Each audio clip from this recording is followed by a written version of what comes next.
Give it to me now. Damn, you're sexy, but you keep controlling my mind. Yeah, thinking of reasons, but I can't deny. Yeah, 'cause baby, you are not a girl, and you wanna punish me. Sugar, you got a hold, so come on, do what you please. My mind is saying no, but you're bringing me to my knees.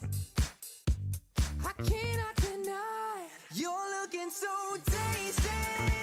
Yeah, damn, you're tasty. Ooh, you're looking so tasty. Yeah, damn, you're tasty. Ooh, so baby, lick your lips and take a bite.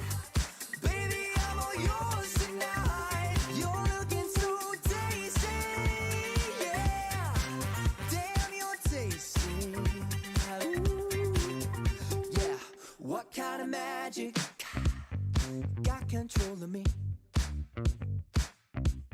Oh, what kind of magic you got over me?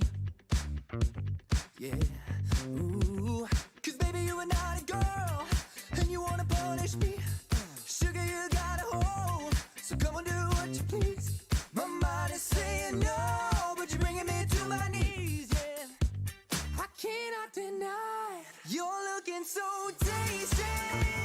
Yeah, damn, you're tasty. Ooh, you're looking so tasty. Yeah, damn, you're tasty. Ooh, so baby, lick your lips and take a bite. Baby, I'm all yours tonight. You're looking so tasty. Yeah, damn, you're tasty. Ooh, yeah, put your lips upon my lips. Let me have a taste. Put your lips upon my lips. Let me have a taste. Put your lips upon my lips. Let me have a taste. Put your lips upon my lips. Let me have a taste. Put your lips upon my lips. Let me have a taste. Put your lips upon my lips. Let me have a taste. Put your lips upon my lips. Let me have a taste. Put your lips upon my lips. Let me have a taste. Tasty, yeah. Damn, you're tasty. Tasty. You're looking so tasty. Tasty, yeah. Damn, you're tasty. Ooh, so baby, lick your lips and take a bite. Baby, I'm all yours tonight. You're looking so tasty. Yeah, damn, you're tasty. Ooh, give it to me now. I don't know why we parted. I don't know what went wrong. I just know that I want your body here with me tonight. With me tonight. You know what I need, know just where to touch. Make me feel like I can't explain. Oh no, don't you leave, it's just a bit of fun. You know how to drive me insane. I know it shouldn't feel right, but baby, don't go. Just love me all night. Just love me all night. All night. Just love me all night. All night. Just love me all night. All night. Just love me all night. All night.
much, so I'm leaning in real close. Let's see where it goes. Make a move, make a move. Oh, it's time to make a move. Feel you touching on my heart, feel you touching on mine. It's a hot, hot, hot situation. It's a hot, hot episode. It's a hot, hot, hot temptation. Temptation. Temptation. Temptation. Like a diamond in the sun, baby, now we're having fun. Turn the music up real loud. Come and find me in the crowd. It's so sweet like cherry rose. Close your eyes and start to fall. Got me leaning into close. Let's see where it goes.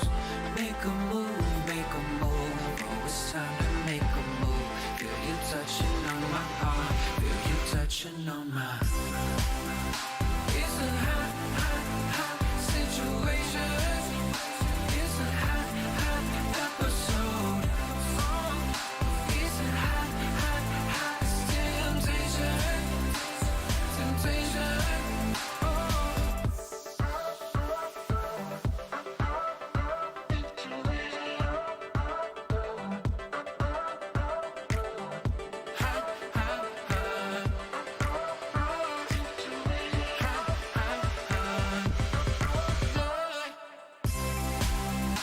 It's a hot, hot, hot situation. It's a hot, hot episode. It's a hot, hot, hot temptation. Temptation. It's a hot, hot, hot episode. Ooh, yeah.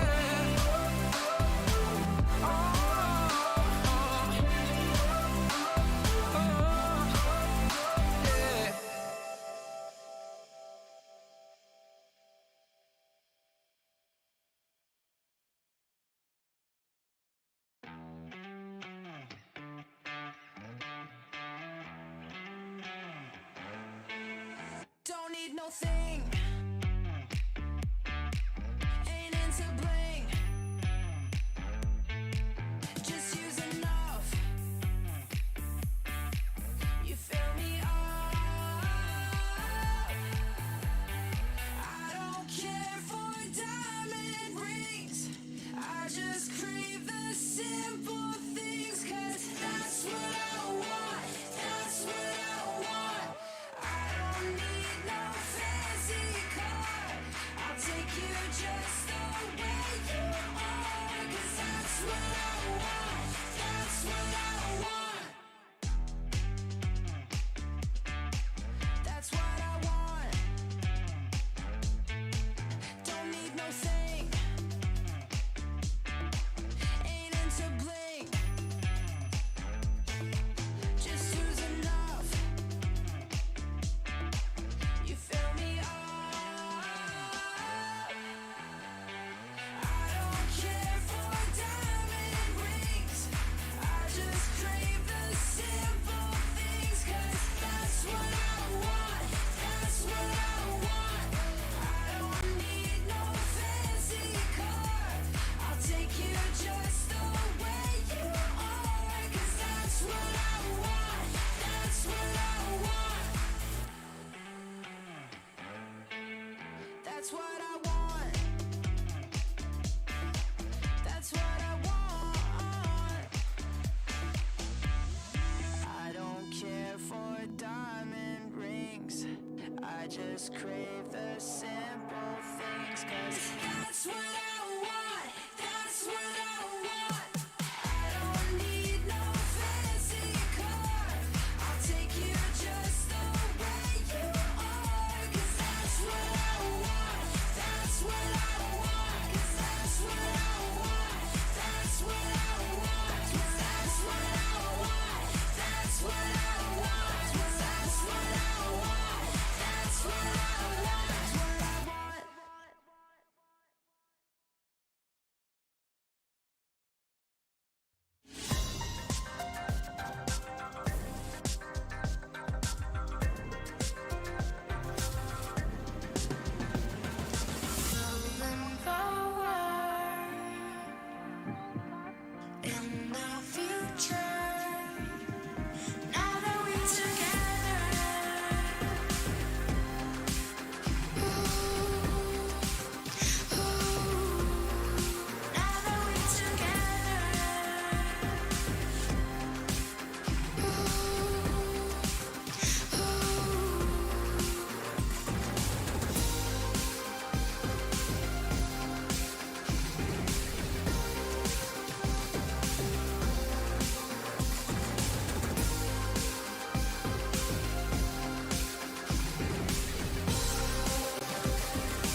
I can't swim. I'm a run from the life that I'm living, like a ghost fading into oblivion. Big win, big win. I'm a joke from a rope I'm swinging, just a bloke made of smoke and some thick skin, cauterized by the wound of a vision. A prison, a prison. Tell me it's all or nothing. Tell me I'll have your word. Don't wanna be good for something if my life is a blur. Tell me it's all in my head. I'm a hypochondriac. Don't wanna be left for dead when, even when I have a heart attack. We just wanna have a good time, good time, good time, good time, good time, good time.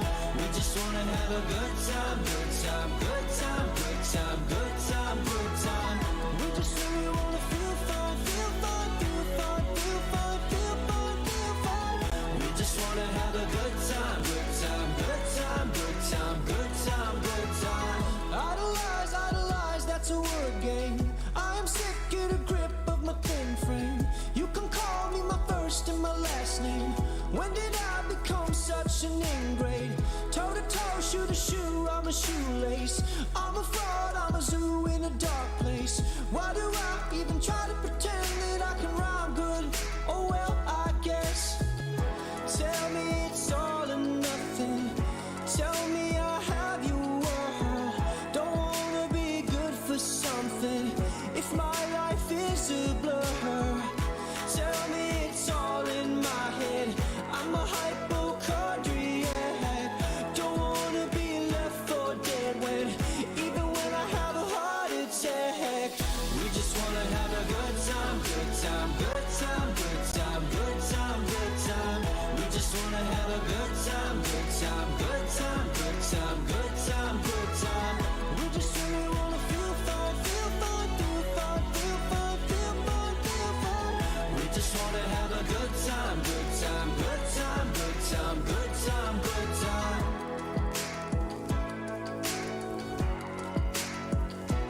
Good time.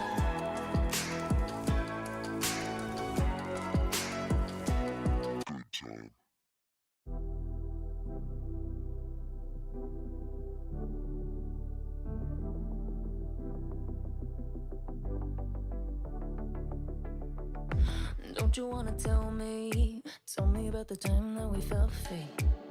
Turn your eye on the halo that you give yourself daily. Give me a new ending, cause I'm running free tonight.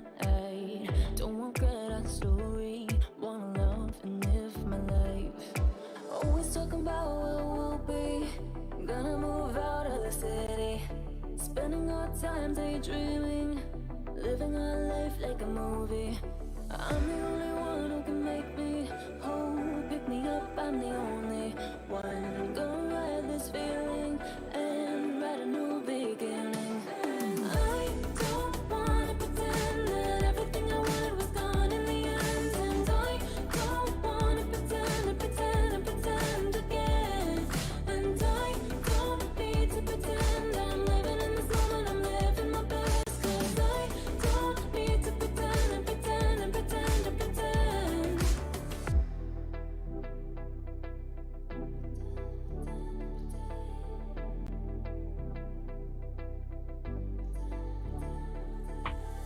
Don't live life in envy, shine a bright energy. With the waves I'm making, gotta make sure I'm happy. I'm the only one who can make me whole. Pick me up, I'm the only one. I'm gonna ride this feeling and write a new beginning. And I don't wanna pretend that everything I wanted was gone in the end. And I don't wanna pretend and pretend and pretend again. And I don't need to pretend I'm living in this moment, I'm living my best. Cause I don't need to pretend and pretend and pretend and pretend.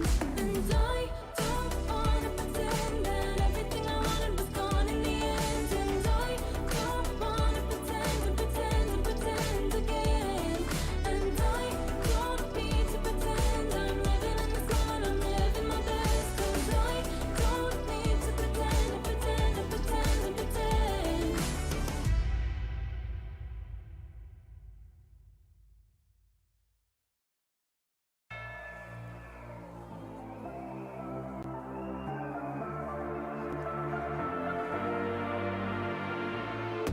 Ooh, this that cute, and a drama only venom when I get my dues. Respect, I'm the next tycoon. Got a pad full of greens, couple M's my soon. Unbeliever, do you see the confidence? Got some people waiting for me on the fence. I live here but never see me on the fence. Best believe that when I win it's common sense. I'm designed to fly, defeat all demise. The best me, no fear, no compromise. 100 degrees, I breathe more to life. You should disconnect and throw in the wires. And a hand that's in this. Gotta back it up a high percentage. Got a heart in my sleep non-stop. Stepping up to see more shots. Getting those I'm alive, unleashed in the fire. Out in the wild, you can never stop me. Watch me dive on free, and it's my time. Up in the stars, you'll never forget me. But not holding back on the side. Only get better with time. Ready to own what is mine tonight. I'm alive, unleashed in the fire. Out in the wild, you can never stop me. Yeah, I never wait up. Flowers say so they coming on the way up. A true fighter's what they always been afraid of. Cards had it close on my circle when I lay up. Switch the game every quarter like a time zone. Aim for the bus, tryna build up to this mind zone. Pave the way with only items that I might own. Imagine what I'm about to do, be an icon. And the problem just the haters that I might know. It's a night show, the way I'm about to make a movie with these lights. No, they wanna be like me, they can try. All gold, everything when I write. Come repeat it, every legend gotta fight. A new world, when I flip, make it tight. Ain't nobody doing minutes how I like. Seat buckled up, going up like a bike. I'm alive, unleashed in the fire. Out in the wild, up in the sky, into the light. Watch me dive on free, and it's my time. Up in the stars.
One touch from you takes me to paradise, paradise. One look from you and I fall in your arms, in your arms. Baby, don't stop, baby, don't stop, baby, don't stop it. And give me your love, give me your love, give me your loving. Say that you want, say that you want, say that you want it. 'Cause this is my love, this is my love. Something about you feels like heaven came along. Baby, can you feel it? Can you feel it? Something that you do makes me feel like we belong. Baby, can you feel it? Can you feel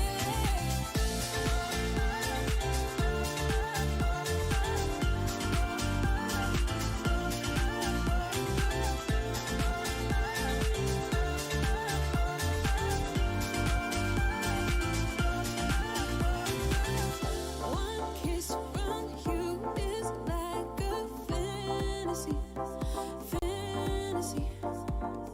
It's like you go beyond my wildest dream, wildest dream. Baby, don't stop, baby, don't stop, baby, don't stop it. And give me your love, give me your love, give me your loving.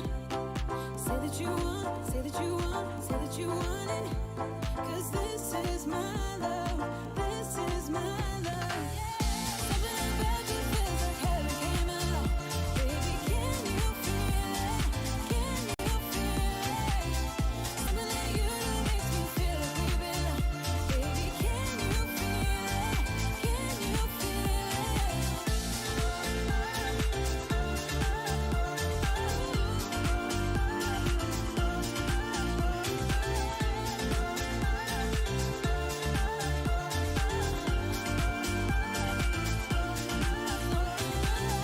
Something about you feels like heaven came along.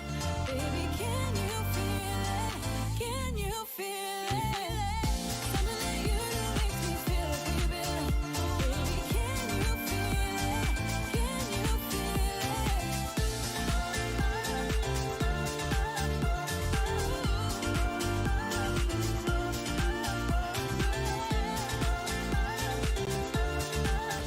Dear Summoners, Wild Rift League Asia is about to begin.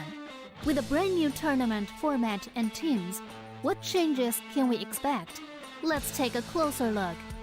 WRL consists of two conferences, WRL CN and WRL APEC. 12 teams from the WRL CN conference and 8 from the WRL APEC conference will compete through the regular stage, playoffs, and finals to view our ultimate glory. All matches will be played in the BO3 format in the regular stage. The 20 participating teams will compete within and across their conferences. Each team will play a single round robin with every other team within their conference once, and half of the teams from the other conference once. Throughout the regular stage, teams will be ranked based on their points within their conference. The top 8 teams from the WRLCN conference and the top 4 teams from the WRL APEC conference will qualify for the playoffs. The playoffs will also be held separately for each conference, adopting a BO7 double elimination format. Only the top 2 teams from each conference's playoffs will advance to the finals, vying for the championship. Of course, a new tournament brings unique challenges. The Wild Rift League Asia Season 1 WRL A1 Finals will be a 3-day extravaganza. On the first day of the finals, the 4 qualifying teams will play a single round robin in BO1 format. The top-ranked team will advance directly to the grand finals, while the remaining 3 teams will battle it out in a single elimination bracket on the second day to secure a spot in the grand finals on the third day. The 2 teams that make it to the grand finals will face off in the BO7 showdown to claim the championship. Additionally, in both the WRL A1 regular stage and finals, teams will participate in the Fight for Side FFS match before the official games commence. The FFS match will be played in a 1v1 solo mode. Each team will send one player to compete. They will ban 2 champions each from the official weekly rotating champions pool, and then select 1 champion each for 1v1 competition. The winning team of the FFS match will earn the right to choose their side first. Wild Rift League Asia Season 1 regular stage will officially kick off on April 8th, with 20 top-tier teams assembled and ready for action.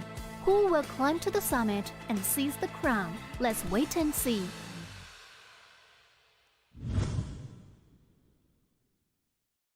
Dear Summoners, welcome to the Wild Rift League Asia 1. With the new season comes a fresh upgrade to our Spectre UI, designed to provide everyone with a better viewing experience.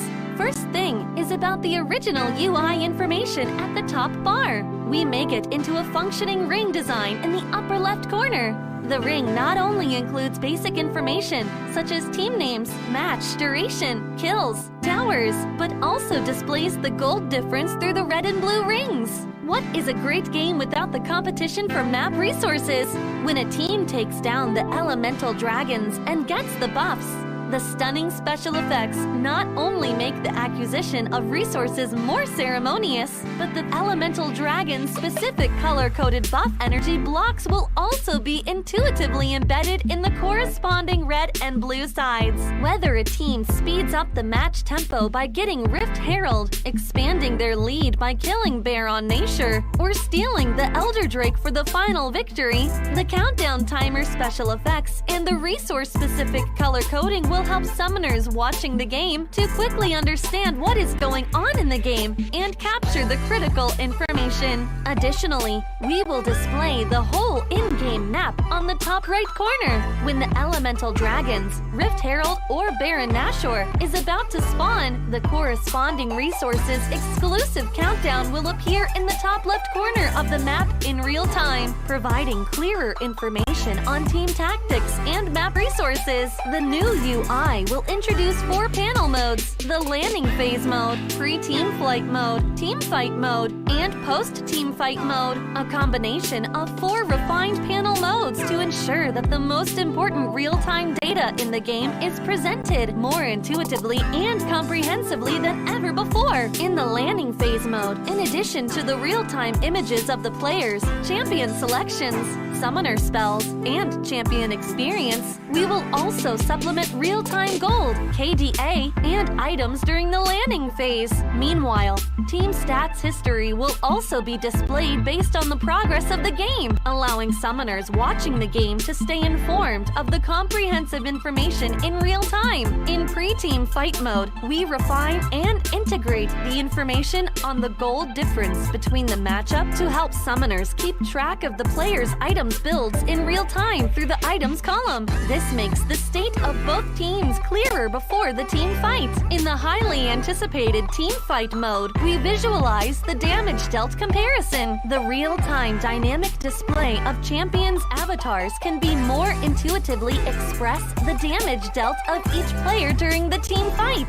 The closer to the red-blue intersection, the damage is higher. We maximize the screen space for exciting team fights and gameplays. After the fierce team fight, we integrate the damage comparison of each champion to help summoners quickly understand the damage difference between the champions in each matchup during the team fight. Depending on the different game situations, there are more diverse UI combinations waiting for summoners to unlock. Our comprehensive, intuitive, and comfortable UI design aims to provide summoners with a better, more informative, and higher quality viewing experience. The exciting first season of Wild Rift League Asia is waiting for you. Summoners, we'll see you in the Rift. There's something about games. What you doing there gives you real chills.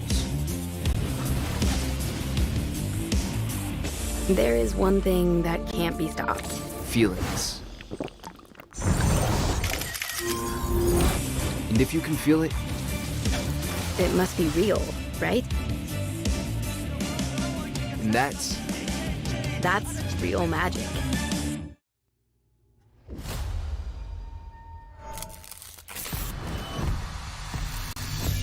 Okay, anything that you can do, I can do what you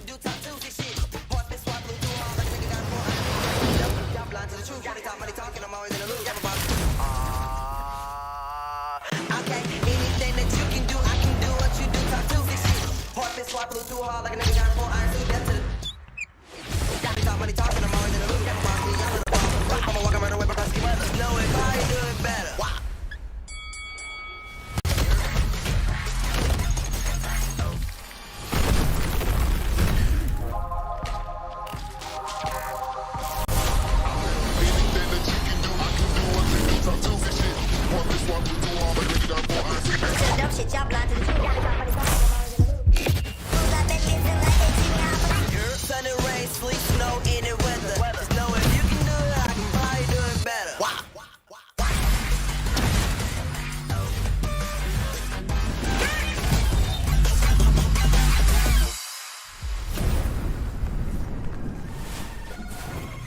拿下下一个第一， There's the goal wild. 要比你们都闪耀。 Team mình chỉ cần bé mèo này thôi là đủ quẩy team bạn rồi. 给点新颜色，小小。Let's go by。比起他的打野灰吧，历经2个赛季的沉浮，终于是完成了自己的归属。我说过我会回来的。任凭浪起。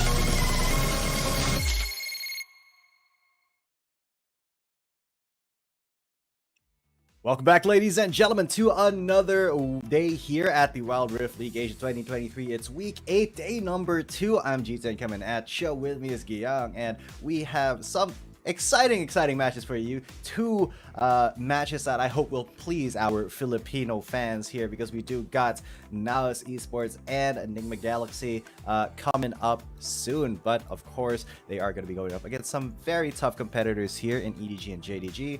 Of course, Weibo Gaming and FPX as well in the second match of the day.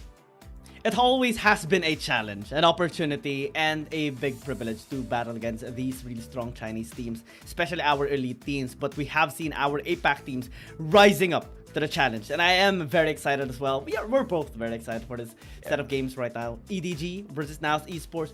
We have Weibo Gaming as well in the middle of our today's schedule, and then Nigma Galaxy versus Jingdong Gaming, and we have seen these teams as well compete, incredibly well over the past few days. EDG, not really the best performing team right now in the ASEAN Confidence, but they're also trying to redeem themselves, and it has been long since they've been able to fully redeem themselves and put them into the higher spot in the ASEAN Conference. But this is a step towards that as well. That's right. And looking at our standings right now, of course, there are quite a few things that have shifted since the first few weeks. EDG in kind of the danger zone here for not making it to playoffs. They look really strong in the past first few weeks, but now they are kind of at that deadly tipping point where if they don't perform, they may not even make it to playoffs. So today they are going to be going up against Nova Esports, so they do have to win that match to try to secure their spot a little bit more. On the other hand as well, KBG still undefeated, but Nova Esports, their win streak was actually eliminated by Thunder Talk yesterday. And well, it was an insane 2-0 series that really felt like Thunder Talk knew everything that was going to go on in that game.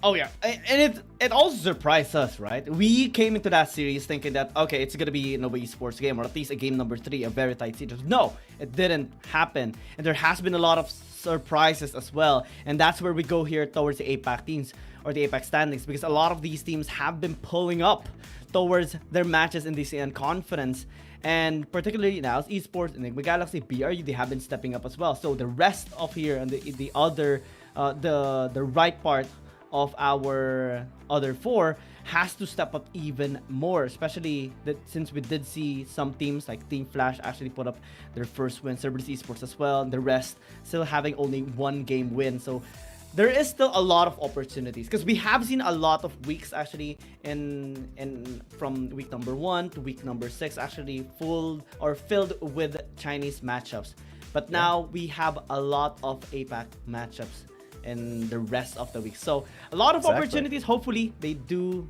they get their chance and take their chance as well.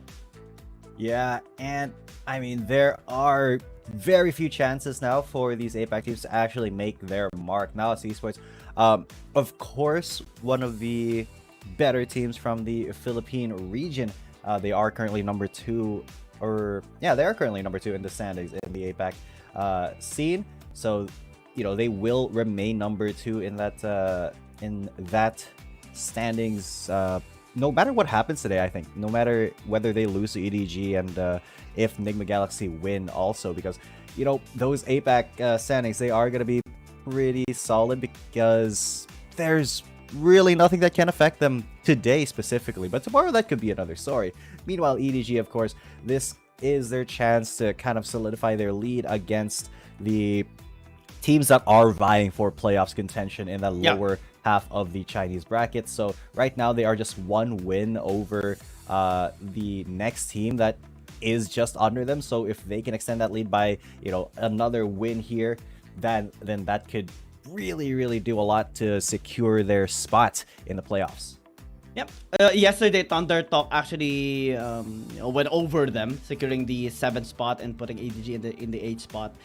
After EDG has recently recovered their 4-game lose streak after winning against Cerberus Esports this last Saturday. But NAOS Esports as well, coming off of a win against FPX was definitely a pivotal point for NAOS Esports as the first team to defeat FPX, and that includes KT Roster Y, and that is a big momentum that they are having right now, and that is going to be channeled here towards the series as well. As we look at the stats, we do see a lot favoring towards EDG, especially on the first dragon, first tower. Also, the win rate is relatively high on EDG despite them being on a slump right now, but NAOS Esports, they're showing potential, they're showing promise, and that's something that we have to look out for.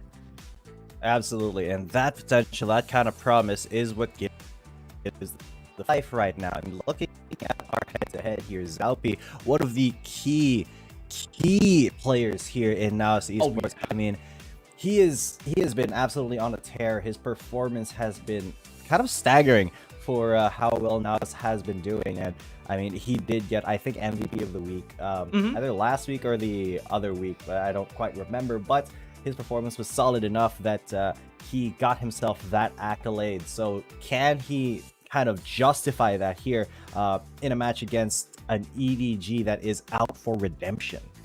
I mean, this guy, Zalpi, the TikTok dance god here of NAOS Esports. Look, the channel once more, another buff that they recently just posted, a TikTok dance of LDR by Shotty.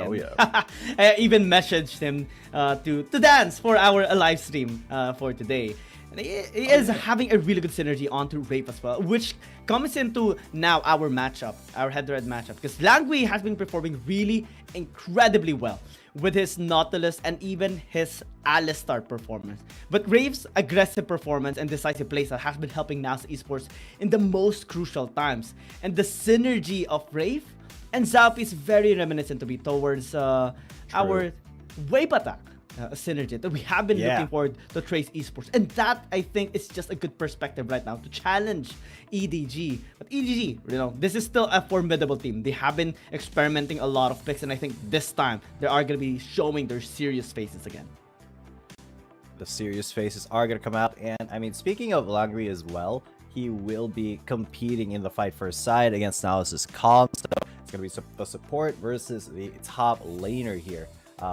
And I mean, Calm has had some really good performances, but I think Langui has something to prove here. I think this might be the first time that he's competing in the fight for side here for the side of EDG. And well, he does need to kind of secure that small advantage for them. But let's take a look at the stage. Hello， 各位现场以及屏幕前的召唤师们，大家晚上好！欢迎大家来到2023英雄联盟手游亚洲联赛的比赛现场，我是主持人维嘉。今天是常规赛第8周的第2个比赛日，第一场比赛将由 EDG 对阵 Manila NAOS。在最近的几场比赛里，我们很惊喜地看到了赛季初那个朝气蓬勃的 EDG， 而包含 NAOS 在内的 APAC 赛区队伍也让我们看到了他们飞速的进步。那今日赛果如何？让我们到比赛中看一下吧。接下来，让我们欢迎 Weibo Gaming 以及 Manila NAOS Esports。Hello everyone, welcome to the stage of 2023 Wild Rift League Asian 1. I'm Laura. Today is the second match day of Week 8, with the first match being played by EDG versus NAOS. In the recent competition, we saw vigorous EDG at the beginning of the season, and the APAC team, including NAOS, also made us feel their rapid improvement. So what will be the result today? Let's check it out. And now it's time to welcome WBG Gaming and Manila NAOS Esports. Our win over FPX is just the beginning. After we take you on today, we'll become unstoppable. Ooh. Let's go! 我说过了，我首发之后一把都不会输。Langui himself on the mic, and you know, fun fact. Do you want to know a very fun fact about this player? Absolutely. Langui has a 100% win rate for EDG. The matches, the games that he's played in, and when he's subbed for Hudia, he has absolutely actually won them. Like the second game versus J Team, while they did lose that entire match, he won the game that he was in, and Hudia unfortunately was not able to, you know, pull the same thing off. And same thing with Cerberus Esports. I mean, they did win that match, and the game that Hudia played in the second game, EDG lost. So it does seem like Langui is a little bit of a lucky charm here for Edward Gaming, and with him being the player that they're going to put forward in the fight for his side, you know, he may be extending that lucky charm kind of vibe to even the pre-game, the pre-match here. And that's just amazing to see on Edward Gaming, right? Because they started this tournament in such a dominating way, especially with Hudia's factor, you know, picking up even the likes of Leona and having an MVP on it, and just very comfortable in setting up fights and enabling the whole team of EDG. But now they're in a slump, and now Langui's being the one to like in charge to lead the team as well into the better end of these games, of these series, and has been a really big of a star player here as well for Edward Gaming. And now to match even towards Manila NAOS 战队亮相，欢迎单人路选手 Brave doing in a the really solo good job lane. on the support side, and that is also a nice perspective to actually see in this series. Langui participating in our fight for side later on.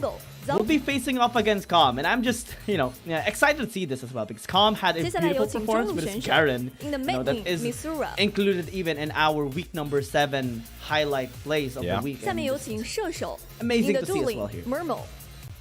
Yes, sir, and you know, with all of that, all that performance, oh, look at that, Mirmo, he sees you, he's looking at EDG, looking to try to maybe put an arrow through their hearts, as this man has kind of actually he has not really been performing with his Ashe. He has been more comfortable on the Senna lately, actually, so maybe a little bit of a shift in kind of mindset for the team and how they like to think about their compositions, because it used to be that Mirmo was the Ashe Lord that they really relied on to get those enchanted crystal arrows, but that just has not been the case, especially against the Chinese team. So, you know, maybe Senna is the way forward for him. Oh yeah, I mean, APAC teams primarily just really loves Senna, but we have seen a lot of Chinese teams as well prioritizing this champion, especially because, you know, there is a lot of synergy with scaling champions like the Jax that is highly popular, with you know, champions like the Corki into the mid lane. You can just adjust, especially when you're being mashed upon against a Jace as well. So it does make a lot of sense to pick the Senna as well here for EDG, for example, if ever they do want to go on that route. But having to know EDG, I think they want to, you know, go with really aggressive compositions. Focus on the Varus, focus on the Alistar for Langui, sorry for that, and just try to enable Xiaojiang as much as possible. Because he is more of the stable player here on their side, just trying to sustain the lane, trying to make it balanced, or kind of like the weak side, but not really weak. More of just the stable lane for Edward Gaming. And NAOS Esports, since Mitsura is going to be the one into the mid lane, he's known to just be very aggressive as well, very creative in a sense. And that interaction is something that I'm looking forward to as well. But maybe let's hold our thoughts, put a pin on that for the meantime. Let's just chill for a while, because we have our fight for side. being Langui being the support, I actually want to see him on the Nautilus for some reason. That is a distinct possibility, but I mean, the Gragas has actually had a lot more success in the 5 per side and more really preference for these players because he does have that sustain, has that long range poke with his his barrels. It just when you build AP, they do start to really hurt even without having to mature them. Just roll them in, pop him instantly, bam, that's like what 10-15% health usually once you get to the later stages of the game. And yeah, it will be the Gragas pick here for Langui, but Calm as a Scion, I don't know how to feel about a Scion in a 5 per side. I mean, this could go in a very interesting way, because even if Calm does get taken down, he can get a revenge skill at the same time. Not only that, Scion can just kind of use his ultimate, run into towers if he wants to win through tower take. It is a possibility here for Calm. So I think that is going to be the first sign as well that we're seeing here in the 5 per side, and really the WRLA most probably. And I just kind of noticed right now, Langui, he is sporting my own number on his jersey, 27. A very cool number to have. Ooh, 27. What's your favorite number? I just want to know, right? I it. believe you told me that already before, but I forgot. 27, that's it. Really? It's 27? it's my lucky number, yeah. Your lucky number is 27. That's cool. It's rare for me to actually hear the word number 27. Normally it's like at least one digit, and then sometimes like 10. Personally, my favorite number is 10 for some reason. I don't know why, but it just... Hey, G10. G10, oh, you're my favorite guy then. You're my favorite guy. And if we add our names, we turn into G12. Because I have GG. Oh, that's true. That's like 12 Gs in a row. But yeah, I mean, I am part of the 27. I'm 27 right now. So it's kind of apt. I'm so relatively young, I hope. I don't want to be talking about age reveal right on now. stream. Let's go. On stream. We are young. You can't see my fingers crossing right now, but we're trying to stay young. That's at least gonna be my intention for the rest of my life. But our young players, our players from both sides, Edward Gaming and NAOS Esports, are gonna be on their prime time right now. Have to be just on this amazing tournament. It's definitely a privilege and a pleasure, and they are gonna be giving their all. Of course, Langui on the Gragas, Calm on the Scion, the first Scion of this tournament. Hopefully we do see this as well in the 5 versus 5, right? Because we do see it a lot in the MSI, in the PC that'll be version. actually insane, yeah, if we had the Scion here in Wild Rift. But yeah, looking at how it's gonna start, I do believe it's going to be just kind of a slow starter here. Neither one of them gonna be giving up any kills in the early phases. We might even get to sudden death here. They're just gonna be trading back and forth. Both of these don't really duel all too well, so it will kind of depend on how Calm uses his Qs, his shield to try to poke down Langui, because there's really not many options for Scion to do damage from range like Gragas does. Oh yeah, and Scion just struggles early, and the matchup itself, right? Langui on the Gragas does have a second skill in which he can deal percent HP, and Calm on the Scion normally just has flat damage. And at most, the only thing you can actually have here with the Scion matchup is that since Langui is on the Gragas with melee, that is a melee, then the Scion can actually just close the distance. When he dies, there is a chance for him to secure that 1-for-1. And yeah, it is, guys, just a little bit of a warning. If you are hearing some thunders and some noises, yeah, the weather isn't really the best right now. We're also being ganked here in the Philippines. Oh yeah, by a little big bit of Thunder Talk gaming in real life. Yeah, that's true. That's true. We do have noise cancellation, right, Ebony? Hopefully it does suppress the noise coming in from the storm, and hopefully no other technical difficulty goes on our end. because we just want to enjoy this match. We want to enjoy the 2 APAC matches that we have set in store for us today. We want to enjoy this fight for side, the Gragas versus Cyan matchup. Who do you think will win? Because for it's me, hard to say. Logic says Gragas, but this is calm. But heart says Cyan, and he Oh, yeah. does get the body slamming right into the tower. Calm, you know, he is very well versed in this champion, but Langui just has a lot of advantages just in the laning phase. When they hit level 5, though, I think Calm has a more impactful ultimate for the 1v1. Just, you know, running and getting that big damage knock up. So Langui has to be really careful to either flash out of that or avoid it. Do you know there has been some conspiracy as well going on the tournament just recently? There is like a charm that Autolus actually has or possess whenever he's casting, and that happened last week as well. And we were casting a lot of APAC teams, a lot of Philippine teams versus Chinese teams, and they win. The Philippine teams, the APAC teams win, and in a really surprising and dominant fashion. And well, yesterday we saw some teams, you know, struggle a little bit. So there is a desire to actually have his charm once again, just to, you know. I should have had Autolus sub for me today. Oh my lord! Yeah. We should have some sort of a TriCast or something like that. Yeah, or something like that. Like have him in the Discord call with us, just like, hey man, you're the good luck charm. Come on. But you know, yesterday actually he popped by a little bit on the chat, and that's when we saw, you know, Team Flash and Invade Esports actually having a bit of a momentum boost. Ooh, Cyan trade coming through. Not gonna hit Langui though, but yeah, that is just the fastest way to get back to lane if you're Cyan, and because it's like not a super high cooldown, high impact ultimate, and you're not really gonna fight until both of you are ready. You can just safely use it to get back into lane, and you know, maybe Calm uses it to get a little damage onto this turret. But of course, Langui under the turret just going to keep him. Boom! Oh my God! Look at that! The demolish proc. Wow. Calm is just very happy to get that plating off, and Langui tried to deal a lot of damage, but again, this is a sign that this building tank. Oh, the healing did not connect with Calm. That is unfortunate.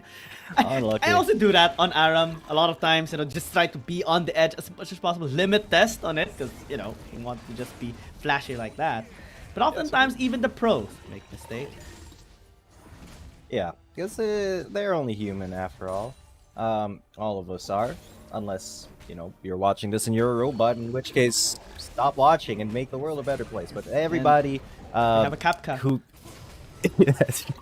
oh god, look at this dueling though. Calm already taking quite a lot of damage, down to half health, and this is just the advantage that Gragas has.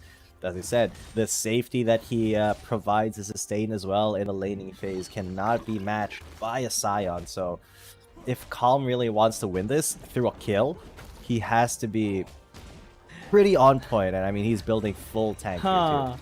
I actually think this is the plan of Calm. He wants to just continue pressure or push the wave and then get the wave crash into the tower and get the plane through the demolish. And he has done it once already. So every all right, no, that's annoying. It's a tactic, but it's always it's always fun to see. Always cracks me up whenever I see it, because you know you just want to go back into your base and then suddenly you get burned. Yeah, it's not even a combat ignite too, but Calm getting some really good pokes in there. Langui taking down to about 60. Look at this, he's stacking up. He wants that demolish proc, but Langui is just like, all right, I'm gonna clear the way. I'm not gonna let this happen. Maybe not. Maybe Calm can scream at a minion, throw it over to Langui, but yeah, it's so risky for Langui to actually try to get a back here because Calm can just shred through this tower. Yeah, and also, you know, because he is getting a lot of CS, then he is slowly scaling up as well on his HP, getting more and more tanky, and does have the Force of Nature, going for the Sunfire Cape as well. He's going to be dealing a bit of damage here, and the 1v1 in a sense have a better wave clear after his next buy as well. I'm not so sure if it's going to be getting Thorn though, because Langui building tank is gonna be auto-attacking him a lot of times, not really just relying on, you know, the skills or the abilities. We'll be getting one more demolish proc here into the tower. Ooh. Bang! Look at that damage. Yeah, one plate every single time he makes it to the tower, but Langi trying to hard commit here. Yeah, that's a lot of damage here onto Calm, but still able to survive. Will be able to go back into the base. Wave clear is not really a whole lot here coming from Langui, so just one ultimate. Calm go back here once more. Yeah, and this is just kind of the battle of attrition here by Calm, and already look at that, barreling into the lane again, just using his ultimate as a quick return system. He doesn't really care about using it in a combat sense, but he should be saving at least one use of it for the next minute or so, because they're level 9 now. That circle is going to be closing soon. Sudden death about to activate, and yeah, he is just trying to go for a turret win here. The explosive cat's going to come out and kind of deny him that that plate, that demolish proc. I actually thought he would go for one more plate in there, one more proc on the demolish, because there's still a lot of minions that Langui hasn't really been able to clear out. And that could have been, you know, one step towards his opportunity in taking that tower down. Because again, given that the Iron Gauntlet has been picked up here by Langui, can now slow him down and have a better sense in slowly chipping down the HP. The sudden death, Ring of Fire, is now spawned. And that is an opportunity for Langui to stop the recall of Calm. Because when he goes back, I think that's another, you know, magic resistance item that he can actually pick up. Yeah, I don't think either of them can back away now. They have to either commit to the fight or just lose at this point. And Calm, he does have the advantage. Look at that, the shield just saving him from so much damage, and the natural tankiness he has from the Force of Nature and that Sunfire Cape doing the damage onto Langui. Actually, though, they are just gonna go back and then pick up their final items, and oh, Langui not gonna be able to get out of there and get a good heal. Calm as well. Oh no, okay. It's gonna have to be this level of health coming into the next fight. Not like this. Not like this, Calm. Langui has the explosive cats as well. Okay, the healing though, especially because of the Spirit Visage, is absolutely obnoxious. And Calm will go at least 3/4 of his HP back. Oh, more. Wow. Oh. Yeah, and okay, so he did get that health font. Now, this is going to be it. Once the circle closes in, they are going to trade hands here. It's going to be just the 1v1 now. Now, Langui going for the bottom stem as well. Calm just going with the auto attack. Does have Big the shield to work around with. Flashes in after the cast used there by Langui. That's a lot of damage. Good cancel onto the S1 of Calm. And Langui just winning with the... Okay. They are going to be taking a lot more time to actually kill each other, but Langui is very, very low. Calm getting more to— oh no! What are you doing, my friend? Has the shield to work around, but that is a lot of damage. He's actually taking, doesn't have a lot of mana anymore. That's going to be killed by Langui. Unfortunate for Calm. Oh! This the one, regret on his face, you saw! Nah, G10, that's your— you asked for the ult for Calm. He did it. The unstoppable It's our fault. force. We asked for it. We asked for it. I'm sorry, Calm. I'm so sorry, Calm. He didn't have to. The thing is, Calm didn't have to do that. He didn't have to ult at all. He could have just won by just, you know, standing in front of Langui, just chipping away at him with his big axe that doesn't really do a lot of damage. And that was just so unfortunate because it didn't have to be that way. He could have won. He didn't have to ult, and he could have still won. I am so salty about that, Young, because Calm didn't, and he knows it as well. You can see it. He's like, no, I didn't have to do that. I could have won just my Sunfire and with my big health shield. Oh yeah. Look at that. I mean, the damage as well that he was doing, barely even hitting his abilities. Calm was like, oops. You know, this is a line that I've learned from you. The Soryaken. And that is the exact statement that Calm does. Soryaken. Soryaken. My bad. EDG picks red after this one though is interesting because, well, they have more wins on red side. 8 out of 11, 8 out of 16 on blue side.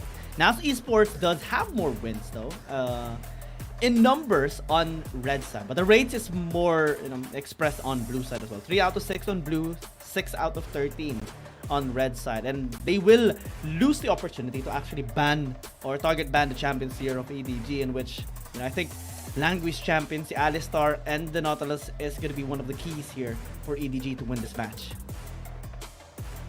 Yeah, because, I mean, the statistics don't lie. Langui has 100% win rate. When he is the one playing in the support role, he has won every single game. And that may be the way that EDG gets back into this league. It may just be a little bit too, I don't know. I want to say he's, like, not good. I wouldn't say Hootie is bad at all. It's just that so far, Langui has had kind of more standout performances. I don't know what to say, because he has been the key to some really key victories for EDG here. Also, on the other hand, they really have been depending a lot on Zaupi and Rave. As you said, they are kind of like the Weibo duo that we have seen. Oh yeah. And it's kind of like a mini Weibo, you know, and they do love to roam together. They like to make plays together, and I think that EDG have to be really, really aware of the roam potential of the two of them. And I think I actually want to answer a little bit on your take on Langui with a simple analogy or observation that I have seen here on EDG, because Hootie is very aggressive. He likes making plays, especially in a team fight, but that leaves alone and being alone at times. Langui is a different type of player. He is more of a supplementary player. He does engage onto team fights, but after that, he goes into maximizing his utilities in protecting alone. And I think that provides a little bit of more of a safety net towards alone, especially that he wants to play things out safely as well. He does play things very safely, even before. But I think teams have been able to adjust accordingly and find ways, find angles that they can actually target alone. I think this patch with Langui being in the mix here of Edward Gaming is a positive thing. It paved the way for them to win against Cerberus Esports as last time, and now being on red side, I think is gonna be opportunity again for Edward Gaming to take on NAOS Esports. NAOS Esports being on blue side, though, will have a chance to target youth champions, possibly language champions as well, though. Yeah, and speaking of the champions, we are going to be going into the picks and bans right now. Of course, EDG with the win there will get to pick their side. They will be picking the red side. So, you know, the standard bans here, Camille, Aatrox, and a respect ban. So let's see which champion they will be respecting more. Now, of course, they don't want to deal with their Kali. They don't want to deal with possibly the Shen here on the ban. We have seen those two come out really frequently in the first draft here. But no, they're really, really afraid of you on those assassin champions. You know, the Akali, the Zed gonna get banned out here. And, you know, if we see the Shen banned out as well, that's like the whole ninja squad almost taken out of contention. Yeah, we have to respect the champions here of you. We have to respect the assassins, because he was just very, very good on these champions. And the other thing is, he's very stable as well. He's confident in using the slow champions or the suppressing champions like the Garen, like the Jace. So he has a wide champion pool. It's so hard to actually target ban him. The Alistar is going to be left out open. Varus is open as well. I'm hoping that now Esports actually picks it up, because Edward Gaming, they are removing a lot of those ADCs, including the Lucian and the Ashe. Aatrox though going to be picked up here by NAOS Esports. It's interesting. Okay, yeah, with the Aatrox remaining unbanned, it will come through. It will be probably for Zaupi. Though I wouldn't be surprised if they put Calm on that Aatrox and just had him stay in that top lane. But EDG already kind of putting themselves out there a little bit, getting their bot lane sorted first. So they got the Varus for alone, and Langui on that Gragas. He has had some standout performances on this champion. And, well, Mirma has been really comfortable as well on those AP Dragon laners as well. And Ziggs is one of his really decent picks that he can just provide a lot of utility to the team with. But come on, Rafe, this is not Rafe. Okay, don't do it, Rafe. Is Rafe gonna try to Yami this game out? Because we have seen Rich try Yami's the only one who's made it work. Yeah, we have seen our first loss with the Blitzcrank yesterday during Invade Esports versus WBG game number 1. So I think the Nautilus is just going to be the safer option here. Go for the side lane priority. Go for the Baron lane and enabling. But again, I'm just so nervous here for NAOS Esports because Aatrox is very strong. Ooh. But the Varus Gragas is so deadly. And having those champions be picked up by Alone and Langui is a nightmare to be seen right now. I mean, this is nerve-wracking right now. Yone also going to be picked up here by EDG, shows promise for late game. Oh yeah, because no matter whether this Yone goes to you or to Xingdou, it will be a very deadly champion. We did see yesterday in one of our matches that a Yone, even when I believe the team was... was it Invade Esports? No, it was OMG. Even when OMG was kind of behind in their second game against Invade Esports, when Inyan's Yone was able to, get a good Fate Sealed, whenever he had the perfect Fate Sealed for a team fight, then it just fell apart for Invade Esports when you get that 1-2-3 man Fate Sealed. It just absolutely turned the entire game around, and we do see Rafe practicing his moves, his victory dance for when this is all over. And I did say that the Shen would be banned out here for NAOS Esports. The Ninja Squad not going to be playing here in this match, unfortunately, but EDG gonna be targeting Zaupi now. They know he is the big threat, and they're going to ban nothing. Okay, I was actually nervous about it because Zaupi is also really strong with the Shen Zhao, but EDG does have a chance in picking this champion up and have the Yone be put into the mid lane if ever. So that is one of the options in terms of adjustment that EDG actually possess. Garen though is available and will be picked up here. Really good combination, especially if you want to have that executing damage.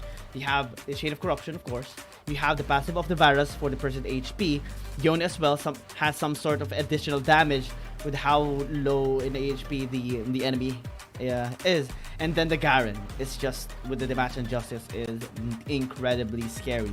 And now NAOS Esports fortunately is going to be able to adjust accordingly with the Corki into the mid lane and then a Renekton for Baron lane. That shows promise in terms of aggression that normally this team actually possess, because Calm and Wraith can just work around into the Baron lane, and then if we add in a Zaupi, that's a good angle they can actually have here in this game.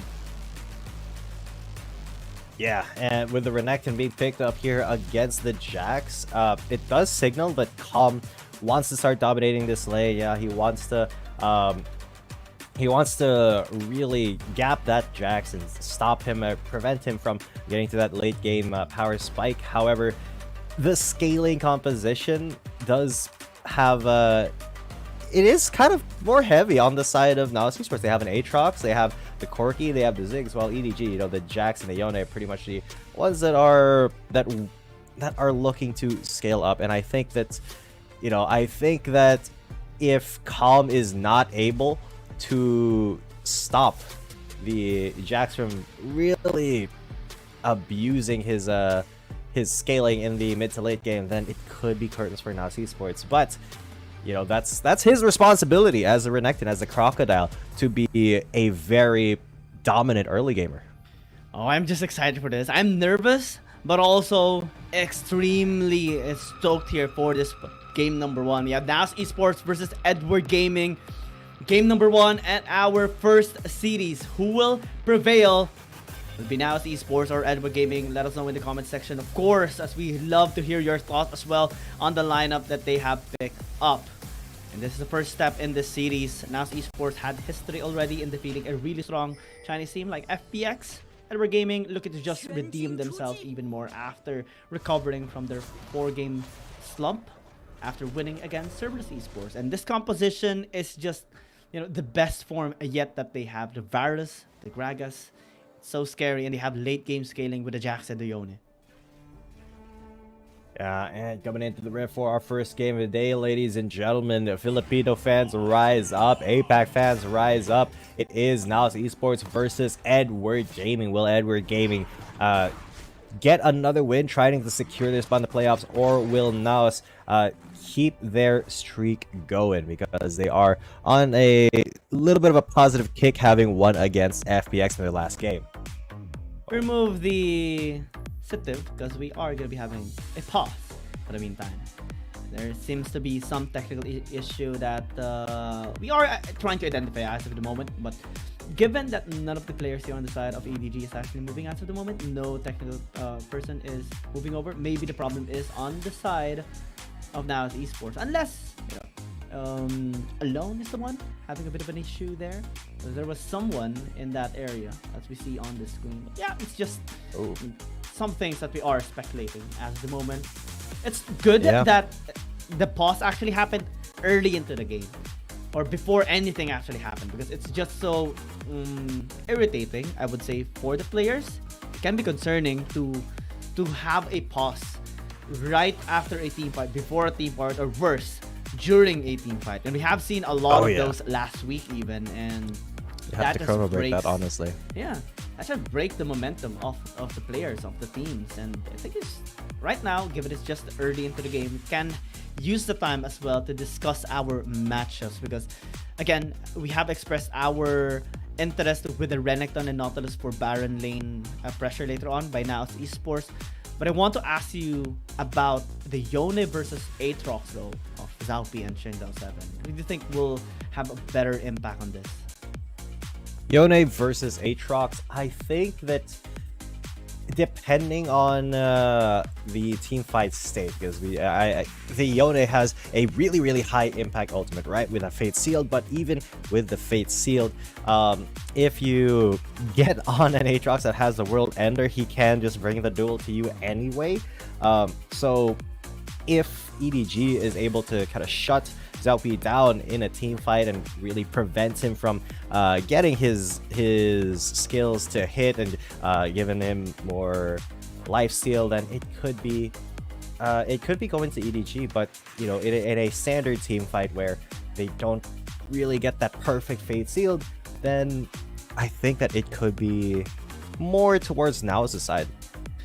Actually, I'm concerned a little bit here on the Aatrox picks, because EDG does possess a lot of crowd control. Every single one of EDG has some sort of crowd control, and looking at the burst itself, they can easily take down Zaupi if ever he makes even just the slightest mistake. And I think that's something that NAOS Esports has to be prepared later on for the team fights. You don't have a lot of AoE crowd control to work around as well, and that's really scary looking at the scaling composition of Edward Gaming. So I think early game dominance is one of the keys that NAOS Esports actually needs to have into this game to at least set the tempo up for themselves.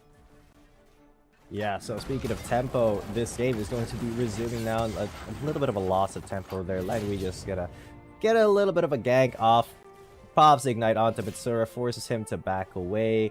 Zaupi just gonna run through as well. And that does mean that you have... I was gonna say you has.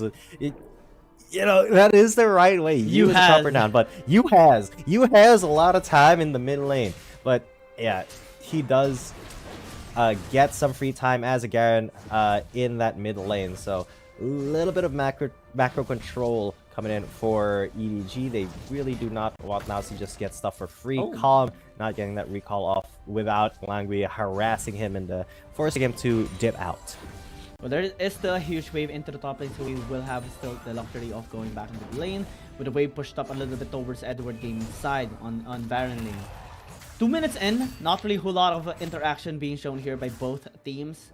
Not really a whole lot of pressure as well by NAOS Esports for now, but having to get items now. Top side, Zaupi is positioning really good as well. Maybe NAOS Esports would try to get a gank into the top lane. Shindao7 though has some interest into the mid lane, and we have seen an engage coming in from a while ago towards Mitsura. Now, with the dredge line actually connecting, there's a lot of damage though that Kam is actually taking. Zaupi popping the World Ender as Xiao Jiang looks to back away. Fortunately, he was able to dodge one of those attacks of Zaupi, and that paved the way for him to live. Swing and a miss there, but a brilliant attempt there from Zaupi. Unfortunately, it just did not materialize. I mean, it would have been the perfect way to get NAOS to really get that early game lead. However, he was just a tiny bit too far. But Alone actually has an 80% win rate here on the Varus. Only lost one game on it. And that is an absolutely insane KDA, 23 and 17. So very, very proficient Varus player. And Alone generally is safe, but they're also readily aggressive player. Really going to be able to flash away after single 7 casted the Fate Seal, so no life will be taken out here by Edward Gaming, at least for now. But that was a really good timing coming in from Edward Gaming. That is something that NAOS Esports has to be really prepared for, because again, a lot of entry points is available here for Edward Gaming. We haven't really seen that much of an isolation play coming in from Langui and Alone, but later on we can expect that to happen. Yeah, we really can. Now Calm here just trying to get a little bit of something going against Xiao Zhang, because the Renekton really does need to gap the Jax in the early game. If he could get a kill, then amazing, but if not, then he just has to prevent Xiao Zhang from really getting any free farm here. And Brave is trying to, you know, facilitate that as well. Unfortunately, Xiao Zhang is just playing really safe. He knows that he's going to be the target of a lot of attention here, and he knows what he has to do. He has to just be under tower, farm under there, and really just stay safe until the later phases of the game, until he's required to be in these team fights in the mid game.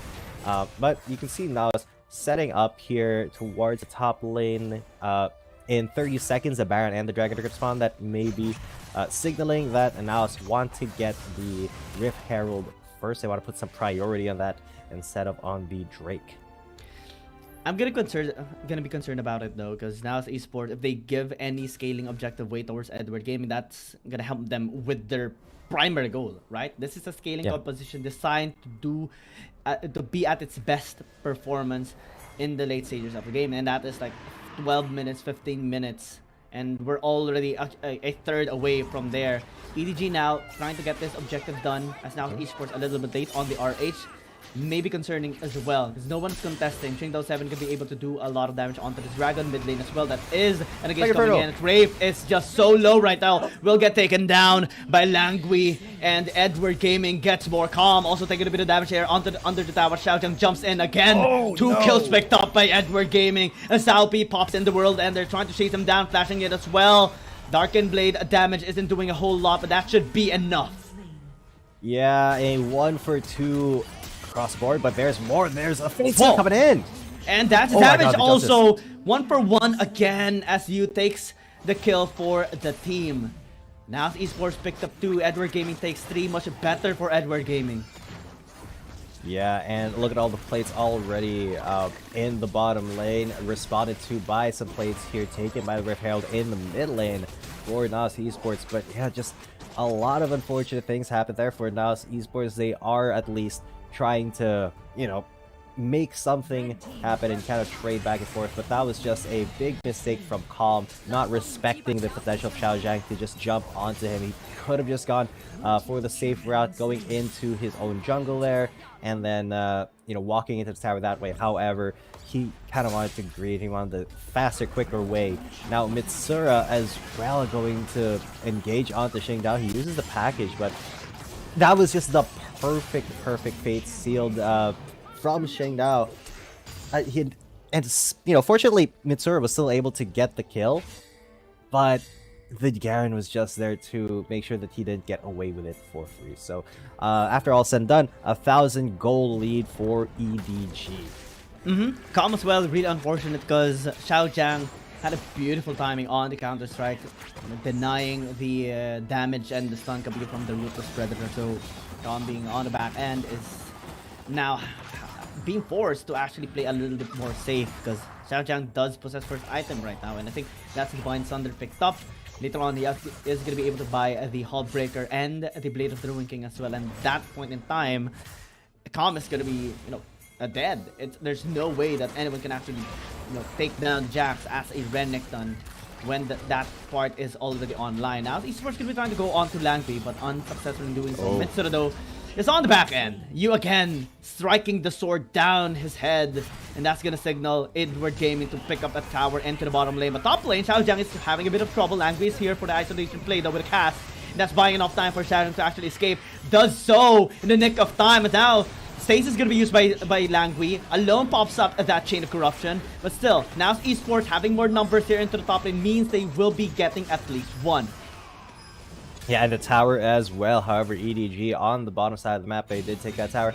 You just doesn't care about towers at all. He straight up dove Mitsura, said, "Hey, how you doing? Here's a silence, here's a spin to win, and here's the Martian Justice, a sword coming down from the heavens to strike you down." And well, EDG, their team fighting as well, and the safety that Xingdao was kind of giving for his Jax is a little bit too much for NAOS to cleanly deal with some threats. So that just shows the level of team fighting that these Chinese teams are able to achieve over the APAC teams. Now NAOS Esports is respecting the scaling capability of Edward Gaming. They are securing that struggle grab into the bottom lane, but Calm gonna be in trouble. Just a good jump here by Xiao Jiang as well to follow up. And Edward Gaming kills the crocodile, turn him into a wallet.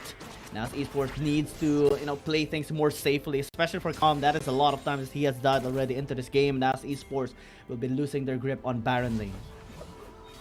That really is unfortunate. That NAOS Esports is... I wouldn't say they're throwing. They're just getting a lot of attention towards that top lane, and really, it's not looking too good for Calm. As the Renekton, he was getting dunked on by the Jax Wraith in a very unsafe spot. And will they be able to get the team fight? I don't think so. Numbers advantage still possessed here by Edward Gaming. They have used the Mega Inferno bubble red, but they are going to be flashing in onto the Jax. Take him down as well. Xingdao 7 going to be taking a lot of damage as well. Going to get taken down. Edward Gaming looks to serve into the front as well. Yu is very low. He's burning to death as well, but still is going to be staying alive. Now Esports lose to RH. They have gotten a couple of kills, and I think we have to be happy with that. But now they are moving into the bottom lane. Yeah, and they can angle for a dragon in about 24 seconds.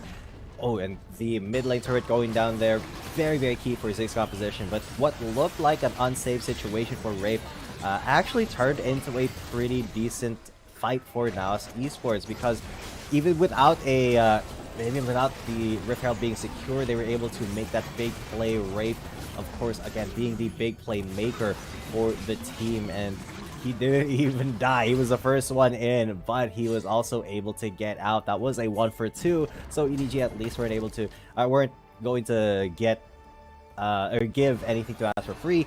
But look at the lead; it's pretty much evaporated now for EDG, and now they can fight here pretty well. Opportunity though over Edward Gaming, as they have the RH pushing into the top lane to at least take one tower down. It's slowly moving as well, so that is a big but also building pressure here onto NAOS Esports. They should try to take this dragon already. Fire's gonna be used. Xingdao 7 will be unbounding again. Scum does have a really good flank here. Pops the Dominus already. Langvi spots him out. Xingdao 7 though, or Xiao Jiang rather, has a really good flank onto Calm. So double flank coming in here by Edward Gaming, as Calm just looks to retaliate and go towards his members. Half HP already onto the Ultra Dragon. Isolating play with the cask and a good fate sealed onto the back line. And that's big damage already towards NAOS Esports. They're trying to flee. A stasis gonna be used here by the Aatrox. Not doing a whole lot anymore, as Edward Gaming gets the clean initiation, clean follow-up, and clean setup as well. Taking the dragon for themselves. Gets 3 kills as well. NAOS Esports now on the back end. 4 kills, actually, almost an ace there, and that was, again, the perfect fate seal. Langvi almost looking for more. I want to see how that shook out, because that Yone, I said it before, I'll say it again. Will Shelly actually get a second charge here? Probably not, because the Renekton's on the way, but yeah, let's take a look at that, because that fight was just now as being grouped up, unfortunately, in the worst spot. Xingdao, look at that. The opportunity, slow-mo that into 3 people, and their health bars just got decimated. Mirmo died immediately, and then that chain of corruption taking Zhao Pi and forcing him to go into stasis. Mitsura did not just run. Instead, he tried to get a little bit of damage into the fight, and that was the thing that led to his demise, because he just was not able to run away fast enough from the Jax and from the Garen. And suddenly, we see the gold lead ballooning again on the side of Edward Gaming. 6,000 gold lead. Second dragon already picked up. Look at the damage that Mitsura actually dealt in that particular team fight. That is a lot. Almost 4,000. Yep. Just lacking 3 damage. Exactly. Yeah. And that is due to the lots of pressure that Edward Gaming actually possess, especially with their engages, with their crowd control, with their initiation tools. Now NAOS Esports being forced to check this topside river against Edward Gaming. They still have to check. They still have Just trying to actually get some vision. Can they actually get that steal? Oh my god, Brave is just an absolute god! Are you human? Gets the steal. Shake07 gonna be fleeing. Lango taking a bit of damage already as Edward Gaming loses the primary objective. This happened before. And Rave is just key here for NAOS Esports. Where was JDG? Where was he during that? Like, because I know he had smite. Where was the smite? Alright. He smited early, it was 99 health, and then the knock-up from the death charge actually was the thing that took the Baron down. What an insane play from Rave. I don't know what to say. I'm kind of speechless. That was just this happened skill before. Issue. It has. This happened before. Now as they have so much pressure, they can make a Baron power play here. They take a tower down in the bot lane, and even though they are still behind by like 4,000 gold, the game is not over by any means. But Calm has to be really, really careful here. He's playing with fire. There's 3 people there. Excuse me. But NAOS is going to be sieging. They will be taking down that tower in the mid lane as well, opening up the map quite a bit more for NAOS Esports, and they have to make the most out of this Baron buff. Yeah, and they're making most out of it as well. 15 minutes in, NAOS Esports being able to scale up, catch the goal that Edward Gaming actually had earlier into the game with just 1 steal that came from Rave. And at that point in time, we already see this angle, this situation kind of familiar. It happened just recently for NAOS Esports. And now look at the goal, cut in half. NAOS Esports now Mitsuru having the best of time farming and getting his items. We saw his damage early into the fight. It was massive despite Edward Gaming having a really good angle with the Fate Seal connecting to him as well. But now, as they get the Baron, that is, and again, an opportunity for them. If they get the denial onto the 3rd Dragon of Edward Gaming, that is just a lot of damage now handed over to NAOS Esports. Yeah, it really is. And looking at how NAOS, they really aren't all too far behind in terms of gold. A lot of it is on, you know, the jungler Shing07. He's got a 2,000 gold lead on Zhao P, and that is most of it. So if they can neutralize the threat of the Yone, NAOS Esports can definitely make a fight happen here. But Mitsuru is kind of playing with fire. He should know that Shing07 is off on the wings. They're looking to get another Fates Healed, another pick off onto one of the members of NAOS Esports. But so far, with that with that Baron steal, things are looking a lot more positive for NAOS Esports. They've managed to shrink the gold lead from 6,000 down to a measly, almost 3,000. So it's still pretty substantial, but nothing insurmountable for them. Yeah. Things are still stable here for Edward Gaming. They managed to mitigate the downsides of losing the Baron. Yes, the gold lead has been cut in half, but still, they are on soul point. 3rd Dragon on the way. 27 seconds here for Edward Gaming. They need to set up vision here on the bottom side river. NAOS Esports having momentum switch towards them will provide opportunity, will have the drive, especially after that steal of Brave onto that Baron. And they have taken a lot of towers already just with it, able to bash the mid lane tier 2 as well. But we have the Jax now. Late game problem again for NAOS Esports. What will be the answer? Because Calm cannot deal with this Jax at all. At most, he is just going to be clearing out the wave. But he actually goes in onto the top. And can he actually get the kill onto the Jax? Maybe not. Isolation play here into the mid lane, though, as the cash has been used onto Rave. Again, for the bomb to zone them out. That's just going to be the exchange here in this fight. But again, back into the top lane. That is Xiaojiang split pushing, having to bash the tower. That's a huge wave as well, pushing into the lane, into the tower. As Calm just trying to clear it out. Tower going to be falling down. Xiaojiang goes in, but the Bastion strike going to be going on to Rave. Again, the support has to stay alive, but the Comet will take him down. And NAOS Esports lose their support. Split push as well on top lane. Calm almost dying. Pops the stasis up, but now bottoms them into the Face Seal, into the Corki, and that's a big kill by Edward Gaming. Mirma as well gonna be chased down, still stays alive. Zalpi looking to serve in the front, but simply not enough yet. Stasis to buy some time. Mirma gonna be falling down. Edward Gaming getting the 3rd Dragon. Really good distraction tactic with the Jax up there in the top lane, preventing the Redacted from actually joining that team fight. And then while NAOS was distracted, they didn't have the best communication. EDG just went full all in, balls to the wall aggression here. And let's take a look at how that happened again, because I mean, Rafe was just too far forward here, man. Look at, he just getting caught by Xing now, and then immediately jumped on you, does a surprising amount of damage for Garen, and then just he got caught by the very edge of that Comet. That Chain of Corruption did not hit, but that's Body Slam Flash Will into the Fate Seal. Look at the coordination of this team fight. EDG so clean with it, and then they chase Zaupi down, making sure that Mirmo had nowhere to go, and Zaupi, he tried to get you and Langui to at least pay attention to him again instead of Mirmo, but no, they wanted the sure kill, the bird in the hand instead of 2 in the bush. Rafe, this is not safe for you. There's a Fate Seal though. Megan for the bomb after the response. That's a lot of damage that the Yone has taken already. Can they actually take him down? The answer is yes, but Comet still strikes here onto the Zig. And they lose Mirmo as well. And as Esports, having to not have their mage is going to be hesitating for a little bit. They lost their inhibitor tower already into the top lane. They lost the chance to steal out that third dragon from Edward Gaming. And at this point of time, Edward Gaming just going to be patient now. Oh man, Edward Gaming is...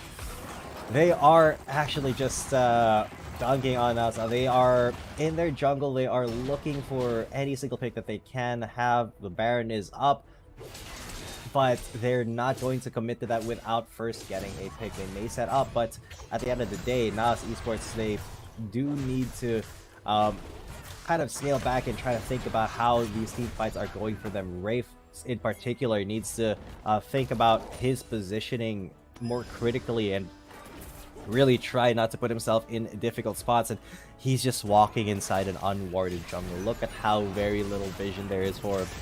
Such a dangerous position for him to be in, but he does need to save his awards for this Elder Drake, because this Elder Drake is going to be probably the deciding fight of this entire game. If you watch Dragon Ball, you know what to do. Hands up. The channel, Energy. Raven stealing. Like, have the energy again to steal this biggest objective right now, the game-changing objective. As Elder Dragon is up, Edward Gaming again just having a split rush into the top lane. Chao Jiang dealing a lot of damage onto Calm, forcing him back as the fight still continues here into the mid lane, into the objective.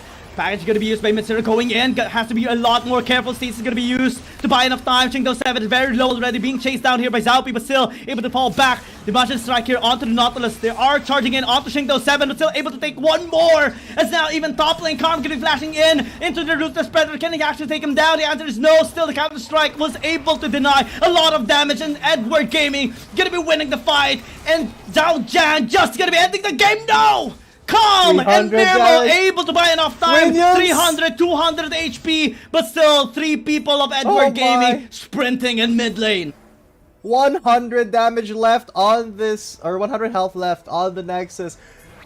Just now is falling down like dominoes, one after the other, after greeting so hard for the Yone. I mean, he did miss his Fate Seal, he got taken very low, but there was no reason to just go so hard and greed for that kill when the rest of EDG was still in your face. So big mistake from NAOS. Handed this Elder Drake over to EDG basically. Rafe, will he go for a hero play here? Oh, You is in the Rafe. bush. Yeah, just Teleport. like a classic Garen. There's a teleport Chain of and Corruption, Body Slam as well, gonna be invested. Rafe taking a bit of damage there, but still going in with the Dredge Line. The match is short, gonna be handed over to him at the very end. But the Elder Drake has reset a calm, split push into the top lane a little while ago, but Jax here by Xiao Jiang. It's gonna be teleport to join the rest of Edward Gaming. Megan for the bomb has been invested already. Face sealed onto him as well to try and take him down, but it goes back, gets a kill onto the Yone, and that's opportunity now. But as Esports, we have Zaupi already. Can they actually get the steal? Can they do it? Can NAOS Esports get it? They do! And now the fight is turned out. Edward Gaming gonna be fleeing, trying to stay alive, but Zaupi taking a bit of damage here into this fight, trying to flee as well. Flash in by alone, gets the kill onto the Aatrox. Mitsura and Mirmo, it's all up to them. You're chasing him down. That's a sword here onto one. Mitsura being sliced away. Stasis invested as well, and everything denied for NAOS Esports. As Edward Gaming still won the fight, will be pushing down mid now. Rafe, what can you do here? Hail Mary, he doesn't have the Elder Drake. They got the steal, but paid for it with the game, and that's going to be EDG eliminating that Nexus for this game. They're taking game number 1. NAOS Esports just...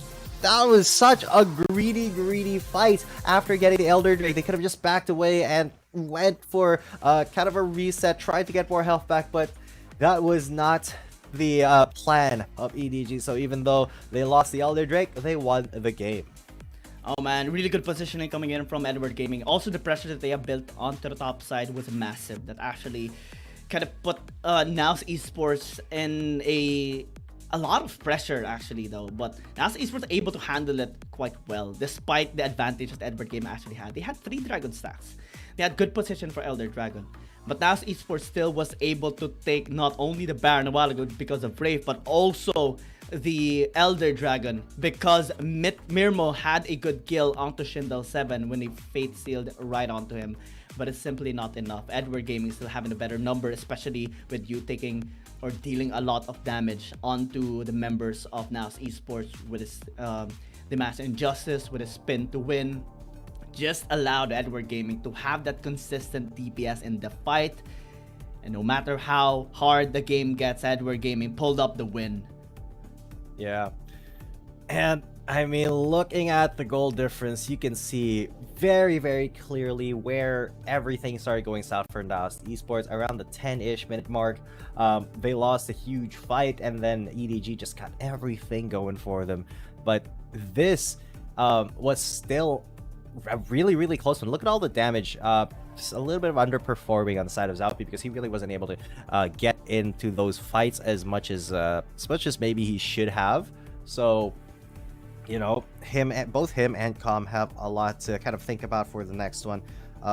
And really, they need to, I think, go back to the drawing board, see how their win conditions will stack up here, because the team fight was not super clean for NAOS Esports, and EDG really took advantage of that.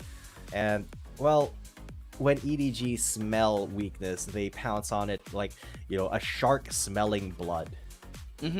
And they had one of the best execution. I mean, really clean execution coming in from Edward Gaming. But we can't help but really commend NAOS Esports in that team fight itself, because they paved a way for them to put everything on the line, even to the brink of destruction there. 22 minutes, despite EDG initially having a 6,000 gold lead, Wraith was able to take the Baron for himself, for the team. And in that Elder Dragon fight, yeah, they did lose at the very end because they invested so much and took a lot of damage from the members of Edward Gaming, trying to get vision inside the Dragon Pit and trying to take it for themselves, especially with the Varus of Alone. He was breathing along all the way. And I think that is an angle that now NAOS Esports has to look into. The priority on the Varus. It's just so different. You have the safety, you have the poke, you have the consistent DPS, and you have the chain of corruption to isolate the other members. The Varus Gragas being handed over to Edward Gaming was actually one of their keys in manipulating, or at least having a big leverage into that game, because so much safety was provided for them. And even if Zalpi had the Aatrox, it's very easy for Edward Gaming to actually suppress him. They have a lot of crowd control. They even have the silence and the Mass Injustice to take him down. I think that was the biggest obstacle of NAOS Esports in Game 1. Yeah, it really did seem like it. And of course, you is going to get the MVP 9, 0, and 7 on the Garrett. He just does not stop. You saw he was always in the front, always ready for these fights, always the one initiating pretty much. And that's how he got, you know, that many kills, the Mass Injustice, always coming in at the best moments and securing so many kills for EDG. Actually, at the start of the game, I was already giving the composition win on Edward Gaming, but NAOS Esports made it into an interesting fight and pulled up at the very end. It was a loss, but they have a chance now after being back on the drawing board. Yeah, and with all that being said, I hope that NAOS Esports has something more to pull out from their pockets, because this is not looking all too good for them. But hopefully you guys are going to be staying tuned for game number 2 here. NAOS Esports versus Edward Gaming. Will we be going to game number 3? Stay tuned. We'll be right back. Dear Summoners, Wild Rift League Asia is about to begin. With a brand new tournament format and teams, what changes can we expect? Let's take a closer look. WRL consists of 2 conferences, WRL CN and WRL APEC. 12 teams from the WRL CN conference and 8 from the WRL APEC conference will compete through the regular stage, playoffs, and finals to view our ultimate glory. All matches will be played in the BO3 format in the regular stage. The 20 participating teams will compete within and across their conferences. Each team will play a single round robin with every other team within their conference once, and half of the teams from the other conference once. Throughout the regular stage, teams will be ranked based on their points within their conference. The top 8 teams from the WRL-CN conference and the top 4 teams from the WRL APEC conference will qualify for the playoffs. The playoffs will also be held separately for each conference, adopting a BO7 double elimination format. Only the top 2 teams from each conference's playoffs will advance to the finals, vying for the championship. Of course, a new tournament brings unique challenges. The Wild Rift League Asia Season 1 WRL A1 Finals will be a 3-day extravaganza. On the first day of the finals, the 4 qualifying teams will play a single round robin in BO1 format. The top-ranked team will advance directly to the grand finals, while the remaining 3 teams will battle it out in a single elimination bracket on the second day to secure a spot in the grand finals on the third day. The 2 teams that make it to the grand finals will face off in the BO7 showdown to claim the championship.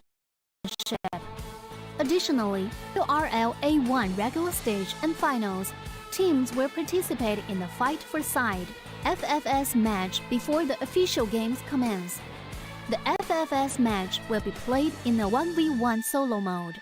Each team will send 1 player to compete. They will ban 2 champions each from the official weekly rotating champions pool, and then select 1 champion each for 1v1 competition. The winning team of the FFS match will earn the right to choose their side first. Wild Rift League Asia Season 1 regular stage will officially kick off on April 8th, with 20 top-tier teams assembled and ready for action. Who will climb to the summit and seize the crown? Let's wait and see.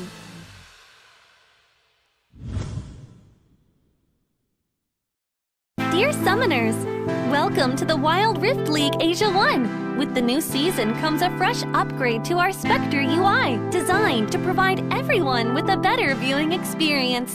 First thing is about the original UI information at the top bar. We make it into a functioning ring design in the upper left corner. The ring not only includes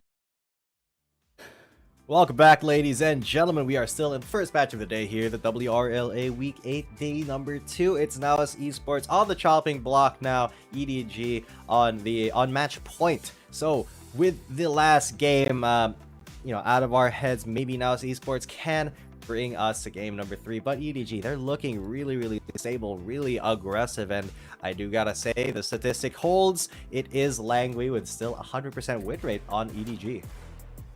Oh man, that game number 1, definitely a banger. Nail biter for both teams as well, and we felt the pressure, we felt the excitement, we felt the fear as well, anxiety as the game progresses and as it concludes at the very end. Edward Gaming pulling up at the very end, taking game number 1. Nova Esports now has a chance, only has 1 more chance. They are going to be on red side as well. So this time around, they have a big responsibility in maximizing what champion should be open and what champion should be banned. Because again, I think even if they leave the Aatrox open, EDG will be picking up the virus. Yeah. I do believe that the virus is a very key part of EDG's game plan, of their composition. They do want that, that poke safety, and just this consistent damage and the team fight prowess of a virus with those chains of corruption that does come out whenever anybody gets too close. There were some really clutch chains of corruption there, but I think what is a more important champion, or more important role for EDG to focus on here, I think, is the support. They do need to get Langwei on either that Gragas or possibly an Alistar Galio kind of angle. I don't think that they're going to be picking the Nautilus up for him, but we shall see. Naos now are going to be on the red side, so that does mean they have a 2 champion priority. They can pick the bot lane first, perhaps, and get Mirmo on a champion that really suits him. But a lot of respect being paid to his Ashe so far. EDG remembers the times when Mirmo's Ashe was an absolute terror. Aatrox's gonna be taken away. Yeah, the Ashe of Mirmo is definitely something to be respected here by Edward Gaming. Lucian as well, coming in from Mitsura, always looking for angles, always looking for opportunities. In the midst of it all, it is gonna be respected as well. Nautilus of Wraith, wow, making a mark in game number 1. Despite it being a loss, will be now taken away by Edward Gaming. NAOS Esports, we talked about the virus. Are they gonna be taking it out? We'll see. Because it is something that is kind of a linchpin here for EDG, but then they're also kind of pinching Mirmo's own champion pool like that. But they will be banning out the Gragas. A lot of respect paid to the supports here, both Langui and Wraith. So that does beg the question, what is the first pick here for EDG? All of the assassins are up, but yeah, Varus is still going to be their top priority. There is the Akali open, the Zeds open as well. Quite a lot of very, very deadly champions. Gwen too. So Naos has a lot of things to choose from for the first couple picks. Galio though, the priority here to get onto Wraith. Okay, we're seeing now the path that NAOS Esports want to take just because of the hover of the Galio. I'm anticipating a Senna matchup or a Senna composition with Jax as well here for Calm, and maybe a Garen into the mid lane here by Mitsura.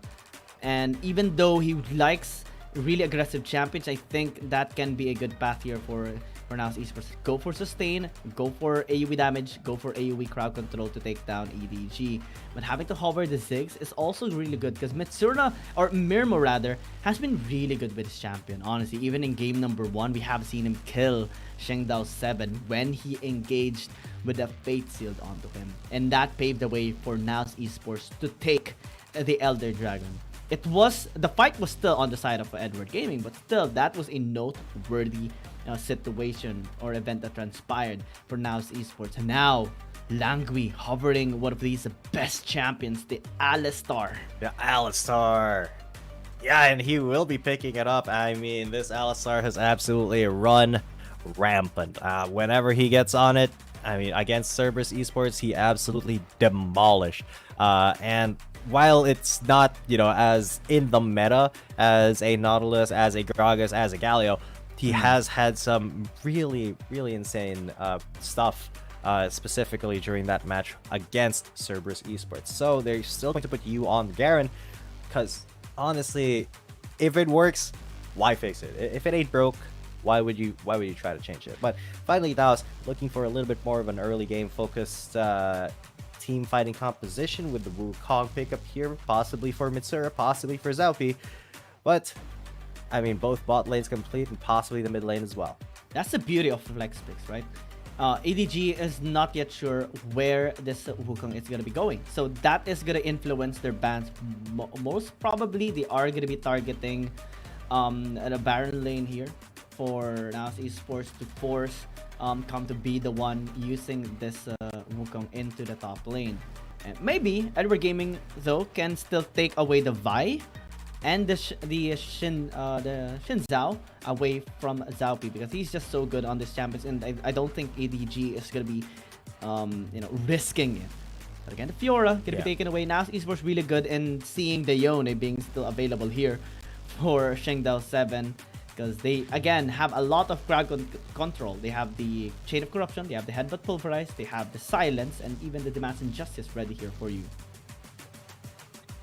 Yeah, now the bans coming out though. They don't want Shengdao to get on the Yone again. You saw how devastating he was in the last game. Fiora being banned out here. I don't know how to feel about that. Calm on the Fiora, not really the most effective thing that we've seen. The Jace as well, but these are just really good standard bans here, protecting against that Wukong flex pick. Mitsura still looking to go on a range champion for this matchup. It did not work out so well in the last game when, it was a Corki versus Garen also. But, maybe this time Mitsura can pull it off. That does beg the question, though. Is it going to be Zaupi on this Wukong, or will Kong try to go for that monkey? But hold that thought, because the Zed may be coming out. The bait and switch. It's not going to be you on the Garen. It's going to be you on the Zed. And that just spells kind of Zed. No, it's not going to be the Zed. My bad. They were thinking about it. You can tell they were thinking about it. Just to try to counter Mitsura in the mid lane with an assassin. But yeah, Xingdao going to be on the Kha'Zix. And they might still go ahead with it. They were talking about it. Yeah. It may be the confirmation, yeah. That is one of the takes that Edward Gaming can actually have in this game. Yeah, they do have a lot of crowd control. They do have a lot of front line already. And just finish it up with a touch of Assassins for the burst damage, especially for the early game momentum. Now being unlocked here for Edward Gaming. Ribbon gonna be taken here by NAOS Esports and can actually be the one in the top lane here, because we do have the Wukong still. Yes, they do. But the Riven going to be going up against the Garen. I think this is going to be a little bit of a tough matchup for Calm, just because Xiao Zhang on that Garen, historically it is just a really easy matchup for the Garen to do well in, just through the laning phase, through the mid game as well.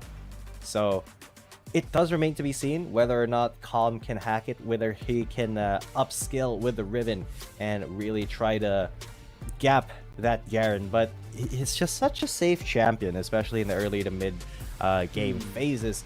And you can see, all right, now with their morale up, with their what's it called, their team cry, putting all their hands in the middle. Cry.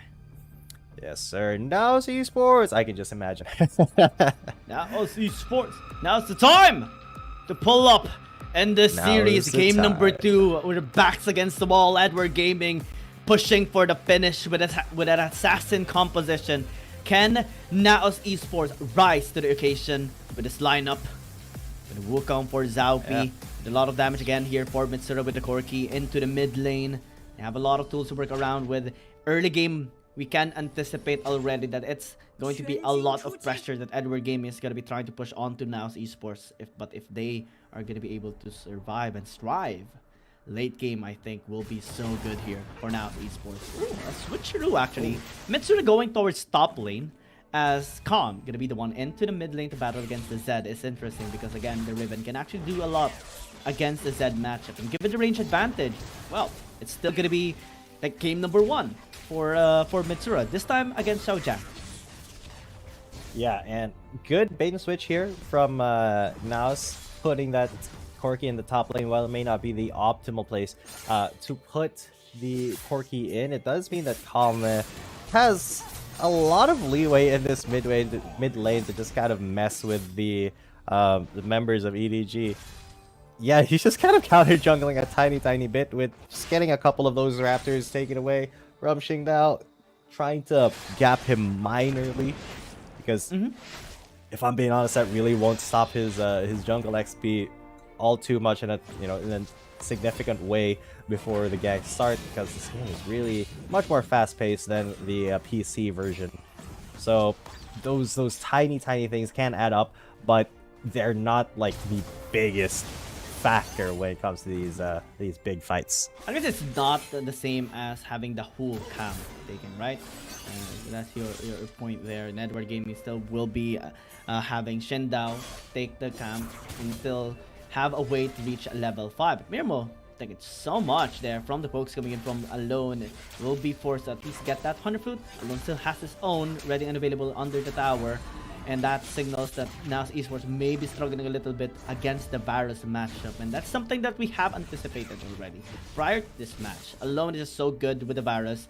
Picked it up in game number 1, had a really good position in free hitting in all of the fights. And now in game number 2, he's more buffed up, more motivated to do the same or even better. Yeah, there is a lot of motivation for NAOS to be a lot more aggressive, to be more proactive in this game, so that they can, get to that game number 3. You with the Z is gonna be something that they have to really watch out for. They cannot afford to let that Z or that Kha'Zix run rampant. These are Feast or Famine champions, and they have to make sure that these champions actually famine. Mirmo being very, very cautious. Oh no. He kind of Doesn't know. smells something. He doesn't know, but he definitely knows now. He's calling Rafe over. Langui and Qingdao, they don't know there's a war, but now they do. They know they're seen. But just a really, really safe start here. NAOS does not want to risk giving any early advantages over to these very deadly team members of EDG. The reason why Qingdao 7 actually stayed there is because he wasn't seen by the Scrying Orb that Mirmo actually attacked, and signaled the rest of EDG to collapse onto the bottom lane. Fortunately, there was a ward in the Tri-Brush, and that paved the way for Mirmo to not be a victim of a first blood dive.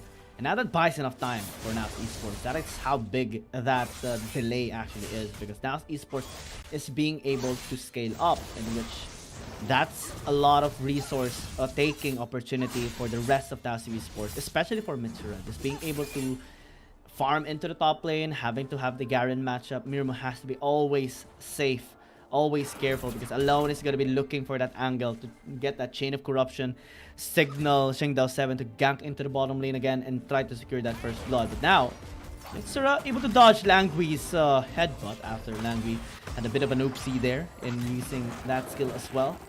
And that's again opportunity for NAOS Esports. Yeah, quite a big opportunity, but this is still the very early game.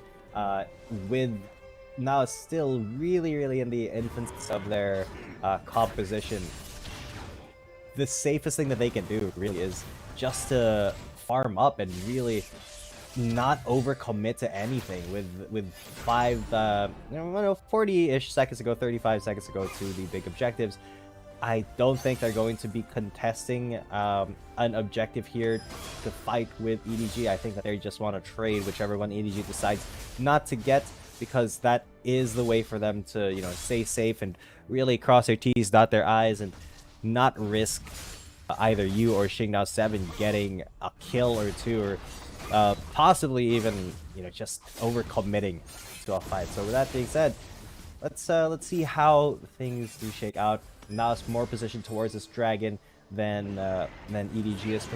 I could be wrong. They could be both angling for a dragon taker. Oh yeah, Langui. Taking some pokes coming in from Mirmo, but it's still gonna be fine, as NAOS Esports is starting this dragon. Like what you said, Langui is trying to have a really good position, gonna get justice punished by Ray, but still gonna go in front as it goes for the isolation play for Ray. Really good on the execution there on the Alistar, and that's why or what makes him such a good Alistar player. Alone being chunked down to almost, and executing Threshold will allow NAOS Esports to take this dragon up and have enough time actually to contest the taking into this RH. Do they have enough time? The package does come through. Qingdao, though, may be able to secure it still, but now they're fighting. Yeah, Mitsura dealing a lot of damage here onto Qingdao 7, trying to flee. Valkyrie in, one more flash to do the trick, but no! They actually get the kill onto the Alistar, and that's good here for NAOS Esports. Hero's entrance to buy enough time here. Dealing some crowd control onto Alone. Almost got taken down by the arrow, though. Alone not going to be able to get anything for the team, but they did get the RH to equalize the objectives. Yeah, 1 for 1 so far. One objective traded for the other. Let's take a look at how that fight. NAOS really being proactive here, like I said that they have to be. They got the kill onto Langui, but they did not commit too hard to this fight, and I'm proud of them for that. But Mitsura chasing away that Kha'Zix was not able to secure the kill, unfortunately, and that hero's entrance just to get away from the Zed. Ooh, that was so scary for Rafe. 1 HP, but not the kill. There's a Rift Herald being spawned up in the top lane. Will not be able to actually defend this. All members of them. Inferno Bomb coming in, and there's Rafe. He maybe looked to engage a fight, but no. They just want to take this Rift Herald down and protect the tower. And EDG, with the plays that they have secured, at least has gotten some gold injected towards their members. And 189 HP remaining on that top lane tower will be an opportunity for Edward Gaming. Also, we have Shengda or Xiao Jiang actually pushing into the bottom lane, as Calm will be needing to go there to contest him as well, as the rest of NAOS Esports is trying to secure this tower with the cycle charge. Rumor should be able to take it out. First tower secured, and now NAOS Esports just gonna be going back into the base. That long drawn out fight actually was very interesting, because Edward Gaming tried to actually get some kills onto NAOS Esports, almost had that piercing arrow for alone, but NAOS Esports still being clean and being cautious.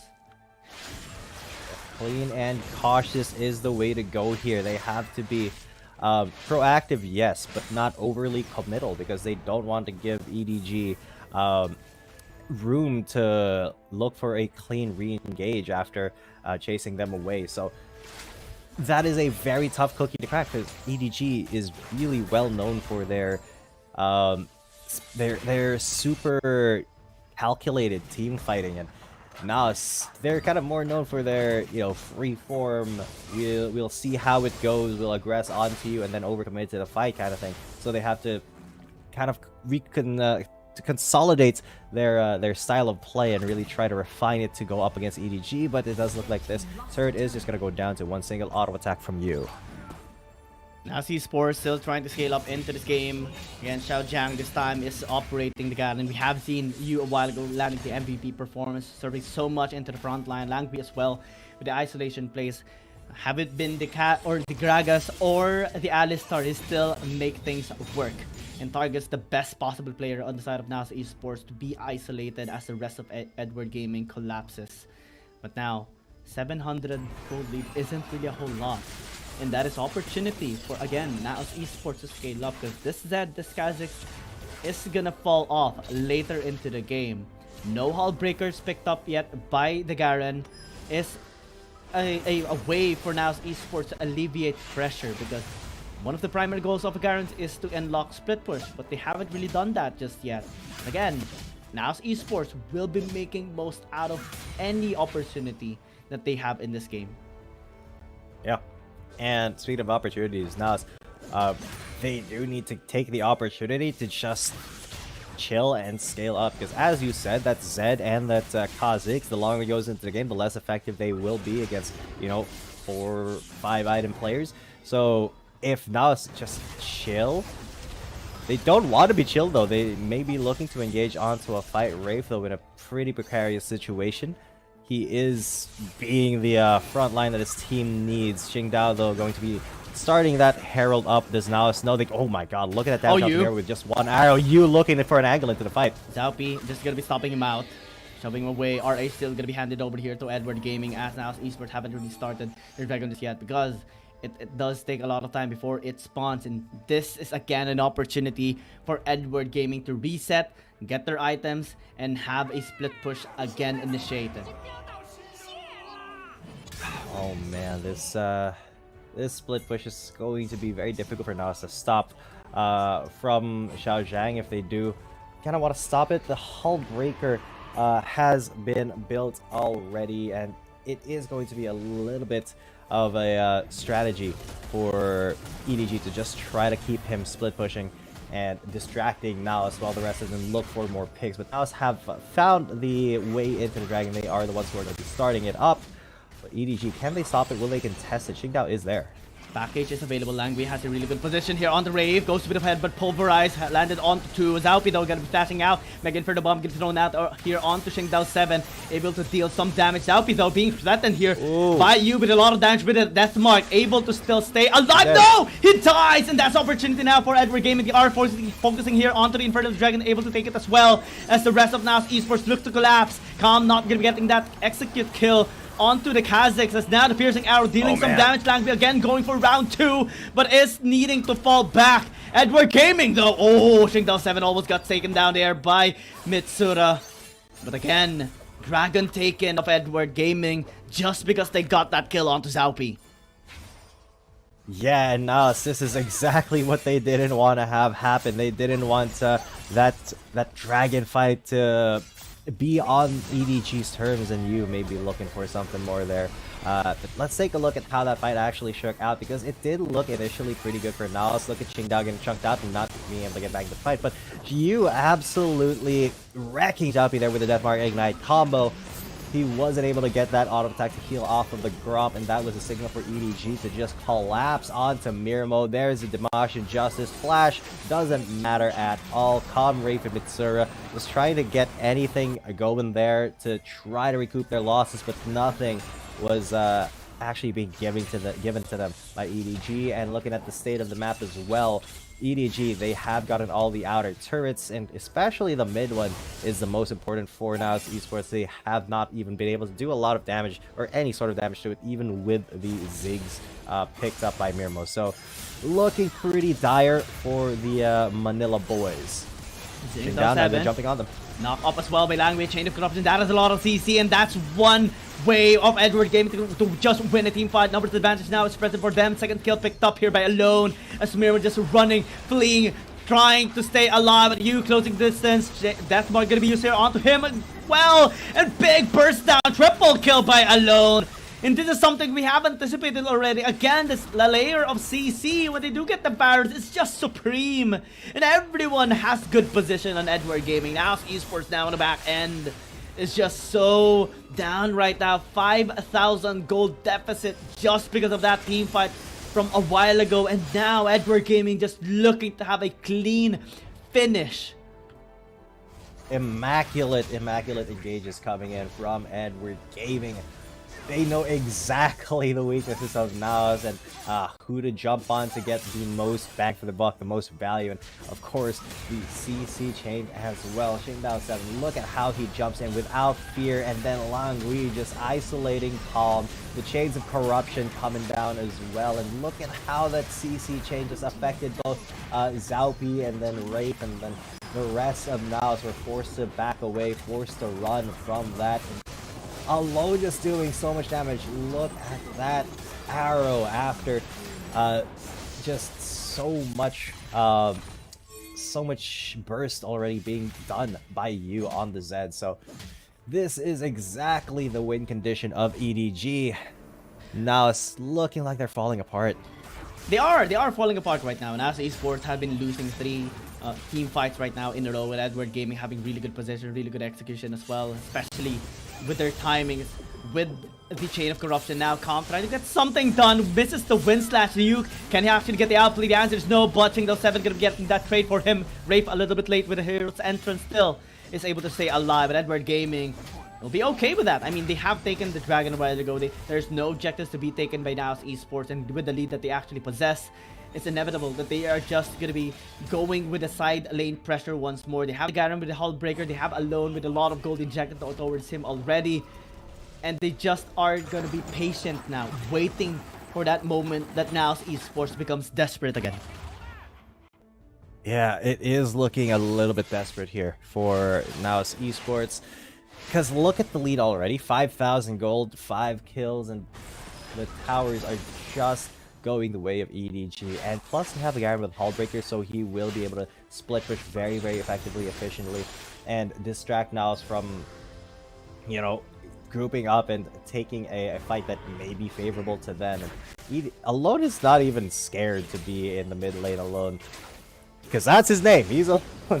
Now, though, he's going to be joined by Qingdao. Langwei is there as well, maybe looking for a pick onto Calm, but Calm just jumps over the wall, gets to safety. EDG, they are very, very hungry for kills now. 3 items though for Mitsura. That's a lot of damage they can actually deal onto a team fight, but they need to enable him.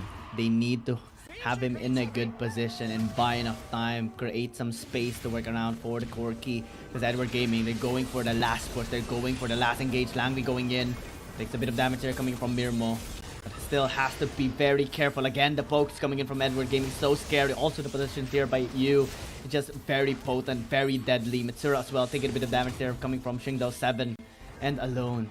They are being zoned away from the third dragon. What can they do?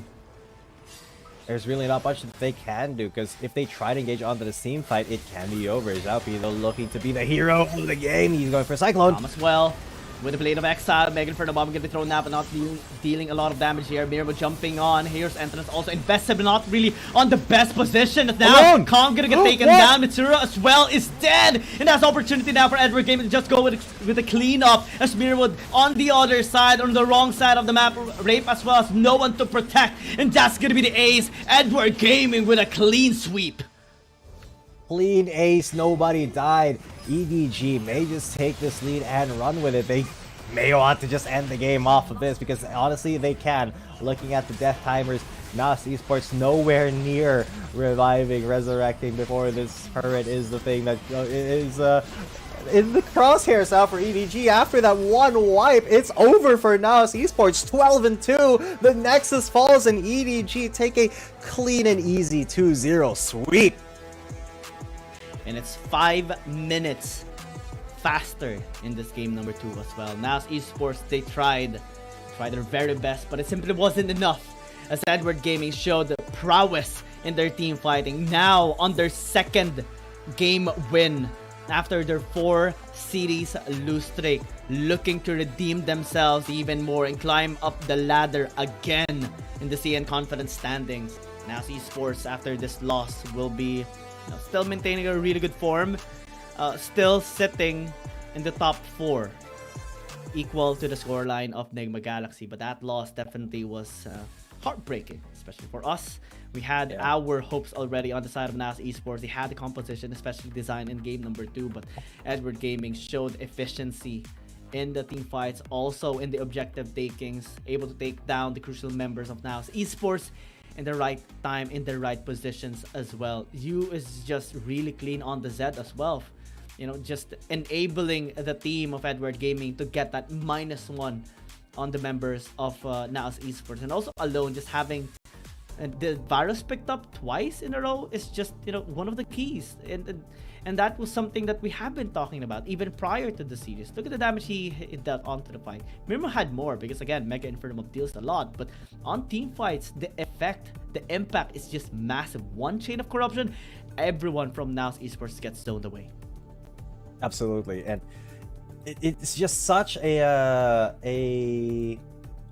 big champion for EDG to prioritize, and NAOS really did not respect it at all. They thought they could, you know, get away with just being, you know, just giving it and then dealing with it. But unfortunately, alone was just such a huge problem for them that they weren't really able to deal. Langui as well on the Alistar really had a lot more presence in those fights than Rafe did because he was the one making plays, you know, proactively flashing, getting headbutts and headbutt pulverized combos as well, and just really making the plays viable for his team, especially those assassins that really needed to get a little bit of a lead going before, you know, before things turned sour. So, well, it is what it is, but that's how it does shake out for NAOS Esports. Fortunately, they will still be keeping their slot in the top 2 of the APAC standings because, well, nobody else in APAC has been able to dethrone them so far from there, other than that, you know, just KT Rolls are being at the very top. But EDG, at least this does make it a little bit safer for them for the coming weeks in this tournament. I mean, NAOS Esports, even after this loss, right, it's still in the top 4, and they have 4 more games set in store for them. But Langui, being the MVP here, is expected. We have seen him with the isolated plays. It doesn't matter if it's a Gragas or an Alistar or a Nautilus, he will isolate at least one on the side of NAOS Esports, and he did it perfectly. Yeah, well played there by EDG. Again, Langui is it's because he is still 100% win rate, man. It's funny to think that there is a player that has kind of been the linchpin for a team and really turned their game around, but it's kind of been the same with Trace Esports since Weibo you know, made his debut in the team. He has been absolutely doing damage to the other teams in the Chinese conference. I mean, language is so good, and Edward Gaming looking to have a better form right now and for the rest of the tournament. We have our next series set in store for you guys. We have Weibo Gaming going up against FPX, and after that we have one more series, another APAC versus Chinese teams, NGX versus JDG. So stay tuned. Yeah, see you then. Dear Summoners, Wild Rift League Asia is about to begin. With a brand new tournament format and teams, what changes can we expect? Let's take a closer look. WRL consists of two conferences, WRL CN and WRL APAC. 12 teams from the WRL CN conference and 8 from the WRL APAC conference will compete through the regular stage, playoffs, and finals to view our ultimate glory. All matches will be played in the BO3 format in the regular stage. The 20 participating teams will compete within and across their conferences. Each team will play a single round robin with every other team within their conference once, and half of the teams from the other conference once. Throughout the regular stage, teams will be ranked based on their points within their conference. The top 8 teams from the WRLCN conference and the top 4 teams from the WRL APAC conference will qualify for the playoffs. The playoffs will also be held separately for each conference, adopting a BO7 double elimination format. Only the top 2 teams from each conference's playoffs will advance to the finals, vying for the championship. Of course, a new tournament brings unique challenges. The Wild Rift League Asia Season 1 WRL A1 Finals will be a 3-day extravaganza. On the first day of the finals, the 4 qualifying teams will play a single round robin in BO1 format. The top-ranked team will advance directly to the grand finals, while the remaining 3 teams will battle it out in a single elimination bracket on the second day to secure a spot in the grand finals on the third day. The 2 teams that make it to the grand finals will face off in the BO7 showdown to claim the championship. Additionally, in both the WRL A1 regular stage and finals, teams will participate in the Fight for Side FFS match before the official games commence. The FFS match will be played in a 1v1 solo mode. Each team will send 1 player to compete. They will ban 2 champions each from the official weekly rotating champions pool, and then select 1 champion each for 1v1 competition. The winning team of the FFS match will earn the right to choose their side first. Wild Rift League Asia Season 1 regular stage will officially kick off on April 8th, with 20 top-tier teams assembled and ready for action. Who will climb to the summit and seize the crown? Let's wait and see.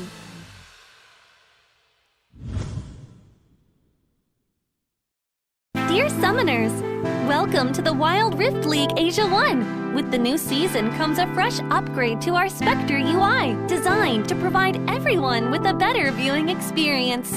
First thing is about the original UI information at the top bar. We make it into a functioning ring design in the upper left corner. The ring not only includes basic information such as team names, match duration, kills, towers, but also displays the gold difference through the red and blue rings. What is a great game without the competition for map resources?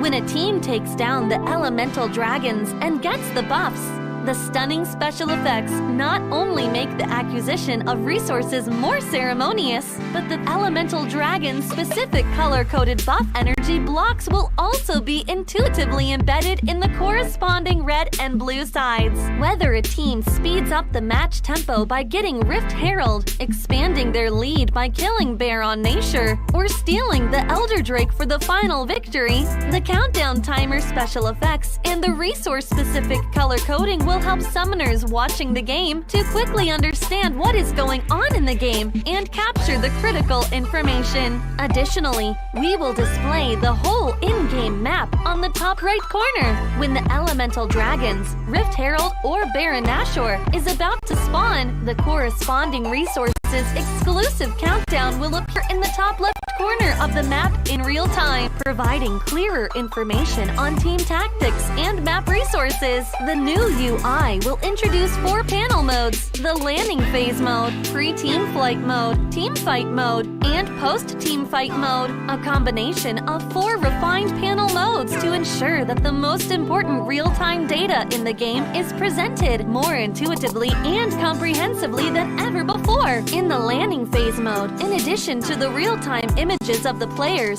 champion selections, summoner spells, and champion experience, we will also supplement real-time gold, KDA, and items during the landing phase. Meanwhile, team stats history will also be displayed based on the progress of the game, allowing summoners watching the game to stay informed of the comprehensive information in real time. In pre-team fight mode, we refine and integrate the information on the gold difference between the matchup to help summoners keep track of the player's items builds in real time through the items column. This makes the state of both teams clearer before the team fight. In the highly anticipated team fight mode, we visualize the damage dealt comparison. The real-time dynamic display of champions' avatars can be more intuitively express the damage dealt of each player during the team fight.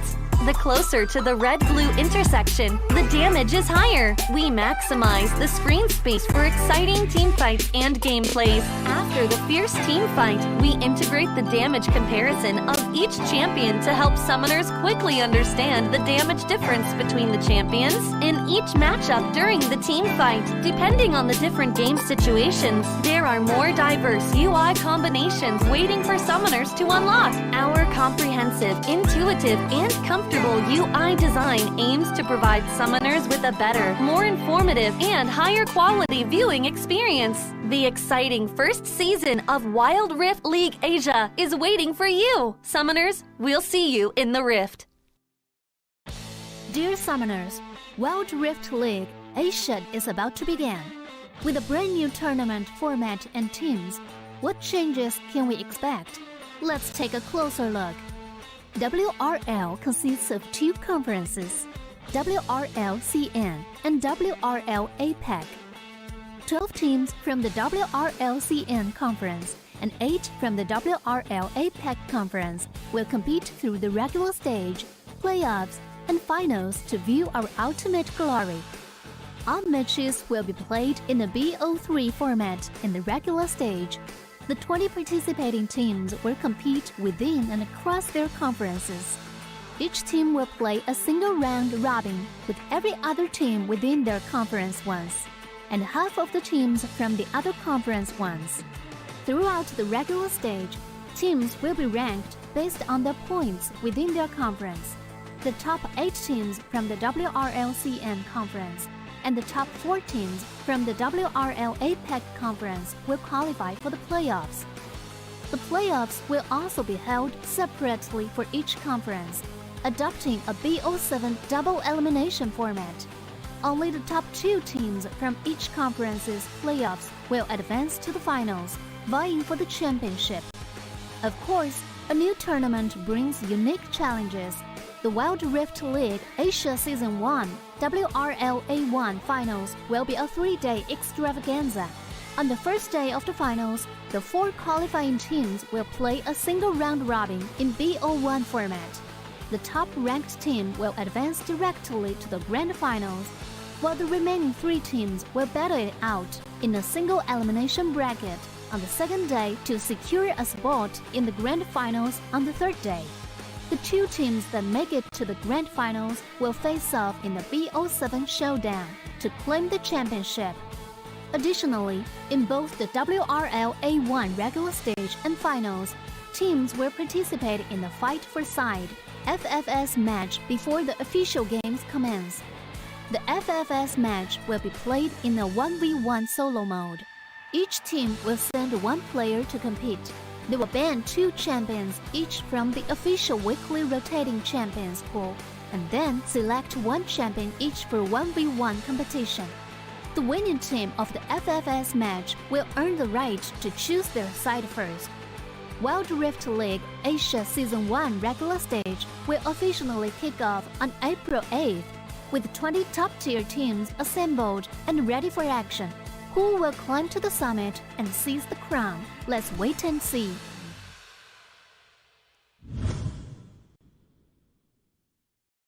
Dear Summoners, welcome to the Wild Rift League Asia 1. With the new season comes a fresh upgrade to our Spectre UI, designed to provide everyone with a better viewing experience. First thing is about the original UI information at the top bar. We make it into a functioning ring design in the upper left corner. The ring not only includes basic information such as team names, match duration, kills, towers, but also displays the gold difference through the red and blue rings. What is a great game without the competition for map resources? When a team takes down the elemental dragons and gets the buffs, the stunning special effects not only make the acquisition of resources more ceremonious, but the elemental dragon's specific color-coded buff energy blocks will also be intuitively embedded in the corresponding red and blue sides. Whether a team speeds up the match tempo by getting Rift Herald, expanding their lead by killing Baron Nashor, or stealing the Elder Drake for the final victory, the countdown timer special effects and the resource-specific color coding will help summoners watching the game to quickly understand what is going on in the game and capture the critical information. Additionally, we will display the whole in-game map on the top right corner. When the elemental dragons, Rift Herald, or Baron Nashor is about to spawn, the corresponding resources exclusive countdown will appear in the top left corner of the map in real time, providing clearer information on team tactics and map resources. The new UI will introduce 4 panel modes: the landing phase mode, pre-team flight mode, team fight mode,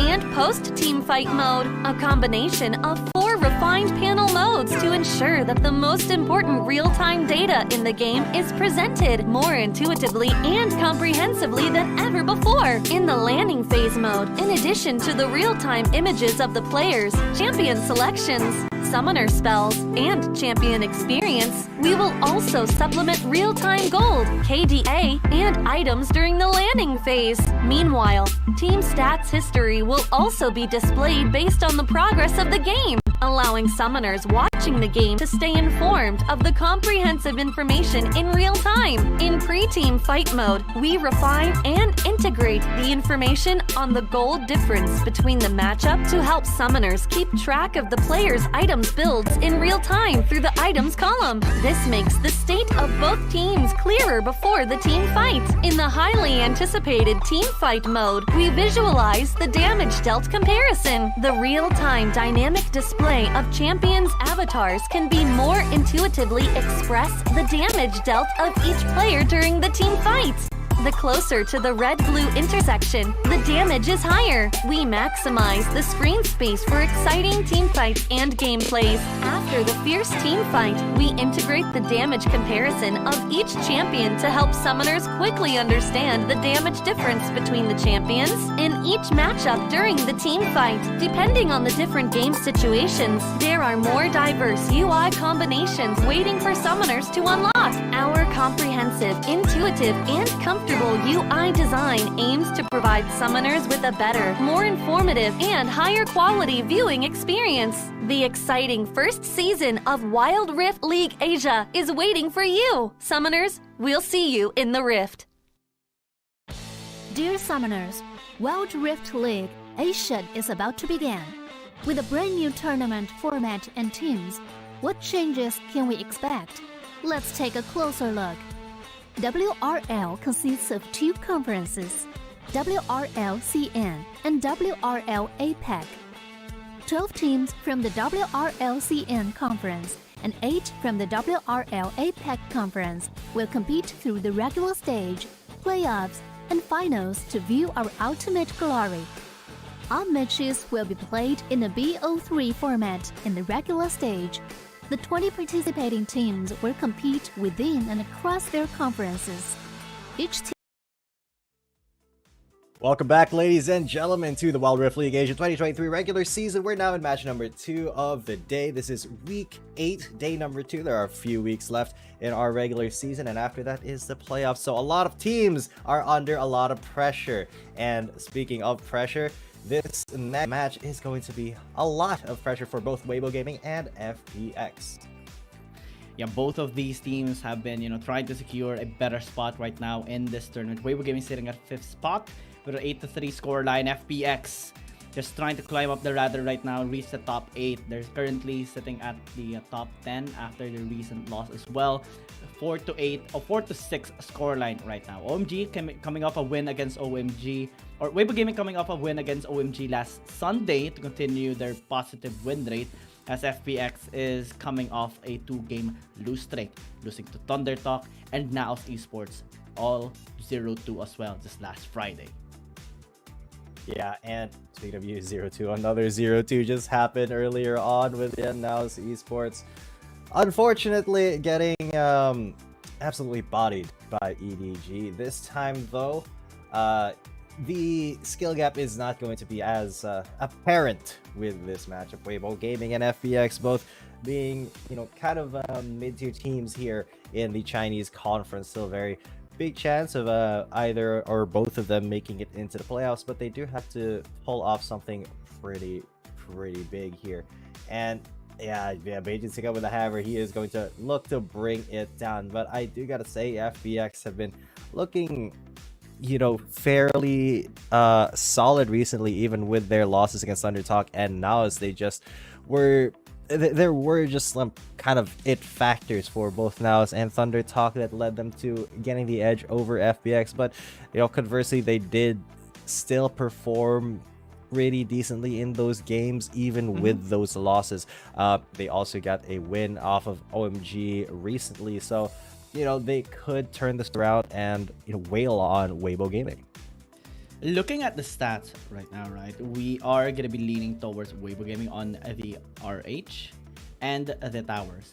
But FPX shows promise in scaling towards the late game. And I think that's the angle that they can actually take here in this particular game, because Weibo Gaming is just so clean in their scaling. It's also really difficult to actually take them down. And only a couple of teams were able to actually defeat them.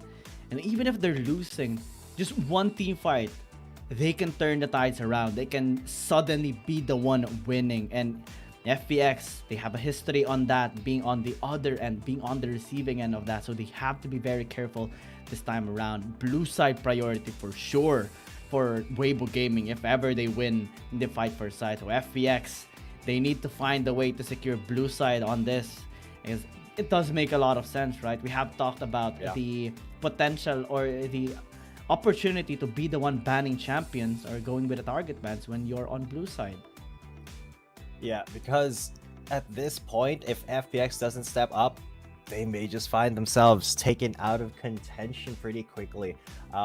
Especially since, while they have had some okay performances, some good performances even lately, they just have not gotten the good results. They lost a couple of their last matches, and Weibo Gaming, they have been a little bit more, back and forth. They had a really long win streak up until they went up against J-Team, who are top 2 at the moment, and then took it back against OMG. So they are kind of riding on a high here, and of course, they may be the more favorite team for the Chinese fans. They've only lost 3 times compared to FPX, who have honestly dropped the ball quite a bit, losing 6 times, twice as many losses than Weibo Gaming. So definitely, I mean, the stats do not lie. The results are pretty apparent here, although with the inclusion of a couple of plays here from FPX and some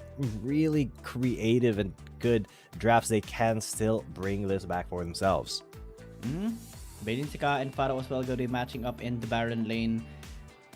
Let's see who is going to be getting the control. But we have our host to introduce the team first. Hello， 各位现场以及屏幕前的召唤师们，大家晚上好！欢迎大家来到2023英雄联盟手游亚洲联赛的比赛现场，我是主持人维佳。今天的第2场比赛将由 WBG 对阵 FunPlus。WBG 在这个赛季保持着71%的超高胜率，在每一场比赛都可以感受到他们的全力以赴。而最近不断调整体系配合的 FunPlus 能否在今天重塑 WRL 的荣光，让我们到比赛中一探究竟。接下来，让我们欢迎 Weibo Gaming 以及 FunPlus Phoenix。Hello everyone, welcome to the stage of 2023 Wild Rift League Asia 1. I'm Laura. Today's second game will be WBG versus FunPlus. WBG, which has maintained a super high win rate of 71% this season. We can feel their full energy in every game.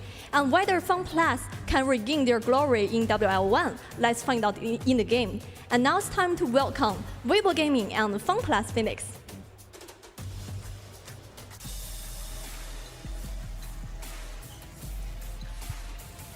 早下班晚下班，你们今天都得下班。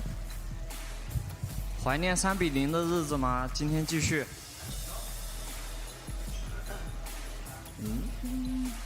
We don't know what I said, but we can sense the energy. The FPX is shrugging off, the odds right now of Weibo Gaming. And going back to the matchup in the Baron lane, we have talked about, or we have seen the matchup of Beijing and Fado. Beijing actually has been being shut down a lot lately and can be a big problem for Weibo Gaming. So he still shows stability and the ability to make good calls for a team fight impact. Fado's creative champion pool like the Corki in the top lane and aggressive champs like the Fiora can actually be pivotal for FPX to secure the pressure and enable their win. In the win. solo lane, WBG, BYCK, FunPlus, Fado.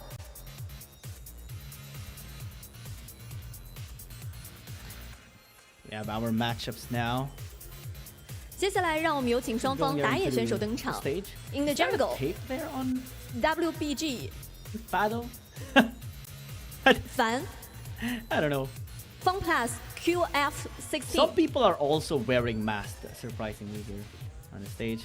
下面有请双方中路选手登场。In the mid lane, WBG, 飞 FunPlus, Sky. Valentine's Day as well. With them holding a lot of hearts, holding a lot of flowers.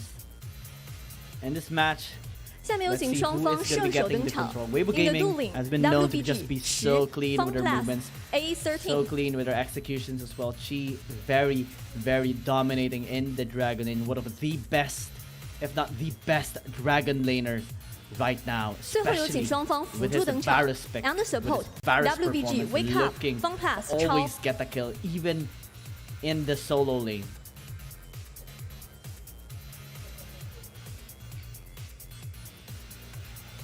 All the players are getting ready. Let's start into the world. With initiations here on Weibo Gaming, always making really good engages to enable the team, especially on team fighting. And FPX has to be really, really careful whenever they go onto a team fight against Weibo Gaming. But we are going to be going with a fight for side for the meantime. Beijing with his hammer is going to challenge Sky in this side selection priority. Oh yeah, I actually love that. And if you guys are not familiar with what the fight for side really is, it is a 1v1 on the Howling Abyss between one representative of each team. The winner gets to decide the side priority for the rest of the match. So it is pretty important, especially when it comes to your pick and ban strategy. So with all that being said, Beijing has been an absolute monster lately. I wonder if SkyFL is up to the task of, downing him in this fight for side. Oh yeah, I mean, Sika is really disciplined in his approach. Oftentimes we do see him getting shut down, being pressured a lot, being focused by the NB teams, but he always has somehow, some way back into the game. And in the fight for side, we can already expect his aggressive playstyle, and Sky has to just be ready. A while ago, we have seen Langui with a Gragas and Calm with a Sion. I actually love the Sion pick-off. I want to see it again because we have seen a lot of Gwens, we have seen a lot of Lucians before. Zeri has been picked up, I believe, at some time already. But I don't want to see it right now. Also the Fiora, I don't want to see it. Maybe a Wukong would suffice. Ari is okay, I would say. But different champion. Maybe the Cannon? Maybe something like a Jace would be so fun to see. More likely a Gragas. Oh yeah. Oh, okay. More likely a Gragas mirror match. So yeah, it is just going to be a full skill matchup between these two. A mirror match is kind of the purest form of 1v1. So I'm very excited to see what these two can bring to us. Gragas versus Gragas matchup always fascinates me because we expect a tank Gragas. We expect the sudden death coming our way. It can be, slow paced at times, but it's up to the execution at the very end. How you are gonna be putting the other person outside the ring of fire so that he can be more damaged. And also the build path is very, very important. And I actually want to see a Divine Sunder on a Gragas. Because again, the cooldown on your second skill is relatively fast and you can just proc your Divine Sunder a lot of times. In a sense. Oh yeah, because and then like Spirit Visage. The Spirit Visage is also a really good pick up, especially when you're looking for that sustain that you really need in those longer engagements. Because not only does it give you a tankier answer to the Gragas' magic damage, but it does give you just that little extra bit of healing from your passive. So the build paths are very open-ended here. You can go tank, you can go AP, you can Divine Sunderer. Yeah, you're completely right. But it is kind of a rock paper scissors situation here. Yeah. Whoever has the build that counters the other person should be the one that's coming out on top. You know what I'm looking forward to this? Divine Sunderer, Spirit Visage, and a Rift Maker. Everything just cements the healing or the sustain for the Gragas, because we know that this is going to be a tank Gragas for both of them. We already see the grasp on Basica. Electrocute though on Sky, so maybe he wants to go for AP. I'm not entirely sure about this though, because again, the tank version does deal a lot more. We can see it right now, just on the auto attacks, right? Basica has won it, though he did use the barrier to try and stay alive even more, and Sky didn't really use any summoners. Still, it's still really Basica who is on the winning side here. Look at how much damage he's already done, and oh my lord, there are some sirens going on out around outside. I guess there are emergencies coming with the storm, but SkyFL with the first one to push out the lane. Basica though, because of his tank build, is really not taking all too much damage from SkyFL, and Electrocute is a little difficult to proc on Gragas, not as useful in an extended team fight as well, or not an extended team fight, but an extended duel between his counterpart Basica here than the grass that you can proc every 4 seconds basically. Yep, Sky has to land 3 of his abilities just to get the Electrocute, and it's a little hard to do when you're up against another Gragas, right? And that should give a little bit of an edge here towards Basica in this 1v1. Yeah, and every single advantage that Basica can have in this 1v1 will further contribute to the chances of Weibo Gaming to actually win this fight. And I mean, even with the combat efficiency from SkyFL, the items that he's taken, Basica so confident in just going for the body slam, and I mean, it paid off. Look at how much damage he did compared to SkyFL, even with the item discrepancy. Also a little bit sad on Basica, missing 2 minions there a while ago. He wanted an auto attack, but again, the other minions are attacking the minions of Sky as well. So yes, he's just gonna be looking to farm up. I'm looking forward to see whatever item Basica actually wants to get in this early game, because both of them does have the Ruby Crystal, and he hasn't backed out just yet. Only Sky was able to go towards base, able to get that blasting wand. Now we are going to be seeing Basica go back to the base. Is it going to be a Divine Sunder? Is it going to be a Rod of Ages? I don't know. Divine! Oh, it does look like he's going for the Divine Sunder build. Yay! Yes, sir. But the Rod of Ages has been picked up here on the side of SkyFL. That's going to start scaling up quickly because this is a Howling Abyss, but yeah, the Divine Sunder is the route here. And I think that does mean Basica has the bigger advantage, bigger balls as well coming into this fight. And with the Grasp of the Undying as well, that is a huge source of just both damage and sustain, and there's the already explosive cast. He's trying to get Sky FL. There's the big heal coming in, and the Ignite to just deny that. Sky FL, even with his completed item, is no match for Beijing Sika and his grasp of the Undying and his tanky items. So he will have to go for that health font in the back, giving Beijing Sika so much time and advantage in this lane. Well, there is a catch to it, right? Because you pick up the Divine Sunder, you are not as tanky as building something like a Force of Nature or a Spirit Visage early into the game. So second item should be, at least a Spirit Visage or maybe some Merc Boots. But if you're going for maximizing the sustain, I'm not even going to be surprised if we see a Glutinous Boots here or Glutinous Greaves on the side of Beijing Sika to, again, maximize the sustain that it does have in the lane, whenever it procs the Divine Sunderer, whenever it procs the Grasp up to the Undying. The HP back is just going to be so hard to take down here for Sky. Maybe an anti-healing would suffice, but again, going tank always goes for the long run of the fight.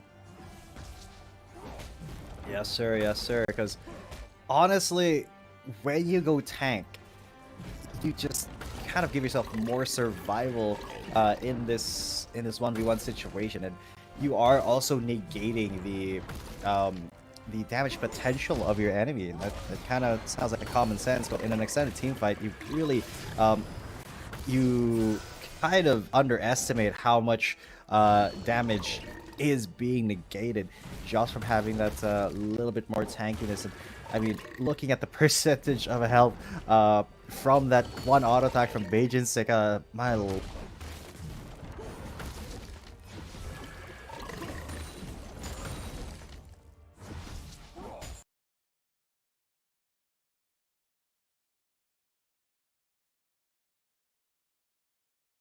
Yeah. Hank? Okay, there you go. Alright, we are... I don't know what happened there, but we are back! And, well, nothing happened so far, which is good. We're also being ganked right now by a storm. Chana. By Seraph and the cannon all throughout and combined. Beijing Sika dealing a lot of damage there onto Sky. Will signal the barrier being used. Cast gonna be dodged as well by Sika. And that's at least some pressure alleviated here in this duel. Yeah, and you can just see how much of a struggle Sky FL is experiencing right now with Beijing Sika just absolutely dominating. Look at that auto attack, that 1W empowered auto attack. Sky FL is just hurting again and again, and this lane is just solely in the control of Beijing Sika. He's absolutely running away with this lead, and I mean, if his opponent picked Scissors, this man picked Rock, and he is the tankiest Rock ever to come to Howling Abyss compared to Sky FL. Let's try to do the numbers while nothing is happening. His Drunken Rage deals at least 7% max HP of their opponent. And the Divine Sunder deals 7% as well. So that every time he goes with a Drunken Rage and procs that Divine Sunder, that is a lot of damage that he is dealing already towards Sky FL. And he can do it a lot of times. He also has the Grasp of the Undying, which again adds more of the person HP that he can just deal. And everything gets into a sustain back at him as well. Good job with the Oblivion Orb, at least to have a bit of anti-healing too. And both of them actually possess that item. But the Spirit Visage increases your healing by 1/3 of it. So it's like negating the whole grievous wounds here of Sky. And that's going to be, again, another problem for him. True. It is a little bit of a big problem that Sky FL has to solve here, because while Grievous Wounds is in effect, I don't think Beijing Sika cares. I don't think it matters to him all too much. Look at this trade that he's doing. There's explosive cast. Does quite a bit of damage, but not as much as maybe Sky FL would like. As his own explosive cast comes in, there's a tower shot coming through, and the body slams. Sky has to flash out of there. He's the one who engaged that fight, but Beijing Sika, he's just so tanky. He doesn't care about all of that AP damage because he can just face it all, and then with his Drunken Rage and Divine Sunderer damage, plus his Grasp of the Undying, he can just sustain back up. And he has a Spirit Visage. And my lord, the double Alliance belt! He wants to be as healthy as possible. Huh. I actually thought he's going for the Rift Maker next, or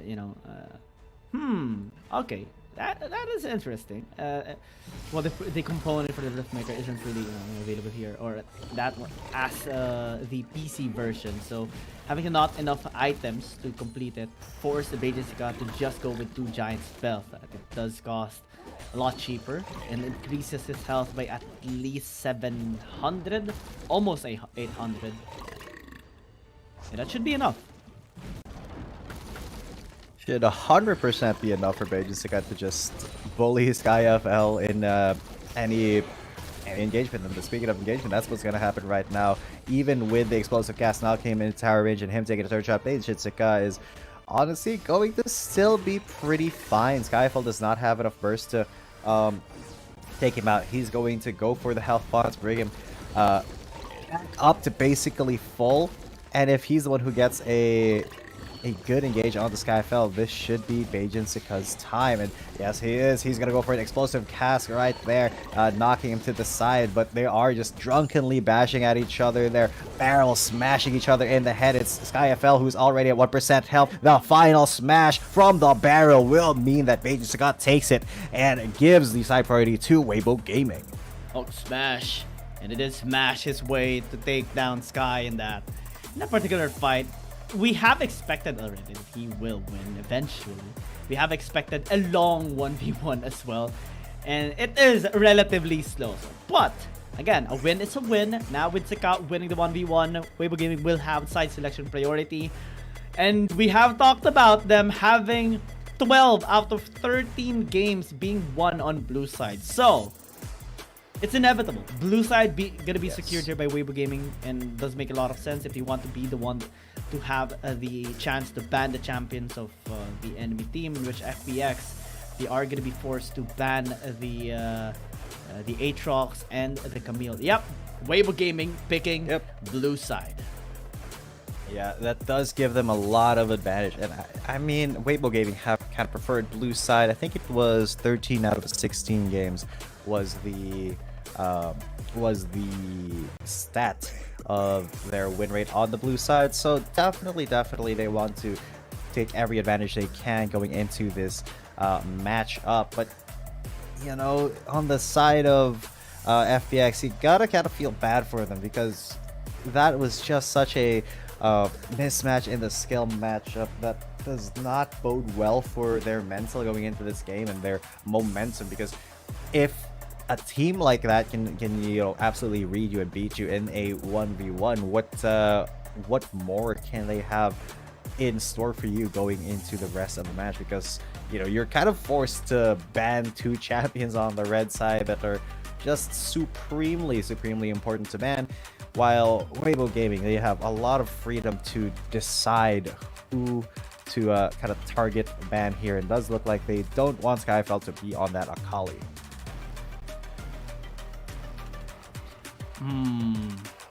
Blue side, Akali gonna be taken away, Camille as well for FPX. Aatrox should be denied here by FPX as well. And we have talked about the virus a while ago. It was shown in game number 1, in which we have seen the prowess of Edward Gaming getting the 2-0 against NAOS Esports, just because of alone getting the virus consistently in that particular match. But FPX is going to be looking to ban away the Shen, because the Weibo Gaming is not showing any interest in taking it out, and that's going to signal the ban as well. Aatrox going to be denied by Weibo Gaming, and interesting, because I think Weibo Gaming can just deal with the Aatrox, but looks like they are going to be respecting QF16's ability to fully utilize it, and has gotten the MVP performance already when he had his debut being subbed in to their older jungler of FPX. Yeah, because FPX, they do need to kind of step up. So every single thing that they can try, they are trying. And while QF16, a lot of pressure is going to be falling on him to perform here, because Jiangxi, honestly, he had some really standout performances for FPX. They did win a couple of matches under his stead, but QF16 just has not had the same kind of success here. Will he be able to, bounce back and really justify his being there is a big question. Jace, the first pick here for Weibo Gaming, and of course FPX going to respond with their entire bot lane. The Galio Varus being picked up here. Wow. All right. Given the respect on the Gragas and the Nautilus, Galio is the only logical option here of FPX, and that is already quite scary on the side of FPX. But Weibo Gaming having really good options to enable their early game, especially in the laning phase. Jace and the Fiora are actually going to be doing a lot of impact in the laning phase. I'm excited to see what support Weibo Gaming is actually going to be giving. Wake Up, Alistar is available, Rakan is still available despite the nerf that has been put in its grand challenge. But the Zig's going to be coming through. Mega Inferno Bomb is available to at least chip down the HP of FPX. But the Riven will be denied here. And we have seen a lot of combinations with the Ziggs and the Riven all throughout the tournament. But having to not be picked up right now by Weibo Gaming, I think is an opportunity that FPX wants. Yeah, because right now the opportunity that FPX wants is gonna come in the form of a Riven here, whether that's for Fado, QF16, or SkyFL remains to be seen, but it's a really decent flex pick for them to just pull out and see how they want to respond to the next two picks of Weibo Gaming. The bans coming out though, they are going to target Bajan Sakan, no Renekton for him, possibly a Jax ban as well for FPX next, but Weibo really thinking hard about what to ban here. Well, given that the Riven most likely is going to be on the top lane, mid lane hasn't been picked up, and jungler as well, so maybe a ban on the Garen would suffice. Kha'Zix as well has been one of the threats that QF16 has been utilizing in some of their games, so those champions, I think, being taken away should already be okay here for Weibo Gaming. Also, FPX does have the opportunity to take one more of the support lines here of a Wake Up. Maybe the Alistar ban would be really nice here on FPX side, since that's one of the champions that we have seen a lot being used whenever the Nautilus, the Gragas, and the Galio has been taken away already. But the Leona will be denied instead. So Weibo Gaming, Wake Up, does have the opportunity to take this champion again. Yeah, because Weibo, they are kind of funneled into picking either the Alistar or the Rakan, but FPX looking for cheeky Lee Sin action. They did get the Kha'Zix and Xin Xiao taken away, which is something that QF16 is a very big fan of, but hold that thought, maybe not the Lee Sin, but the Wukong. Ooh, I can see a Vi doing pretty well here, but definitely a high impact early game jungler is the answer here for FPX. Whether or not it's a Vi or Lee Sin is just a question here. It's gonna be the Wukong. Yeah, Wukong makes more sense. You want to have AoE crowd control, not just a single target, because even if you go for a single target, one of the champions can just use that against you. It's so hard to target Bajan Sakan later on with Fiora if ever, and that's going to be a devastating result if ever here for FPX. So now they pick up the Wukong, but Weibo Gaming actually responding with the Alistar. This champion is something that we have talked about a while ago, and it being available signals maybe even a Yasuo to be picked up. But Weibo Gaming, I think they won't really go on that route. They want to go safe, especially with a lot of AD on the side of FPX. The Jax makes a lot of sense. Able to deny a lot of those auto attacks with just one ability, the Counter Strike. And FPX going for the Zed, I think it's going to be very scary. You don't have a lot of AP damage, and at most it's going to be the Varus dealing AP, but we have seen this already. This build, the AP Varus, not really dealing a whole lot of damage. Yeah, because honestly, this Varus for A13 is going to be something that needs some extra special attention for FPX.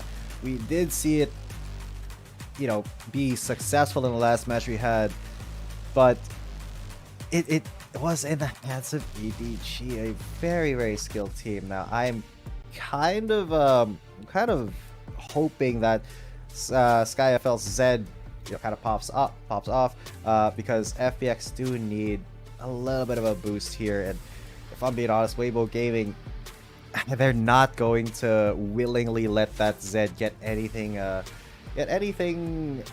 done without their permission. So I think SkyFL is going to have to look for some very creative ways to get into team fights, maybe coming in from the back, from the front. A creative flank is the way to make the set effective, but that's so difficult when you have an Alistar that is hell-bent on defending the squishy members of Weibo Gaming. Yeah, it's so simple to execute the lineup here.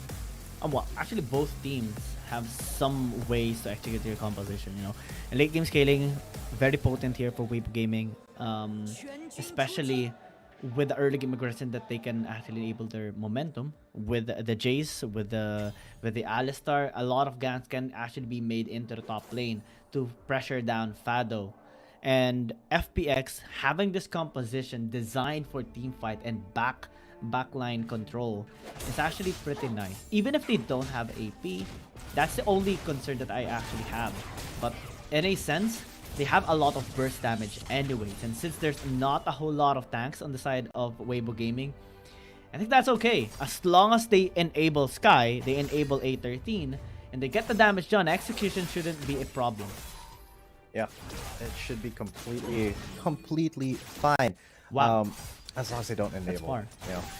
That is a little far, but that is the headbutt. No pulverize here. It is not a huge priority for Wake Up to really go for a big play right now. They just want to be a little bit safe. Do a little bit of harass, get some lane control going, because I can honestly see this being a little bit of a slow burn game once again.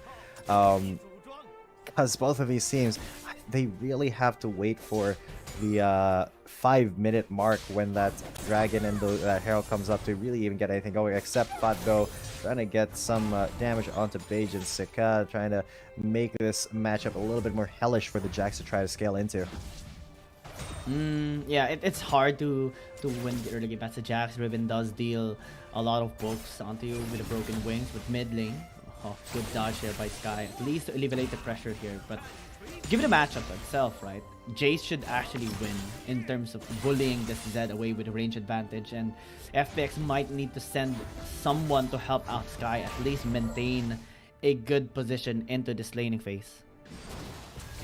Yeah, a good position is the best thing they can hope for right now, because, okay, it is going to be Wake Up looking to go for maybe a little bit of a play here. SkyFL getting taken down very low, no Ignite here, so no overcommitment to that kill, but SkyFL has to be very careful because Fan is over there up in the wings. QF16 though trying to go for a gank here. Fan's going to be coming up. There's a headbutt and the pulverize to keep face safe. And just a little bit of how you doing in the mid lane as Weibo Gaming rebuff that attempt. Okay, so far so good here for FPX. I like that they're being very proactive at Sky. Oh, that is a lot of proactivity. Man, Fan is doing really well on this pure jungle. It is kind of a specialist pick, but if you're able to make it work, then it really catches the other team off guard, because you usually see a Fiori trying to split push, something like that. But if VR is just engaging on you and trying to get kills 24/7, it does kind of make you pause and really consider where she is going to be coming from, the routes that she's going to be taking to flank you out. Weibo Gaming just trying to stabilize their position into the mid lane. Chao doing a really good job helping out Sky as well. And still just 3.5 minutes into the game. Yeah, they did reach level 5. I think top lane is going to be the way to go here for FPX. Fado has a big responsibility to shut down Beige and Sika, especially pre-5 minutes. Or every time they have an opportunity into the top lane. Because again, the Jax is just so scary into the late game. Even if this is a Riven, come late game, no one can deal with the Jax. Oh! Yeah, but oh god, SkyFL taking so much damage. Will the Ignite take him down? Yes, it will. There's the first blood for Wake Up. And I don't think he was ready for that amount of burst, but on the top side, Beijing Sika rebuffing the attempts from Fado and Chao to really try to get some revenge going, something to trade for that first blood.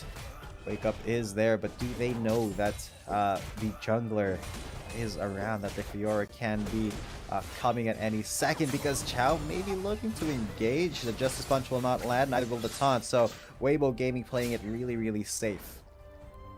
Weibo Gaming, this is how disciplined that they actually are. Even if they do get the numbers advantage, even if they think they can actually win a fight, if they see that there is some disturbance or some weird pattern that the enemy team is having, they become very, very cautious, and then they fall back.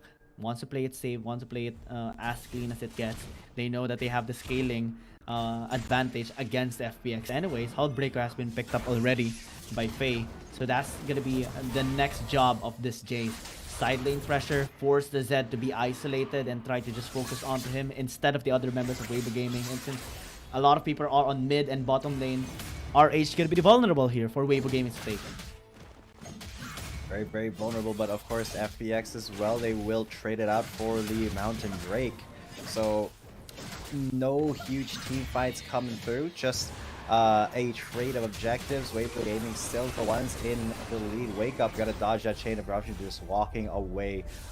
Both Chi and Wake Up actually doing a fancy little step back to dodge that that piercing arrow, but now this could be a little bit of trouble for Fan, but it's completely fine because she did get the Mega Inferno Bomb. Now Fan is in a lot of trouble. There's a Justice Punch. He does go, Faye goes away and gets another kill for FPX. That's 2 for 0. Weibo Gaming not actually getting the most value out of that invade. I mean, let's check out the replay on how it actually happened, because Weibo Gaming, they just recently secured the Rift Herald. Fan was a little bit vulnerable. Questionable engage there onto invading, and yeah, FPX, they did take a lot of damage from the Mega Inferno Bomb of Chi, but again, the virus is free hitting. The Wukong is dealing a lot of damage, and also the crowd control that they just possess is a big threat towards Weibo Gaming, and that is a big disrespect that Weibo Gaming uncharacteristically did against FPX. Being punished now, they did push the tower into the mid lane, at least chip down some of its HP, but FPX, they did get the scaling objective. If they get the Ocean Drake, that's a lot of damage negation already picked up. Yeah, so much more tankiness, and that may actually be the thing that breaks the camel's back here for FPX. But there is a flash onto Faye trying to get a kill, but the exhaust will deny SkyFL anything, and Faye actually doing so much more damage than he did, even with the Deathmark proc going down. So it does show you that this Zed is not really in the best of spots. SkyFL really struggling to make his mark in these fights, in these little 1v1s, because as a Zed, your window of effectiveness in Wild Rift is so much smaller than it is on League of Legends PC, that you really have to be super on point with your flanks, with your roams, with your ganks. So if SkyFL is not able to get anything going, he will just be kind of a paperweight in the late game fights. Oh man, Weibo Gaming being controlled right now. Chao though. Oh!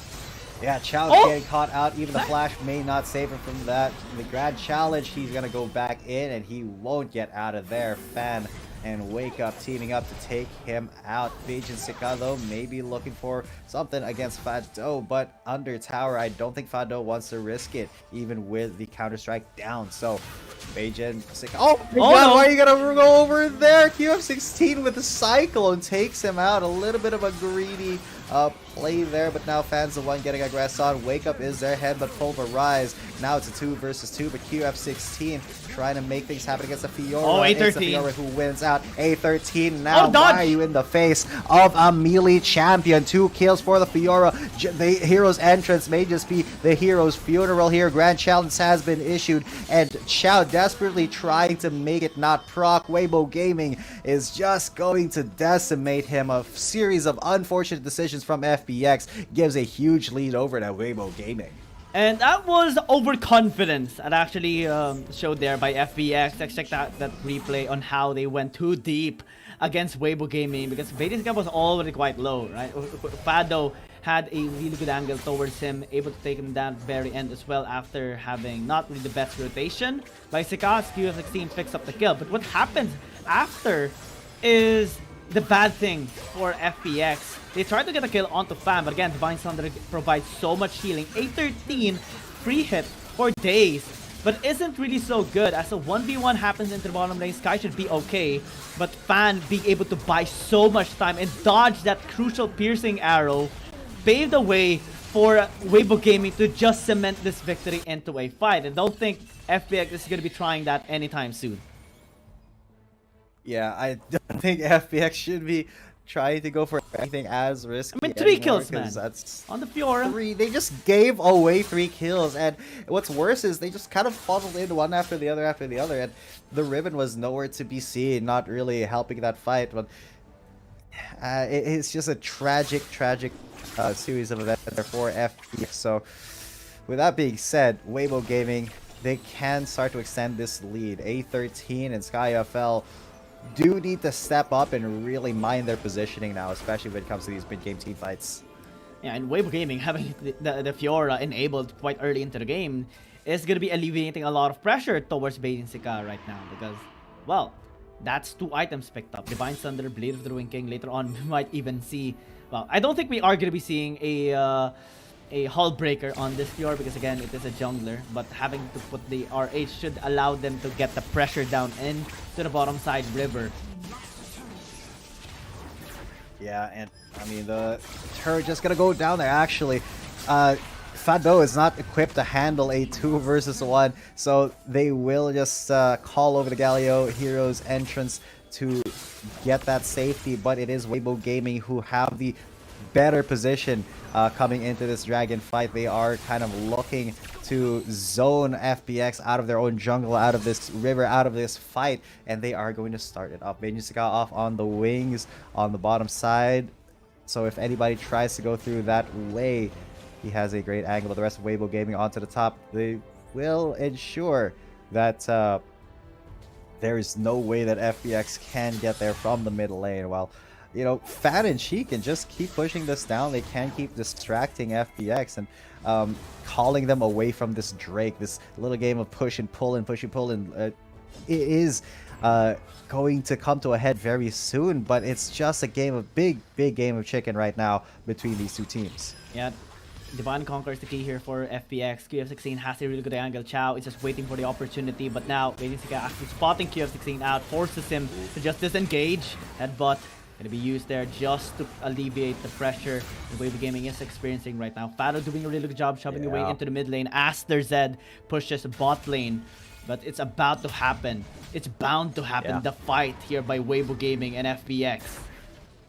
Yeah, great pushes here from FPX, great lane control, but will that be enough to win this fight? Because WBG are really doing so well here. BO3 now going to engage onto 2, gets a double stun with a counter strike. He is not strong enough to go for both of them at the same time, so he calls over the support. Wake up there, and QF16 is actually going to take a lot of damage. And on the top side of that fight, Faye and Fan just absolutely body the Riven. That is -1 for FPX. They now have the man disadvantage. Weibo Gaming commit onto the dragon. Wake Up is there, being a very wide Alistar to try to deny the rest of FPX from getting into this fight. And it looks like FPX will just give it up after losing their Riven to a 2-man gang. So Wake Up, that could have been very dangerous for A13 just backing right there. But let's take a look at where the Riven went wrong. Because there were 2 fights that happened, right? Fado got engaged while the Zed was actually engaging onto BO3, and that numbers advantage allowed them to just get that dragon for themselves, because no crowd control was already present there for FPX. They already invested quite a lot just to save Sky and QF16 from the bad angle that they took in that red side jungle of Weibo Gaming. Now they will be getting the blue buff for QF16 at the very least. That is, you know, one way to look at it. But RH, or at least the dragon picked up by Weibo Gaming a while ago, is going to help them so much in the scaling again. FPX, I don't think they should be going recklessly anymore. That's 2 times in a row now, and Weibo Gaming, this is a team with supreme discipline. If you give them any window of opportunity, they rub it in your face all throughout the game. And the positions of Chi has been so clean, nobody can reach him. All throughout the game, he has been just safe, always getting the damage done and not being reached by any members of FPX. Yeah. No members of FPX are able to actually find any sort of angle to get into that fight without endangering themselves. So unfortunate, but you know, face checking into a bush is not something that you want to do against a team that is pretty ahead of you at the moment. So WBG just really playing a clean macro game, not allowing FPX to exploit any of their potential win conditions, potential fight turnarounds here. So it's completely fine for Weibo Gaming to just, give up that tower. They don't really care about it. But Beijing Sika may be in a tiny bit of danger here with Fado and SkyFL. But he is a Jax. He can 1v2 pretty effectively. He doesn't really care. Chow, on the other hand, gonna get grand challenged. And it's just Weibo Gaming bullying FPX inside their own jungle. The Cyclone comes out, but nobody is there. Wake Up from the back. He is going to be distracted. There's the MIB as well, doing a lot of damage. But this fight has gone on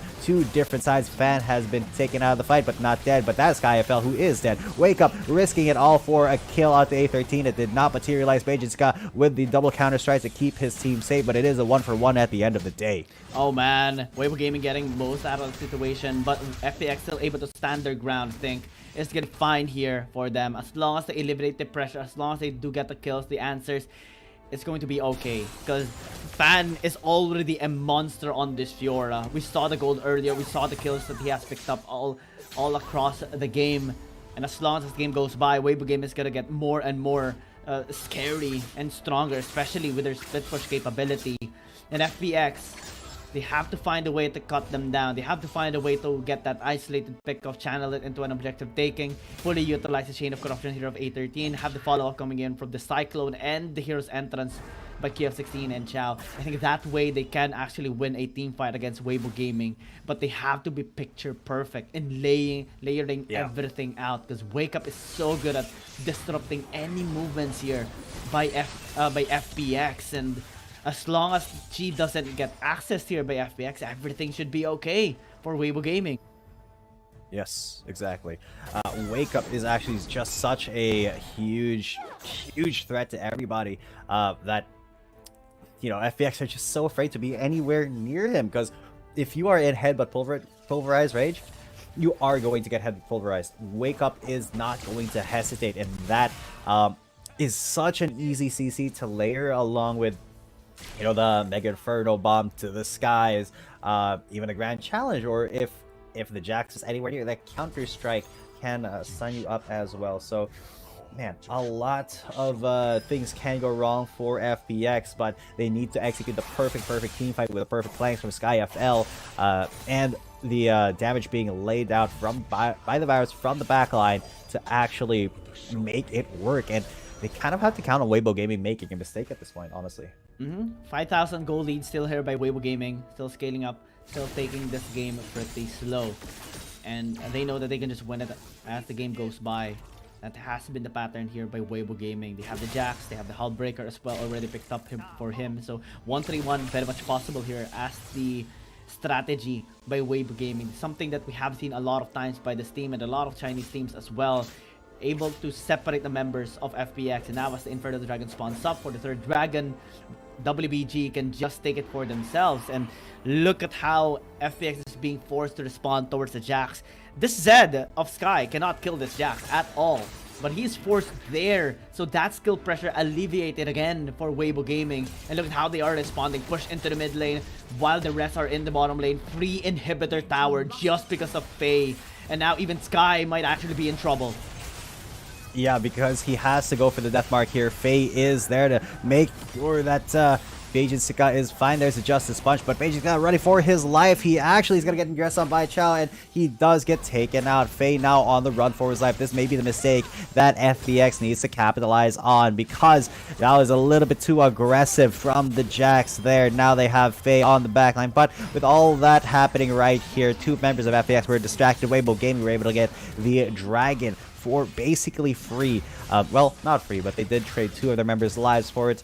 I would say kind of worth there for Weibo Gaming, because that does signal that the Elder Drake will be spawning up next. And Weibo, that is just extra damage for them, that Infernal Drake. And now it is the target. QF16 just absolutely getting bursted down. He has to go into stasis, but he's not. Oh, he actually may be able to get away with a Cyclone too, but he's so low. He's just barely on the edge of life and death. The rest of FPX just protecting him as Fado trying to get a kill over here with a win/wake up on the brink of death. He does get taken out, and these are the mistakes that FPX needs to capitalize on. There's a death mark, but the stasis as well, and Fan has gone down. Faye has gone down. Beijing Sika maybe looking for an angle into this fight, but somehow FPX have gotten 3 more kills for absolutely nothing.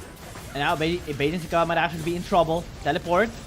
Faye? Yeah, because now Faye may be helping him out, but that's a 2 versus 4 that they do not want, and that swing and a miss from the Mega Inferno Bomb. A little bit too aggressive there from Weibo Gaming, and now Chi also paying the price for it. 3 more kills for FPX after that huge fiasco, and suddenly the gold lead has all but disappeared for Weibo Gaming. What happened there to Weibo Gaming? They gave like 7 kills in total. Everyone respawned. There's a huge wave into the mid lane pushing here to try and end the game, but again, since Sky is there, it's all gonna be okay. FPS gonna be getting this Elder Dragon as well, and suddenly the gold is even after 6,000 gold being Weibo Gaming just because of that. I don't know, there's no other way to describe it than a throw.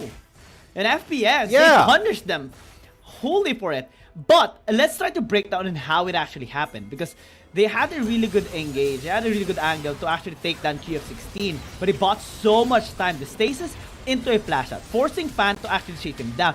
But the Grand Challenge expired just in time for him to be able to escape, and then everything happened. The punish, the overextension, the questionable go-ins on the members of Weibo Gaming, one at a time. And FPX suddenly is the one in control. Yeah, unfortunately, unfortunately, Weibo Gaming did just funnel themselves into FPX again and again and again. And that does mean that, you know, this game has been blown wide open. FPX now actually have a gold lead. Look at how that swung just from that extended series of fights, just down and down and down. Look at the gold lead, and again another catch for FPX. They will take the Jacks out. Now they're on the rest of WBG. Can they lay the CC right? They have found Wake Up, but he will flash away. Only 1 kill will be given up by WBG this time, but 1 kill because of a very careless mistake is still a kill for FPX. That is still an avenue for them to make this gold lead even bigger. It's already 3,000 gold. Faye there gonna get death marked on and absolutely demolished by Fado as well. Here is the Baron getting taken down for free. WBG throw a Mega Inferno Bomb, but really can't do much more about it. A 1v1 now. Fado versus Fan. Can the Fiora actually take him down? No, he can't. Wake Up is in there like Swimwear. He punches the jungler out, and it's actually a steal from Chi. Can this be the turnaround for Weibo Gaming? There is the sacrificial jungler there, because Fan did not slide it down, but a big steal from Chi. What is happening in this game? I'm so confused right now. It started off as a clean game from, well, both sides, and then these stuff happened. Chi getting a... How? That just doesn't happen. Auto attack, bouncing bomb as a steal. Not even Fan was the one to get that steal away from FPX. And there were like 5 people of FPX there. QF16 got completely zoned out. He managed to stay alive, got the kill onto Fan as well. But again, Baron taken here by Weibo Gaming is alleviating the pressure now of FPX. And now they have the opportunity to go on the side lane. Flash, not gonna save you, buddy, as A13 falls down. And Weibo Gaming can just push again, side lanes. The Jax is in the bottom lane, Face in the top lane. 1-3-1 gonna be established again by Weibo Gaming. Yeah, and a 1v1 is really what they need here, especially with the Baron buff and Chi pushing. But Oh no, look at where SkyFL is. He's so patient, looking for the right opportunity, looking for the right flank, but the rest of Weibo Gaming, they are just going to be funneling into the mid game. And mid lane, sorry, as FPX, they do need to defend against these Baron buffed up minions. And look at this big risk taken by SkyFL, trying to go for the death mark onto Chi. He does get a lot of damage, and he takes the Ziggs out of the fight, but he's still alive, still, you know, able to throw bombs down. And Chow, incredibly low. SkyFL so low as well. The MIB will not take him down, but that will take the support down. QF16 still trying to make things work there. The Cyclone onto 2. SkyFL so incredibly low, but he's got the Guardian Angel. The turret has respawned, but it doesn't really matter. This is a chaotic fight, but the Nexus is the target here. Good target acquisition from Weibo Gaming to actually take this game away. Well, Weibo Gaming was able to recover at the very end, but that was still a messy game. Yeah. Not the best form here by Weibo Gaming. Able to recover at the very least. Now they're match point, but I don't know what happened there. I don't know what to say about that one, if I'm being honest. It was one of the messier games that we've seen in this entire league. So it's hard to break down because both teams made a lot of mistakes and a lot of throws were made on either side.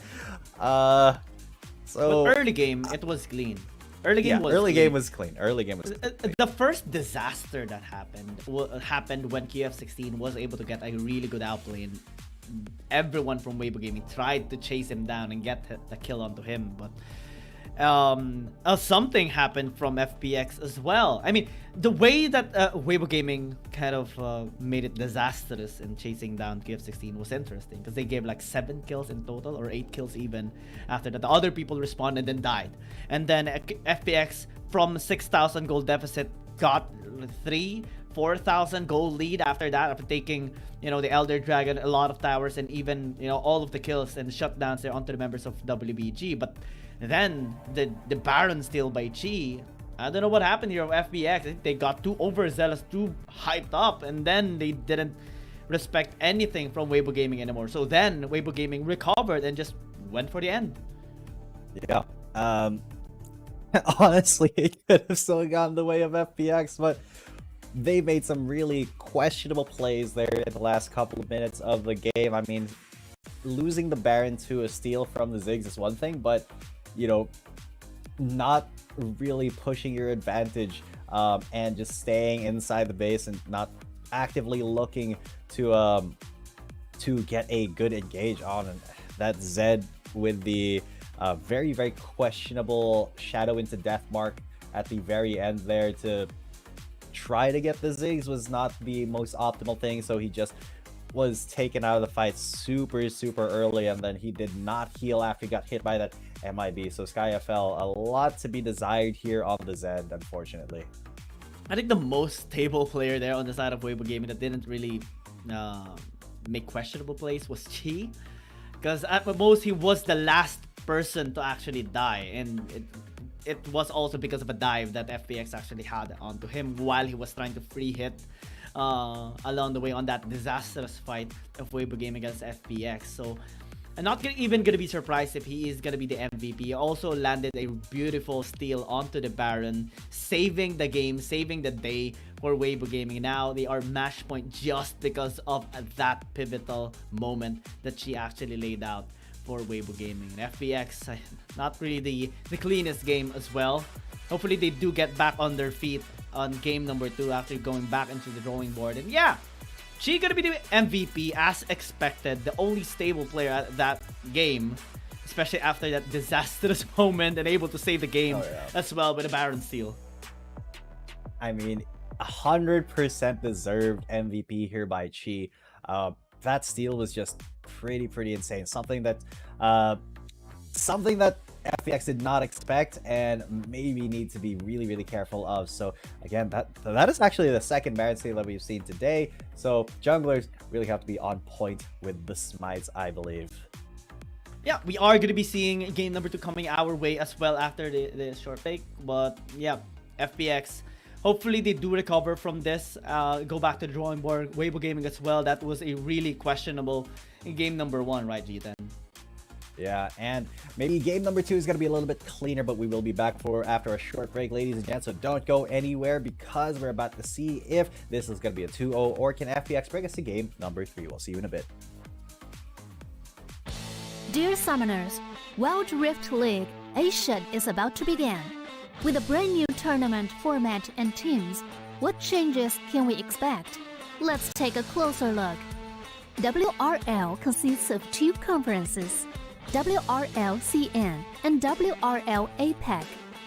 12 teams from the WRL CN conference and 8 from the WRL APEC conference will compete through the regular stage, playoff, and the top 4 teams from the WRL APEC conference will qualify for the playoffs.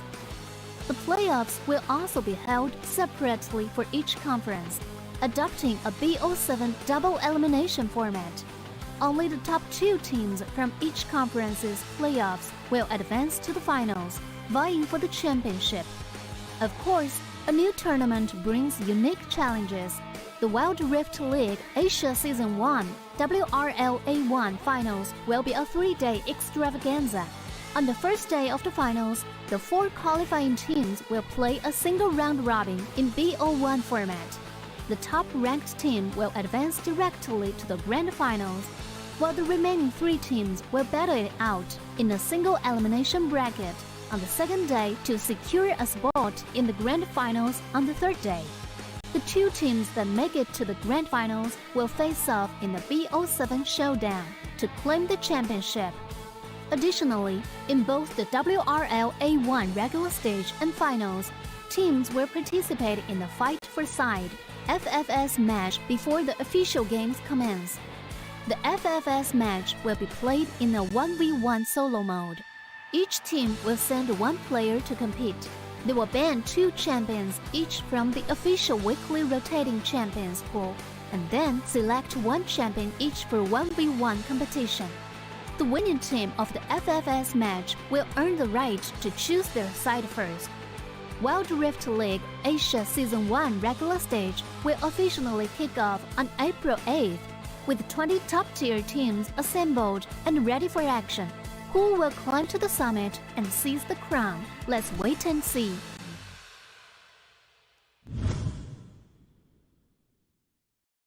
Dear Summoners, welcome to the Wild Rift League Asia 1. With the new season comes a fresh upgrade to our Spectre UI, designed to provide everyone with a better viewing experience. First thing is about the original. Welcome back at it, everybody, and after a very questionable game from both sides, we are now at match point here on Weibo Gaming versus FPX. Of course, if you guys saw that last match, you'd be as confused as me and Giyang were, but, well, new game, new mindset, new compositions. We'll see if this game is going to be a little bit more clean, a little bit more calculated from both sides. Oh, man. She was like, let me stabilize the game for you guys. You had so much fun already, and you gave a lot of deaths and the opportunities for FPX to come back in that game. Got the Baron, and then says, okay, let's finish, guys. Let's finish strong. And now we're at match point here for Weibo Gaming. FPX, for going back into the drawing board, they will have another opportunity this time around, being on red side again in this game number 2. It's so hard to be on red side actually against Weibo Gaming. Right now, they increased their win rate. 13 wins out of 14 games just after that game number 1. It's just so hard to beat now. Yeah, it is very, very difficult to beat out Weibo Gaming in these situations. So, well, let's just take a mental reset, because I know you and I are still kind of reeling after that match, and so is FPX, if I'm being honest. But looking at these bans already, Weibo Gaming, they do want to get SkyFL away from the Kali there. Kind of comfortable with him being on that Zed, but they will confirm that Grog is picked for Wake Up. I mean, other than the NAOS, that is the other S tier support at the moment. That does mean that FPX have a choice of going either Rakan, Alistar, or Galio. Although they will be picking up their Dragon Laner first, is Ziggs. I mean, she had a really good performance on the Ziggs, absolutely saved the game for Weibo Gaming. So maybe FPX think that, you know, we'll take the Ziggs this time and we'll save the game for ourselves. Both the Ziggs and the J is going to be picked up here by FPX. That was used by Weibo Gaming in game number 1. And so the Gragas has been prioritized. This is actually good coming in from Weibo Gaming. Chi is one of those only players in the Dragon lane that it's still 100% comfortable and confident to actually pick up the Zoe and win the game. And I am also confident he is going to be able to deal a heck of a lot of damage here in this particular game, not be, you know, threatened a whole lot. And we have expected that pick already coming in from Weibo Gaming after seeing that Nautilus ban, because FPX banned away the virus, and now they're even funneling down, banking that Chi is going to be able to dish out those paddle stars and then get those sleepy trouble bubbles for Fan to actually execute with his Kha'Zix. Yeah, Fan on this Kha'Zix, I think, is a lot better of a choice than the Fiora that we saw. However, I do think that with FPX picking up the Rakan, this does kind of limit the ways that Fan can actually get into these fights, because he has to be so aware of getting charmed up or knocked up by the grand entrance. There are many things that can go wrong here, but ultimately it has to do with Xiao just being on point, and that is the huge question here. Can he use that Rakan to full effect? Because, you know, Rakan not the tankiest champion. He's not going to be the scariest out in the front. He has to be more of an engaged searcher. He has to look for the perfect way to get into Weibo Gaming's face, get the big Garen. charms, the big grand entrances. Garen, maybe a good choice for them to pick up as well. So looking at these bans, Weibo Gaming really focusing up on that maybe that jungle champion pool getting banned out. Odd that Delusion got banned away, because Cork is still available here for Weibo Gaming. And yeah, it is another AP champion for Weibo Gaming. It doesn't really matter here at this point, because there's no tank on the side of FPX aside from Xiao with the Rakan. Not really the tankiest champion to actually have in this particular game as well. So FPX now will be accelerating this game, possibly with a Vi being picked up. But I think Riven should suffice as well if ever they do want to have that into the Baron lane. But looks like they want Fado to be the one to last pick in this particular game. Looks like Weibo Gaming will have the Corki at the very end. Fiora as well, picked up here for Beijing Sika. And looks like this is a scary lineup that Weibo Gaming has designed. I think that's better, honestly, for Beijing Sika to be the one on the Fiora. Going up against a Riven, this is going to be a bit of a scale matchup, but you know, Fado did pick that champion up because it does decently well into a Fiora, you know, better than something like a Jax. Though, again, eyes are going to be on QF16 if he's going to be able to use this Vi to his full advantage, because that cease and desist is just a huge impact ultimate. I think he really should start ganking with that even slightly before the objective spawn. Even around 4 minutes could be a great time for QF16 to start trying to really make waves around the map. So all that being said, let's see if we get another 2-0 here, or can FPX bounce back, because they really do need this win if they want to still have themselves in the fight for the playoffs. I mean, the matchups are laid out. Weibo Gaming and FPX, I think, is going to be having a tight game this time around. Both has really concise win conditions here. Weibo Gaming does have relatively good scaling towards the late game, good side lane priority as well, and decent amount of burst damage to balance it out from early game to late game. Eyes on Fan later on, because he's going to be looking for picks as well as Chi. But on the FPX side, they have really good early game pressure with the Vi of QF16. Maybe in trying to enable Fado or Sky early into the game. Also, the Ziggs Riven combination should provide a lot of pressure, especially that there is a Rakan. And that is going to be key here for FPX for sure, to at least get that CC done. Everyone gets hit by the Mega Inferno Bomb, and then a Wind Slash to just clean things up. Yeah, so I mean, they're already going at it. Level 1, Beijing Ska and Fado. It does go pretty even. Ignites have been used, but no kills so far because, I mean, it is level 1. What are you going to do there? Though the vital procs are going to be a lot more useful for Beijing Ska than Fado just getting those stuns up. So having to force Fado to back off in the first wave, Beijing Ska does give himself a little taste of lane dominance here. Mid lane though, Chow actually taking a bit too much there from Faye and Wake Up as they had the initial interaction here into the mid lane, but nothing to be worried about still here on both sides. Naturally, we can see our supports going back into the top lane once more to try and help our Baron laners out. Headbutt is the name of the game in game number 1 as Wake Up had 64 seconds in terms of suppression with his CC chains, and FPX has to be, you know, extra careful this time around because the Gragas is more potent, I would say, in those kinds of setups. Isolation plays as well. Chow, dodge. Yeah, really trying to get stuff going with his Rakan. I mean, I get it, right? This Rakan, you picked it for a reason. You have to be the one making proactive plays because you cannot just respond to the Gragas making plays on you because you are handing the onus over to Weibo Gaming. So Chow really has to be the one proactive, and he does get that knockup, but the body slam onto Sky FL does do much more damage than the grand entrance onto Faye. So overall, Weibo Gaming still pretty ahead here. QF16 going for an early tower dive on level 4. They just got with a flash. There's the turret getting the target priority, and a little bit of a failed dive. But I do love the proactiveness from FPX. Had it being denied, though, it's opportunity again for Weibo Gaming, at least the rest of the members, to do something across the map. And Battle going in once more. Ignite as well. Ignite's come out. Beijing Ska does get away with that scot-free. There is the Vi still off on the wings. Wake Up just making it to the top lane now. Okay, QF16, he reaches level 5, goes for the Vault Breaker flash. Gets the kill, but gets traded by Wake Up, so it is a 1-for-1 still.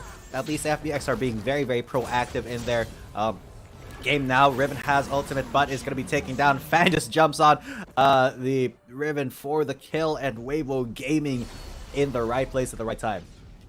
Gold bundling is much better though for Weibo Gaming this time around. Well, they did get the 2-for-1, and Fado did get the early kill, but that was too overzealous. And I don't think it was a worthy gamble. They had a vision on Wake Up as well, so they had no reason to go in on that just to secure a kill. Fado as well, after, you know, the 1v1 or the 1-for-1, still stayed into the lane. And I mean, if your jungler is down and the other team's jungler is up, then it's inevitable, right? You should be able to anticipate already a gank coming towards the top lane, since they had vision there as well prior. And then 2-for-1. Now better for Weibo Gaming. Weibo Gaming really knowing how to make the best of a bad situation, but I do admire FPX, you know, not just being passive here, really trying to make themselves known, give themselves any sort of advantage, and they are going to try to focus on the top lane a bit more. Child's going to be there, so is the Vi. There's the cease and desist. They are just targeting Beijing Ska, and it will be successful. They will get the kill there. The tower will not take you out 16 now this time, and Wake Up is going to be completely fine. There's the sleeping trouble, will not going to hit anything. And FPX just over and over again targeting Beijing Ska in the top lane. And that has been the history as well of Beijing Ska, always getting bullied, always being shut down early into the match, even against the other teams that they have been battling. But Weibo Gaming always finding a way to turn sides around, always finding a way to make sure that they get the win. And even Beijing Ska, despite being shut down a lot of times, is still able to get the impact done. Who is already used to the beatdown. Still, only 300 gold behind against Fado. Should be fine here for Beijing Ska. Still gonna be able to scale up, and as long as he gets the item, as long as the other members gets the game rolling, he's gonna be able to. Gonna flash off the Fado. Very ambitious, trying to return the favor, but he's fine. Yeah, the Dragon will be spotting now. They know that the jungler of Weibo Gaming is up there. So QF16 gonna be down here. Okay, they are gonna be engaging onto the Gragas, but And the MIB will not take him down. Look at all that damage going on to Chow, though. The package coming in as well. Faye securing the kill onto the crowd. Now Sky fell to the skies. He is going to be in the middle. He does get a kill onto Chi at the very least. There's the exhaust as well. Faye almost getting that kill. He is 1 HP and the missile snipes him. That's 2 kills for the Corky. Now Fan looking to clean up here, but does not have enough damage to take A13 down. Very, very successful there. He also was able to secure the Rift Herald. So now this Dragon can be in contention as well. Another 2-for-1, especially after Faye's incredible performance. Started out with a target selection here on Tochi, quickly going on a timing actually as they engage onto the dragons instead. Megan for the bomb has been thrown out, so that's a lot of damage that already was dished out by FPX, and then Faye had the confidence to chase down the Rakan. Sky actually had a good dodge with it through the skies to dodge away the cast, but Faye just being so confident, flashing back in just to get that second kill. Now FPX should put a lot more respect towards this Corky pick of Faye because he's just so good with it. Yeah, if I'm being honest, they really do need to respect that a little bit more. And Wake Up just in the middle of everybody, in the middle of FPX. Chow gonna engage onto Faye, and that is the right thing to do. But unfortunately, the cease and desist was not powerful enough. Faye lives with just a sliver of health, and the Vi dies, and the Dragon goes to Weibo Gaming. Everything is going WBG's way right now. 2 more kills for them, and well, it is looking like they have a really good grasp on these early game objectives, and they didn't even need to call a Fiora down to actually help with anything. Oh man, FPX now having a beatdown. Dragon secured by Weibo Gaming, kill secured as well along the way. 2,000 gold lead rising up. This is something that we have talked about. Bejisika being bullied a lot, but as long as gold gets injected to him from the other members, he will be fine. And now Divine Sunder has been picked up. Maybe the Serac Sage will be picked up later on as well to challenge Fado even more. The 1v1 will continue for sure. I mean, this battle has been, continuing on and on ever since the early game. But now we're starting to see Fado having a bit of a hard time just because of Beijing Sika having, the support line from the other members of Weibo Gaming. Yeah. And look at this commitment now. FPX before there's a ball breaker into flash and kill, the burst onto the Fiora, as well as a kill onto the Gragas. The MIB didn't really help, but it was there for moral support, and now FPX with those 2 kills for themselves for the first tower as well. Really good investment there by FPX. They do get not just 1 kill but 2 and a tower as well into the top lane. So now they're able to catch up the goal that Weibo Gaming has been going on from the last fight. Also good job in making sure that this mid lane tier 1 is standing strong despite the pressure being made here by Weibo Gaming. Sky still okay despite him dying a while ago, should be fine. Also side selection or side lane priority should be enabled now by FPX to answer the ones of Beijing Sika. Chow has the big responsibility to get that CC done later on. We haven't really seen the picture perfect team fight setup that FPX is designed to do, and as long as that doesn't happen, everything should go fine here for Weibo Gaming. Yeah, if I'm being honest, Weibo Gaming, they do not need the picture perfect team fight setup. That's something that FPX really want, and something that they've been really trying to get, but we did discuss that Vi needs to be really proactive. She has been.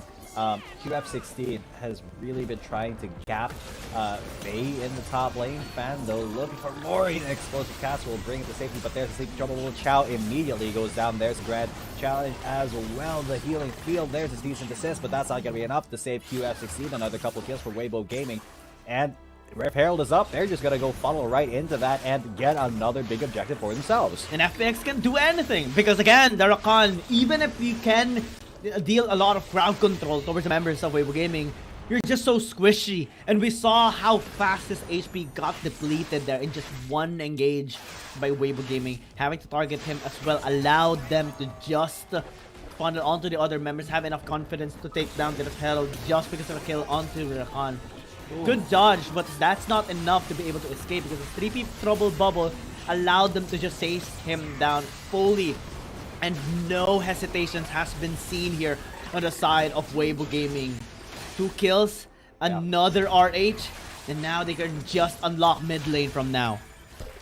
Yeah, very, very crucial to get this mid lane tower down. And it does say, does it still say, is this still a replay? Is this not the live game yet? But looking at the towers going down, it is going to be Weibo Gaming who are better off in the macro sense. They are getting more towers. They're looking for a better setup and really trying to bring the fight closer to FPX's base. Oh man, FPX. They should try to play this more safe now. It's so hard to come back from this. Slowly but surely, Weibo Gaming is just controlling the map and also getting the better pick-offs, better setups, and better objectives along the way. With the dragon spawning in the next 40 seconds, FPX, again, they have a chance to go with that picture-perfect team fight. And Chow has a big responsibility in starting it up for the team. If they get that kill onto Faye, that should be good here for them as well. Not to wake up, because again, whenever they put resource on the others... Sleepy Trouble Bubble! Hey, he just flashes right on time. SkyFL almost bites the dust, almost got picked off. You can see how deadly that Sleepy Trouble Bubble is and how proficient she is at landing it. He almost landed on A13 there as well. The zoning potential of a Zoe is just incredible. She can pick off and bring out anybody. Now QF16 on the chopping block. He's incredible to wake up on the chase, but the grand challenge will be issued onto Chow. The MIB coming through and taking or giving a little bit of damage onto Weibo Gaming, but so far FPX are not really in a position to fight because Fado just got bursted down easily by Chi, the panel star from downtown. Now Chow looking for the perfect engage. All 4 members remaining of FPX are going to be coming in here. QF16 solo, he can't really even engage. He's the first target and he's the first to go down. Beijing Sika still doing really well, even though he was gapped. He got that kill. Now SkyFL on the back foot. He's on the run, but he won't be running for much longer. They were at least able to get another kill there. No more Ziggs 4 for absolutely nothing. And Weibo Gaming secure everything for themselves. The dragon as well, the team fight as well, everything by Weibo Gaming. And now they have the opportunity to even leverage down towards the Baron later on. Let's check out the replay again because we haven't really seen that best engage coming in from Chow. Begging for him was just dodged there with just the stasis by Wake Up. And that's the thing, when you can't get that CC chain, you won't be able to fully utilize the Ziggs. The Ribbon got taken down by, on Fado, and after that, numbers advantage again by Weibo Gaming. They should have just given this objective away because they didn't have any more resources available from FPX, and they just got fully punished. Everyone went in. Faye dealt so much damage in that fight. Now, maybe they're going for round 2.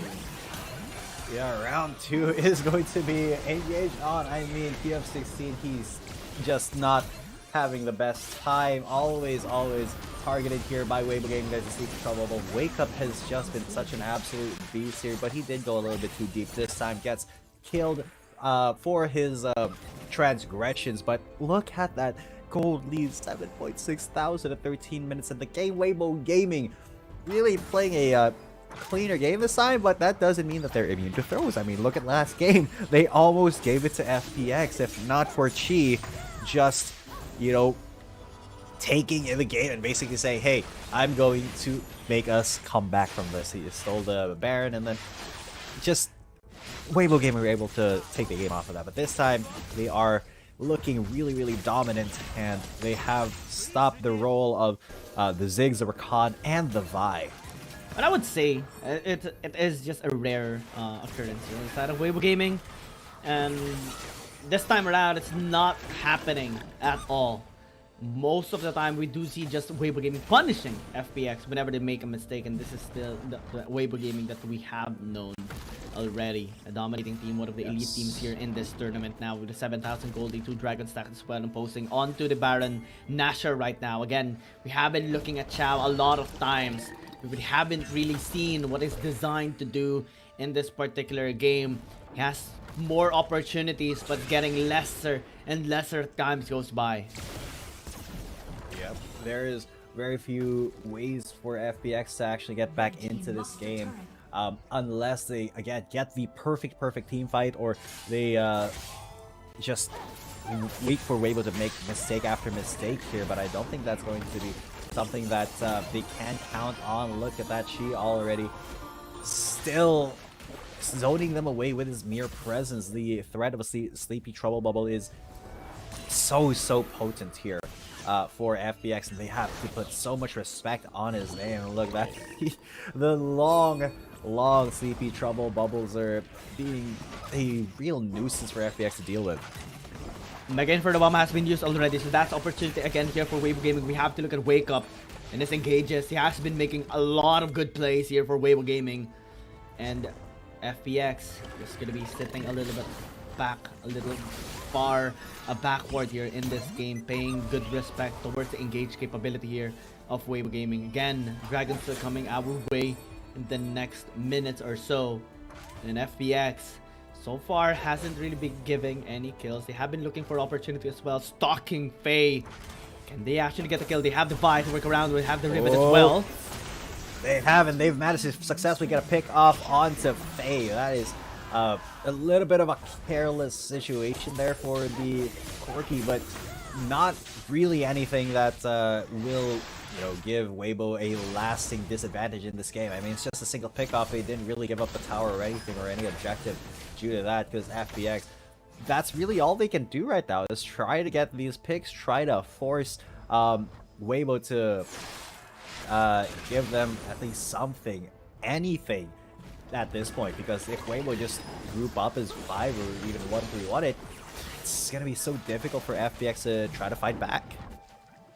And even if it dies, right, Faye is still gonna be respawning by the time that this dragon spawns up, so it's just an easy access towards the package. And since FPX hasn't able to do anything across the map, now it's gonna be more challenging for them to actually take this dragon up.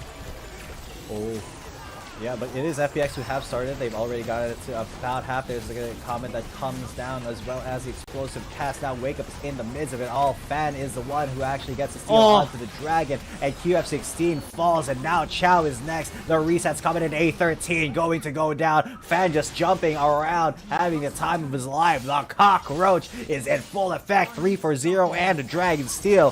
Weibo Gaming, everything is going right for them in this game. The grand challenge has been issued onto Fat Dome. It's a 1 versus 2. Can he get the grand challenge? Almost, but not quite. Here's Faye for the assist, but he's not able to save his buddy. SkyFL, the last man standing. The inhibitor is exposed. Wake Up and Faye going to start working on the Nexus as SkyFL tries desperately to stop them from absolutely taking this game, and he jumps right into the fountain, into the safe of SkyFL, where they're just trying to take him out with everything they got. But at the end of the day, the last 2 members of Weibo Gaming will secure the game 2-0 once again. And finally, we have seen what playstyle is expected when you see Weibo Gaming perform, when we see them participate here in this game. And FPX has fallen into a victim here of Weibo Gaming's prowess. 13,000 gold lead at the very end. 3 dragon stacks secured as well, and 0 opportunities for FPX to take that game around.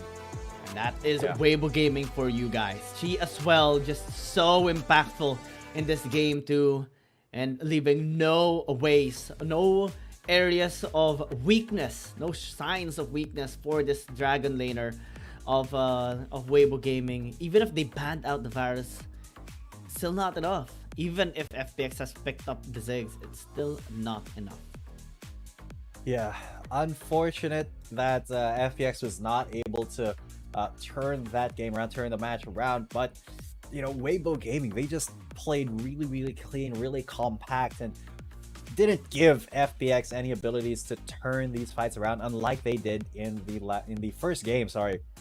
So really, game number 2 here was a much better demonstration of the actual capabilities of Weibo Gaming against FPX. So there's a lot more to learn if you are FPX, and you just really need to respect the fact that sometimes these teams are just better.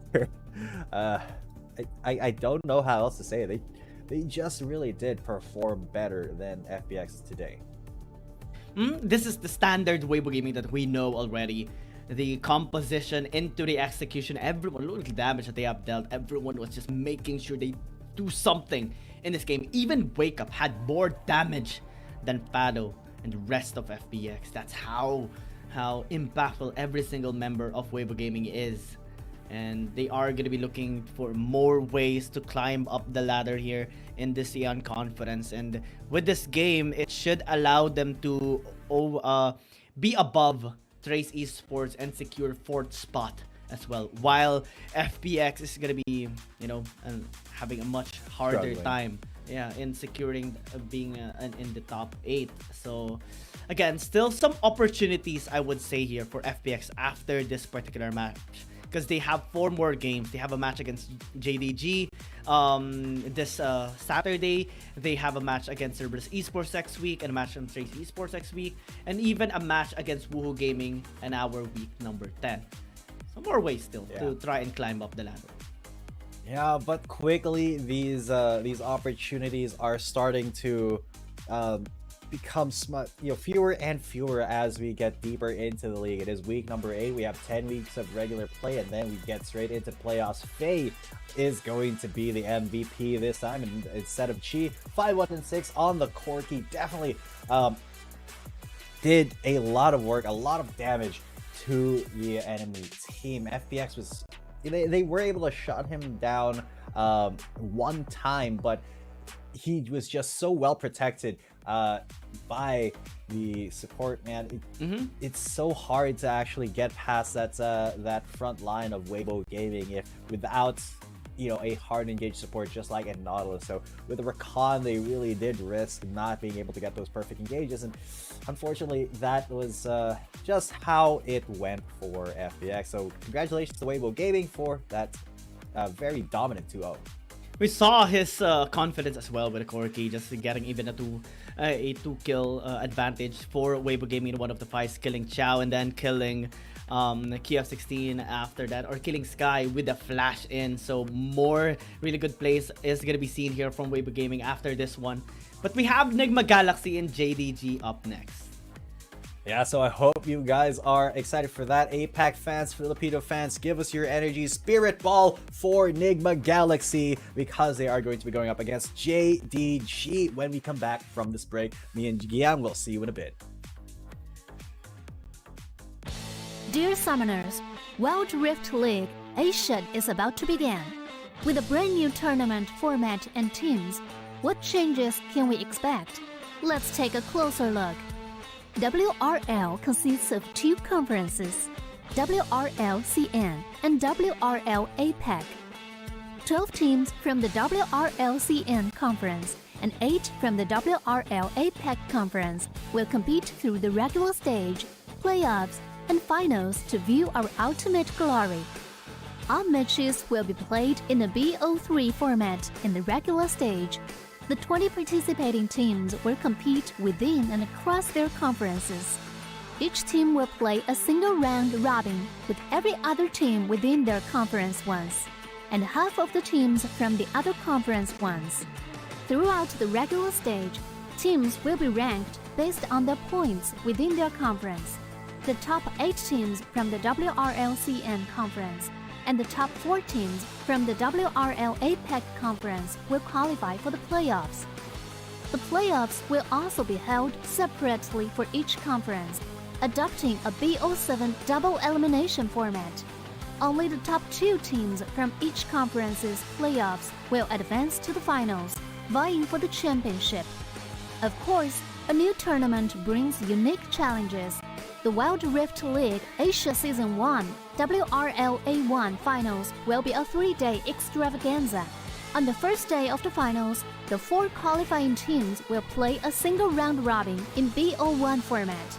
The top-ranked team will advance directly to the grand finals, while the remaining 3 teams will battle it out in a single elimination bracket on the second day to secure a spot in the grand finals on the third day. The 2 teams that make it to the grand finals will face off in the BO7 showdown to claim the championship.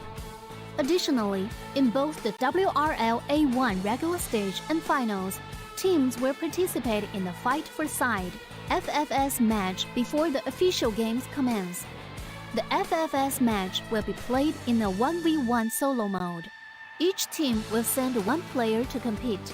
They will ban 2 champions each from the official weekly rotating champions pool, and then select 1 champion each for 1v1 competition.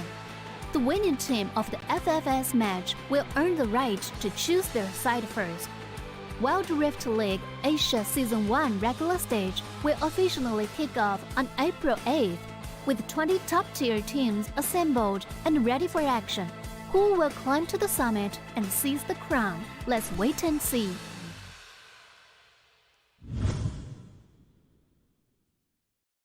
Dear Summoners, welcome to the Wild Rift League Asia 1. With the new season comes a fresh upgrade to our Spectre UI, designed to provide everyone with a better viewing experience. First thing is about the original UI information at the top bar. We make it into a functioning ring design in the upper left corner.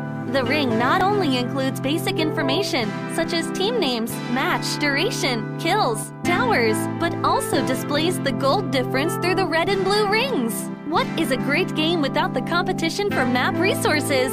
When a team takes down the elemental dragons and gets the buffs, the stunning special effects not only make the acquisition of resources more ceremonious, but the elemental dragon's specific color-coded buff energy blocks will also be intuitively embedded in the corresponding red and blue sides. Whether a team speeds up the match tempo by getting Rift Herald, expanding their lead by killing Baron Nashor, or stealing the Elder Drake for the final victory, the countdown timer special effects and the resource-specific color coding will help summoners watching the game to quickly understand what is going on in the game and capture the critical information. Additionally, we will display the whole in-game map on the top right corner. When the elemental dragons, Rift Herald, or Baron Nashor is about to spawn, the corresponding resources exclusive countdown will appear in the top left corner of the map in real time, providing clearer information on team tactics and map resources. The new UI will introduce 4 panel modes: the landing phase mode, pre-team flight mode, team fight mode, and post-team fight mode,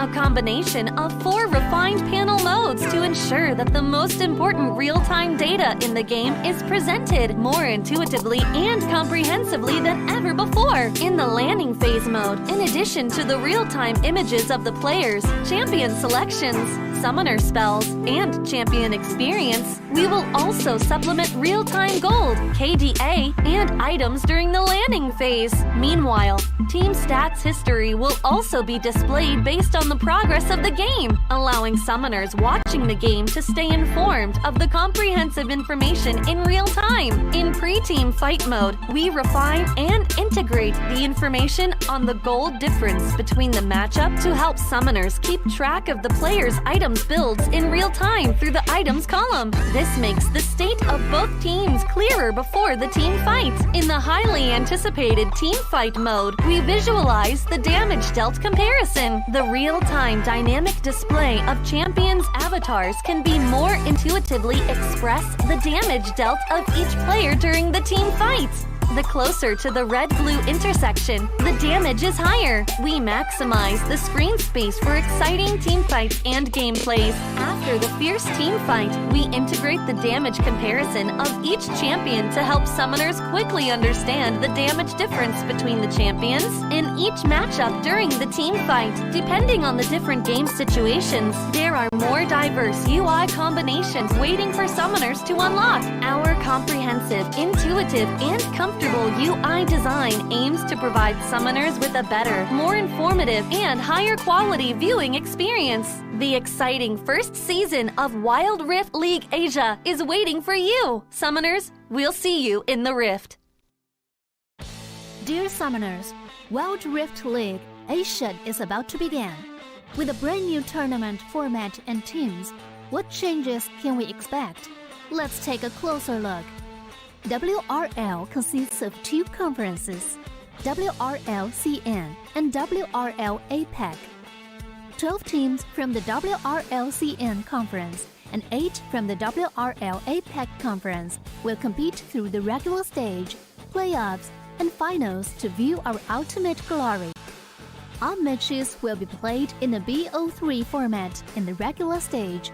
The 20 participating teams will compete within and across their conferences. Each team will play a single round robin with every other team within their conference once, and half of the teams from the other conference once. Throughout the regular stage, teams will be ranked based on their points within their conference. The top 8 teams from the WRL-CN conference and the top 4 teams from the WRL APEC conference will qualify for the playoffs. The playoffs will also be held separately for each conference, adopting a BO7 double elimination format.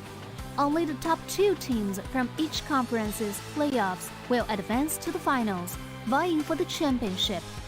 Of course, a new tournament brings unique challenges. The Wild Rift League Asia Season 1 WRL A1 Finals will be a 3-day extravaganza. On the first day of the finals, the 4 qualifying teams will play a single round robin in BO1 format. The top-ranked team will advance directly to the grand finals, while the remaining 3 teams will battle it out in a single elimination bracket on the second day to secure a spot in the grand finals on the third day. The 2 teams that make it to the grand finals will face off in the BO7 showdown to claim the championship. Additionally, in both the WRL A1 regular stage and finals, teams will participate in the Fight for the Side FFS match before the official games commence. The FFS match will be played in a 1v1 solo mode. Each team will send 1 player to compete.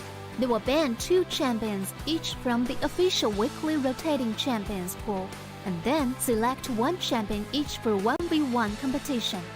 The winning team of the FFS match will earn the right to choose their side first. Wild Rift League Asia Season 1 regular stage will officially kick off on April 8th, with 20 top-tier teams assembled and ready for action. Who will climb to the summit and seize the crown? Let's wait and see.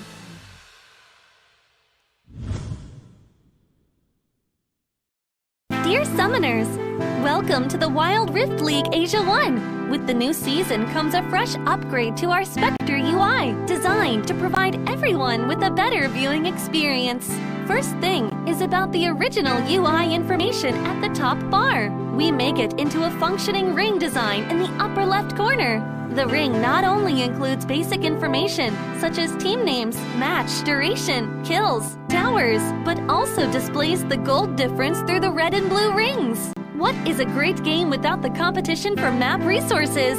When a team takes down the elemental dragons and gets the buffs, the stunning special effects not only make the acquisition of resources more ceremonious, but the elemental dragon's specific color-coded buff energy blocks will also be intuitively embedded in the corresponding red and blue sides. Whether a team speeds up the match tempo by getting Rift Herald, expanding their lead by killing Baron Nashor, or stealing the Elder Drake for the final victory, the countdown timer special effects and the resource-specific color coding will help summoners watching the game to quickly understand what is going on in the game and capture the critical information. Additionally, we will display the whole in-game map on the top right corner. When the elemental dragons, Rift Herald, or Baron Nashor is about to spawn, the corresponding resources exclusive countdown will appear in the top left corner of the map in real time, providing clearer information on team tactics and map resources. The new UI will introduce 4 panel modes: the landing phase mode, pre-team flight mode, team fight mode, and post-team fight mode, a combination of 4 refined panel modes to ensure that the most important real-time data in the game is presented more intuitively and comprehensively than ever before. In the landing phase mode, in addition to the real-time images of the players, champion selections, summoner spells, and champion experience, we will also supplement real-time gold, KDA, and items during the landing phase. Meanwhile, team stats history will also be displayed based on the progress of the game, allowing summoners watching the game to stay informed of the comprehensive information in real time. In pre-team fight mode, we refine and integrate the information on the gold difference between the matchup to help summoners keep track of the player's item items builds in real time through the items column. This makes the state of both teams clearer before the team fight. In the highly anticipated team fight mode, we visualize the damage dealt comparison. The real-time dynamic display of champions' avatars can be more intuitively express the damage dealt of each player during the team fight. The closer to the red-blue intersection, the damage is higher. We maximize the screen space for exciting team fights and gameplays. After the fierce team fight, we integrate the damage comparison of each champion to help summoners quickly understand the damage difference between the champions in each matchup during the team fight. Depending on the different game situations, there are more diverse UI combinations waiting for summoners to unlock. Our comprehensive, intuitive, and comfortable UI design aims to provide summoners with a better, more informative, and higher quality viewing experience. The exciting first season of Wild Rift League Asia is waiting for you. Summoners, we'll see you in the Rift. Dear Summoners, Wild Rift League Asia is about to begin. With a brand new tournament format and teams, what changes can we expect?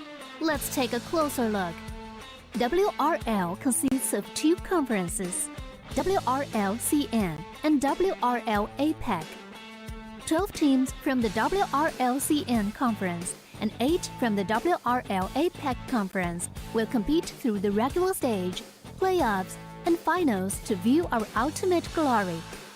All matches will be played in the Welcome back, ladies and gentlemen, to the last match of the day here at the Wild Rift League Asia 2023 regular season.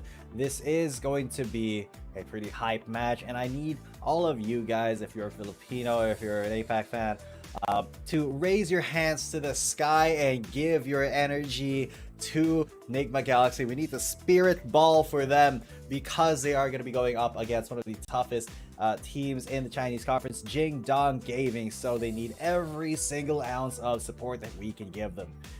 Oh yeah, every support is going to be much appreciated, of course, because Jingdong Gaming is just so good right now in the competition. But let's start from Nigma Galaxy, because they're coming off a loss against Nova Esports this last Sunday when they tried to contest the creative picks of Nova Esports with their own creative picks, and they have had a really good reverse sweep against NAOS Esports as well this last Wednesday with an exciting team fight and highly aggressive playstyle as well. So their goal right now is not only to take down another Chinese team, but also to maintain their standing right now within the top 4 of the APAC standing. And JDG, I think it's going to be so difficult to take them down. It's very different from the teams that they have already come across, because this is a team that only struggles against elite Chinese teams. Yes, they do, and I mean they should be looking at Nigma Galaxy like they're not really a challenge, but you should not underestimate these guys, because we have seen that they perform really well in the Philippine scene and the APAC scene, but against Chinese teams they have been a little bit lacking. But hopefully, they can bring the fight to Jingdong Gaming as well. And looking at the stats, both of these teams really prefer to get those first heralds, but Jingdong Gaming has a better first turret conversion percentage. Yep. Herald into a tower, really good on the side of JDG. Sometimes Nigma Galaxy doesn't get the chance to get that first tower because they get contested with a team fight, especially against Chinese teams. And also, blue side and red side is relatively okay for JDG, but I think their goal is to be on blue side, of course, just like any other team, because you have the opportunity to ban, to get with the target bans and not be the one pressured to ban the Camille and the Aatrox, possibly the Shen as well when left out open. So now Nigma Galaxy, I think, has a big responsibility to win the fight for side as well. And that's something that we have seen as well demonstrated in today's schedule. Even a while ago, we have seen our teams investing so much to get that win. Weibo Gaming, we have seen Bejisika win that fight for side. And we even have seen Langui defeat Calm a while ago in the fight for side. So a lot of opportunities right now this time around for Nigma Galaxy to redeem their co-Philippine team and try to take down JDG, but it all comes down to the matchups. Jungle in particular is just going to be huge here. Yeah, because Jushian wants 2 really high impact junglers, you could say that Nigma Galaxy really put a lot of their faith in this ban.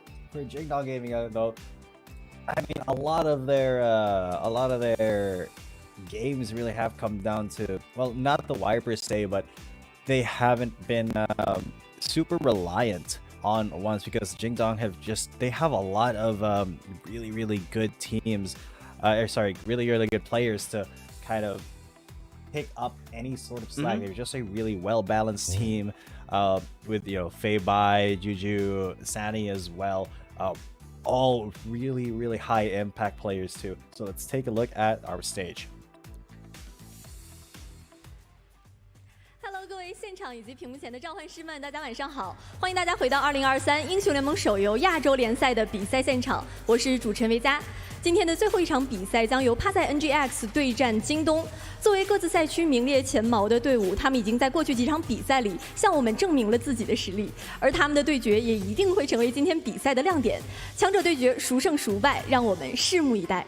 接下来，让我们欢迎 Pasay Nigma Galaxy 以及京东 Gaming。Hello everyone, welcome back to the stage of 2023 Wild Rift League Asia 1. I'm Alora. Today's final match will be NGX versus JDG. As the top teams in both regions, they have proved their strengths to us in previous matches, and their clash will definitely be the highlight of today. The best of the strong, who wins and who loses, let's wait and see. And now it's time to welcome Pasay Nigma Galaxy and Jingdong Gaming. The way to prove yourself is to challenge strong enemy one at a time. So, come on over. Come on. Let's try to see if Nigma Galaxy can take them 今天 down. 教育教育你们，让你们知道什么叫长敌。Well, I don't know what they said there on the side of JDG, but I'm loving the statement there on the side of Nigma Galaxy. Man, Nigma Galaxy, so much respect for them as well. The department in the Dragon Lane here of Nigma Galaxy, and this time around, it is gonna be, again, an opportunity for Nigma Galaxy, the Philippine team on the side of APAC Conference to redeem themselves, redeem NAOS Esports as well from their loss a while ago against EDG. True. Jingdong Gaming. 首先，让我们有请 JDG 战队登场，欢迎单人卢选手 in the solo lane Sammy。 I'm not entirely certain if Nigma Galaxy is up to the task, because if I'm being honest, 下面有请打野 the 选手 performance from Jingdong Gaming in the has jungle just been Once off the charts in comparison to whenever they go up against an APAC team. They so far have not yet lost against an APAC team. They've only lost to some really decent Chinese teams. I mean, Keep Best Gaming, Nova Esports, and at the start of the league, EDG, when they were at their peak strength. So this is going to be a very tough one for Nigma Galaxy to try to parse it, try to really find a way to exploit a weakness, because so far very few teams have been able to expose Jingdong Gaming like that. Because JDG possesses high discipline in other team fights.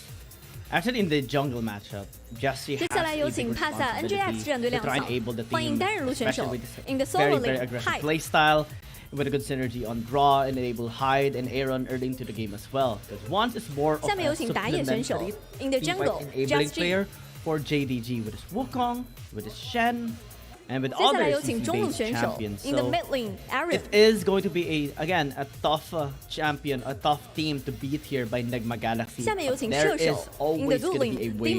There always going to be an opportunity, a window of opportunity. It does take a lot to actually take over, but Nigma Galaxy should find it. 两支队伍现已集结完毕，让我们即刻进入召唤师峡谷。All the players are getting ready. Let's start into the what world. the members of JDG are going to be doing once Nigma Galaxy is done with them. But look, I love how close the Nigma Galaxy guys are to each other. Just there may be an empty camera here, but Draw and Demon Kaiser there is so in sync that they're just going to share the same player count there. Oh man, I love seeing still like positivity on the side of our APAC team, especially in our PH team, Nigma Galaxy. It shows that they are not really feeling the pressure right now, facing off JDG, which is a formidable team. Again, only the elite Chinese teams has been able to take this team down, and that includes Nova Esports, Keep Gaming, and EDG during their prime in the regular season. Yeah, because EDG since then have not really been, have not really had the biggest impact in the past few weeks. They have had the win just today against NAOS Esports, and however, for the past, how long has it been? I think they have they had a 5 or 6 game losing streak, or 6 match losing streak, which did put them down there in the number 8 spot. Still in playoffs contention, but very, very low on the totem pole compared to, say, JDG, J-Team, and even KVG. So with JDG here, looking to cement their place in the playoffs. I mean, they're pretty much guaranteed now, I think, with how far they are placed up there in the Chinese conference standings. But it does look like Hyde looking to get a little bit spicy here. A range matchup versus Fiora, the Vayne as well. So you can tell that this is going to be a very mechanically intensive matchup. Huh, okay.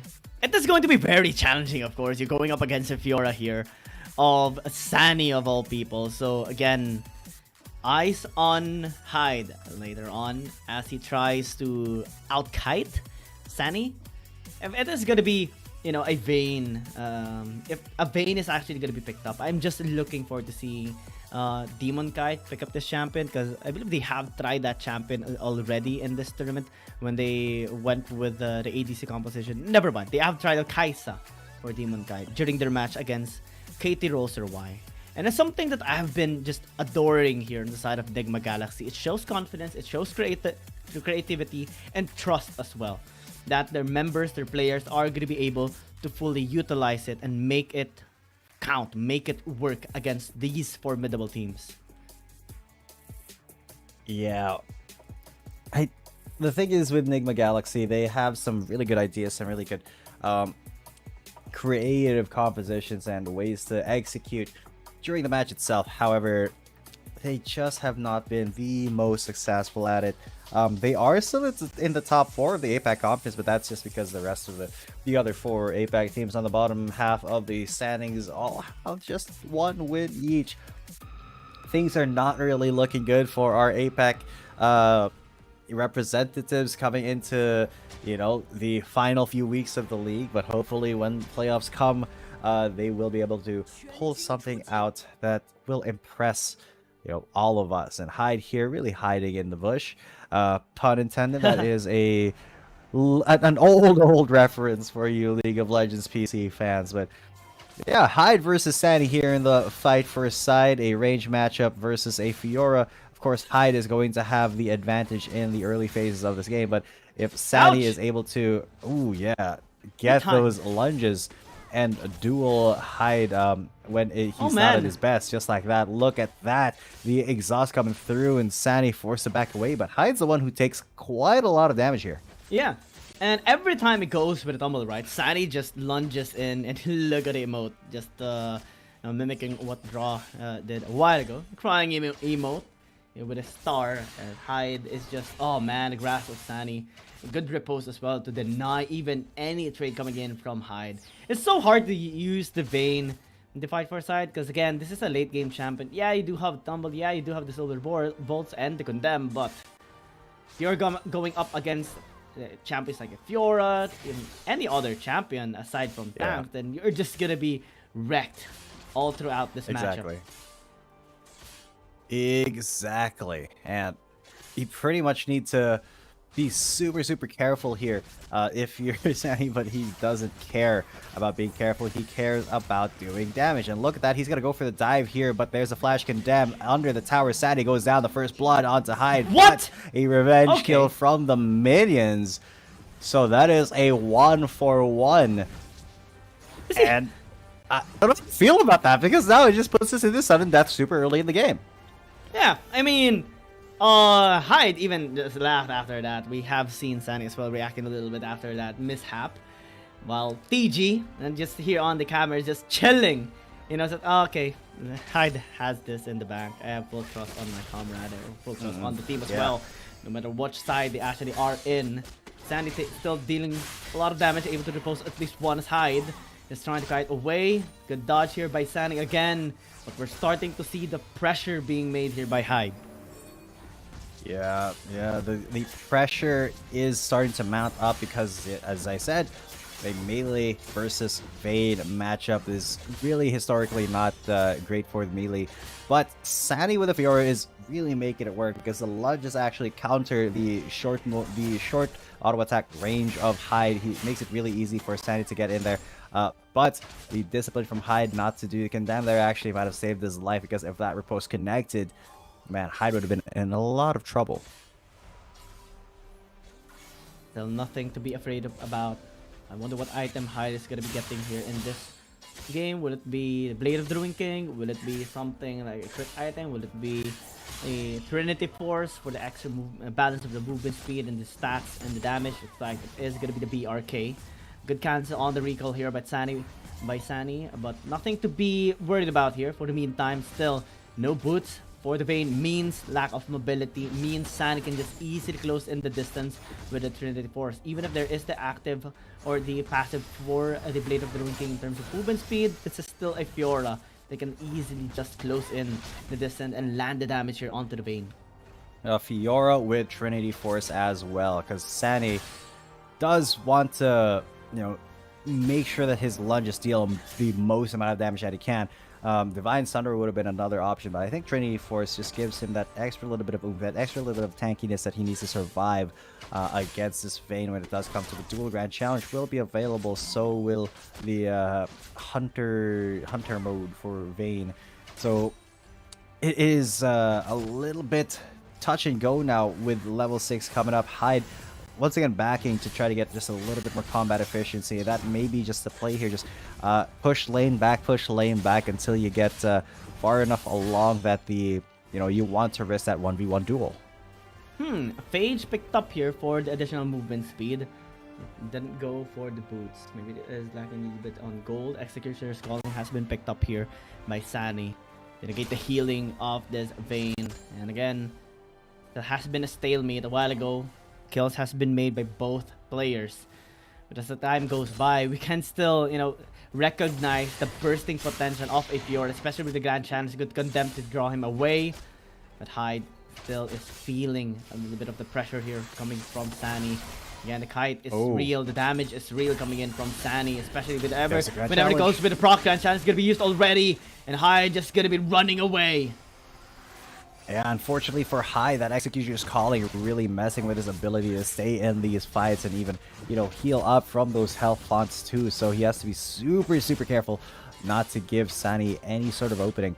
But Sani, he's just one to go in and take that opening whenever he does want, and whenever that tumble comes through, Sani immediately responds with a lunge, and that lunge is doing a lot more damage because of the Trinity Force than the tumble does. I mean, in a long, drawn-out duel, the Blade of the Ruin King should be doing more, but in just short bursts, short trades, the Trinity Force is just extra damage from the Sheen proc is a little bit too much for Hyde to deal with.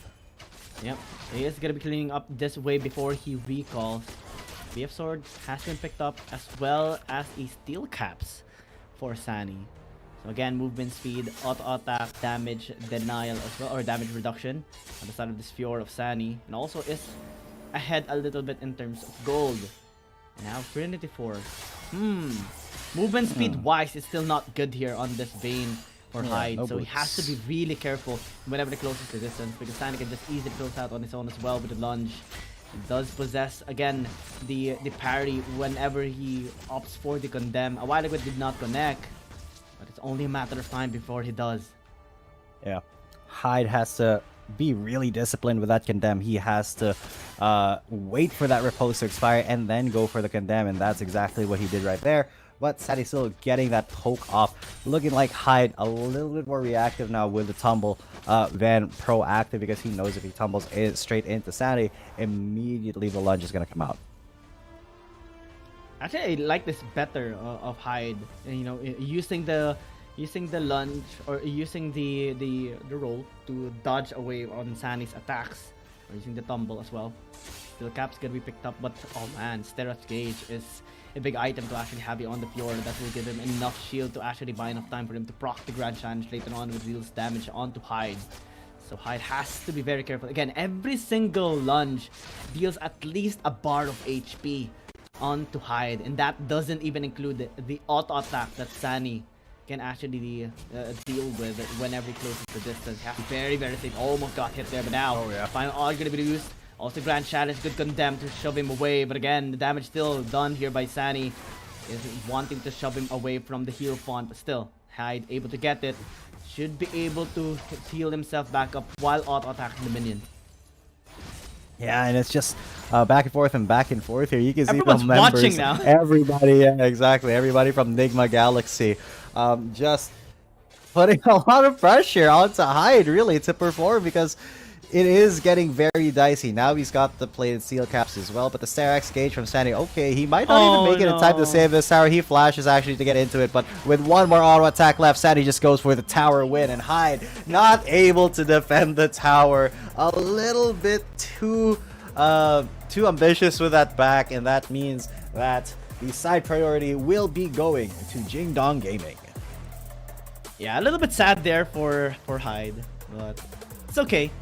I mean, they are used to it already, and they are very confident being on blue side and on red side anyway here for Nigma Galaxy. But you have to be very, very serious about this right now, because JDG are also equally confident being on blue side or red side. 7 out of 10 games on red side, 8 out of 12 games on blue side.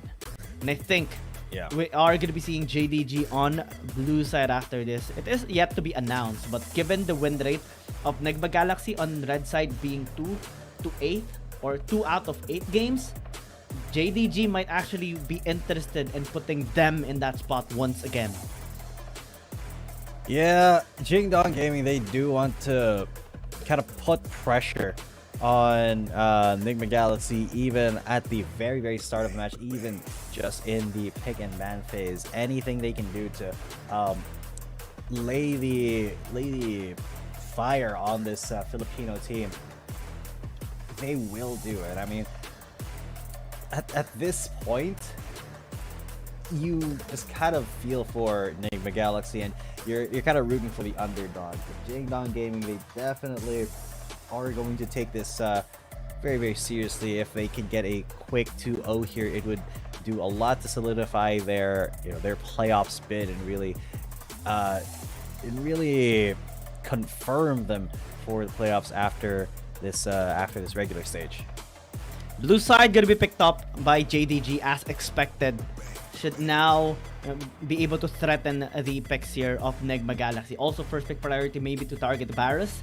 Hopefully, Nigma Galaxy is ready for this one, as they are going to be forced to ban away the Camille and the Aatrox as well here on red side.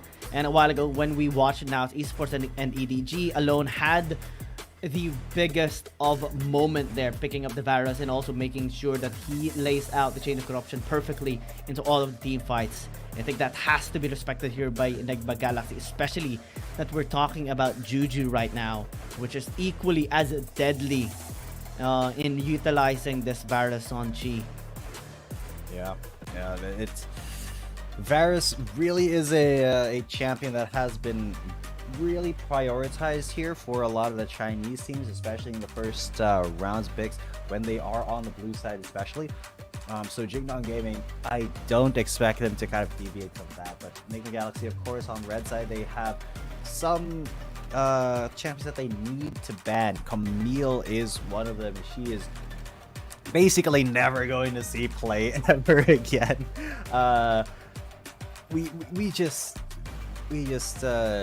kind of have to live with the fact that Camille is a champion that has a 100% pick ban percentage here in the WRLA and always on the red side. Aatrox, of course, being the second common ban here for the red side, the second forest ban. So JDG, though, again, they are going to be taking away some really powerful picks here. Yone Akale and the Jace are going to be available for Nigma Galaxy.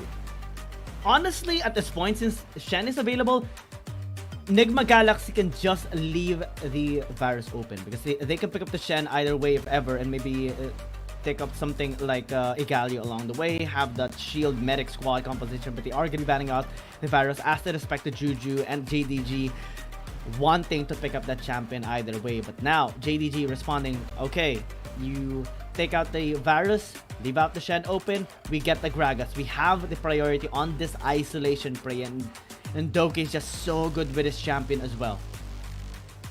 Yeah, because Doki is a support to be feared. Okay, that is a very interesting. Okay, a Shen though. Okay, Joshi on the Shen. Very, very decent, and a decent win percentage on. No way you're gonna go for the Vex. No. Yeah. Okay. I mean, they can go for the Nautilus or Ziggs. It is most likely going to be a Ziggs pick-up since the Varus has been taken away, and well, there is still a bit of hesitation coming on from the Zoe as well due to the nerf. So Nigma Galaxy is still going really well on the pickings right now. Shen and the Ziggs should provide a lot of pressure globally, especially with the Mega Inferno Bomb and the Stand United. Yep, and I mean the Stand United has just been a tool that many teams have used to solidify their defense and really keep their laners safe from any pressure. So now with Jingdong Gaming picking up 2 assassins once again, we have seen the Kha'Zix and the Zed come out earlier. Oh. And, okay, so with a Garen as well, this is going to be much more difficult for these 2 assassins to get their actual win conditions off, to get their flanks and assassination attempts on these members of Nigma Galaxy, because they can only basically force it on either the Ziggs or the whatever the next support. This is an Ashe angle for JDG, right? It could be a Senna angle as well, maybe. Yeah, Senna, Ashe, they banned away the Corki though, so that leaves only one more ban for Nigma Galaxy. Which champion would be taken away? Because if the Ashe goes through JDG, then that is so much pick potential here for JDG, especially with the Kha'Zix and the Zed. But if you give out the Senna, then that's late game scaling enabled here for JDG to withstand the Mega Inferno Bomb, the shieldings here of Nigma Galaxy. Yep.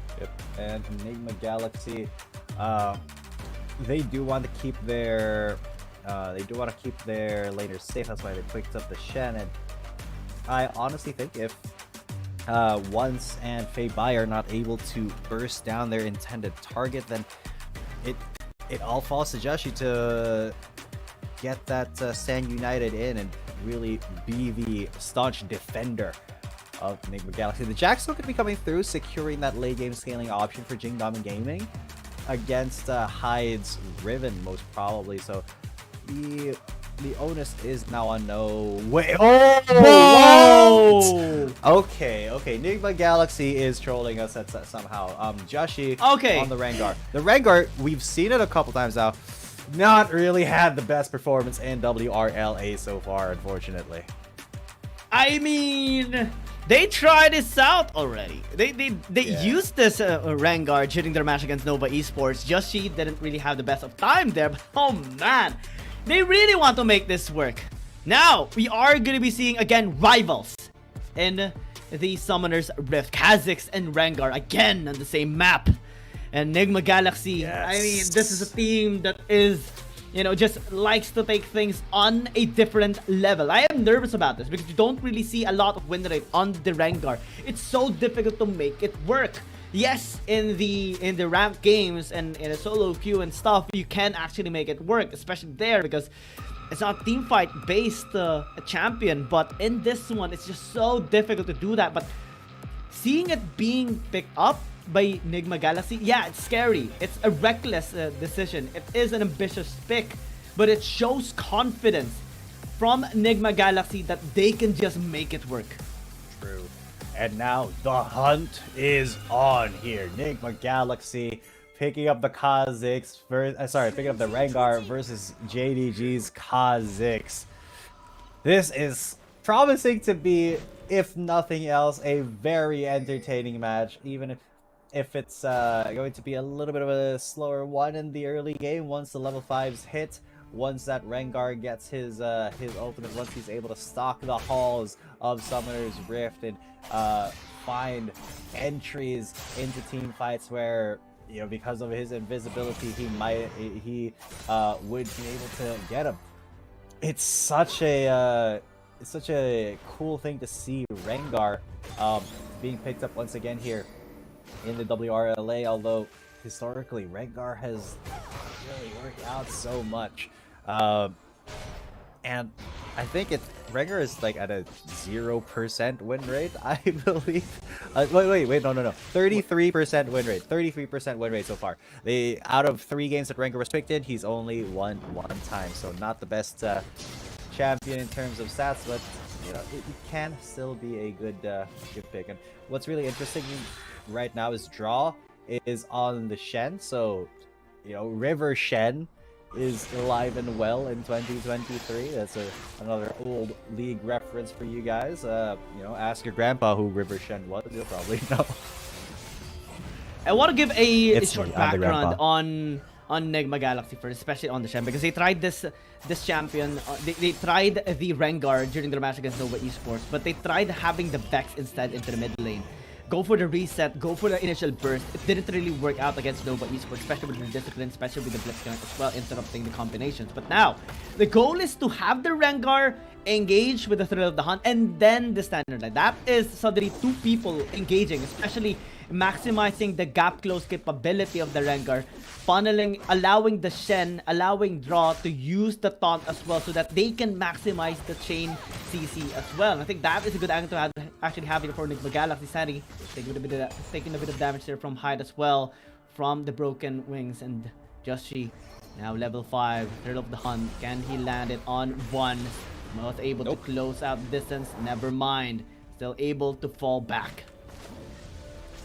Yeah, well, Joshi, with the Thrill of the Hunt available now, he should be making so many attempts to just try to roam around the map, try to look for any single sort of pick that he can, especially with the rest of Jingdong Gaming still being a lot more cautious due to the fact that a Rengar can just pop out of mid-air at any moment. So they have to be super careful of their engages. And excuse me, what a good attempt from an explosive cast, but unfortunately it was a field goal. Sandy now in a little bit of trouble, had to flash out of there. Joshi looking to help Hyde get some lane dominance over here, but I just gotta talk about that Shen and Rengar combo, because once Joshi jumps in, and he can just look for more, but Doki may be in a lot of trouble here. He gets jumped on now.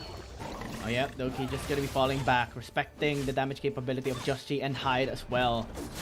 But honestly, I'm still, you know, we are feeling nervous about this Rengar pick, but it shows promise. It is a good response to the Kha'Zix as well, because your Thrill of the Hunt allows you to see the Kha'Zix even if it goes invisible.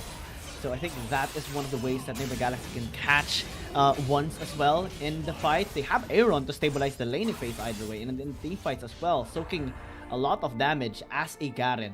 So what they need right now is executing damage. And I think that's one of the things that Joshi is providing right now.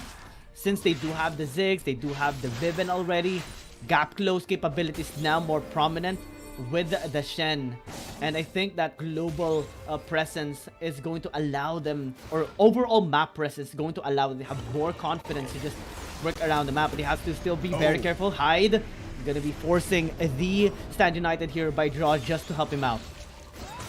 Yeah, that's kind of why you have Draw in the first place on that Shen. While he's not the jungler and he won't be doing a lot of damage, that Stand United is just going to provide that extra bit of safety to anybody on Nigma Galaxy who gets jumped on, honestly. So when that Stand United is not available, Nigma Galaxy are going to be playing a little bit more close to the chest, but when it is, they're free to be a little bit more daring, a little bit just like that, Aaron being a little bit more daring, getting that demolish proc on the tower, getting that tower plate. And actually providing a little bit of a lead for Nigma Galaxy. It's a couple hundred gold now, but you know, it is Jingdong Gaming, so any single lead that you can get at any point in the game is very significant. Could be, you know, a way to actually secure this game, this match.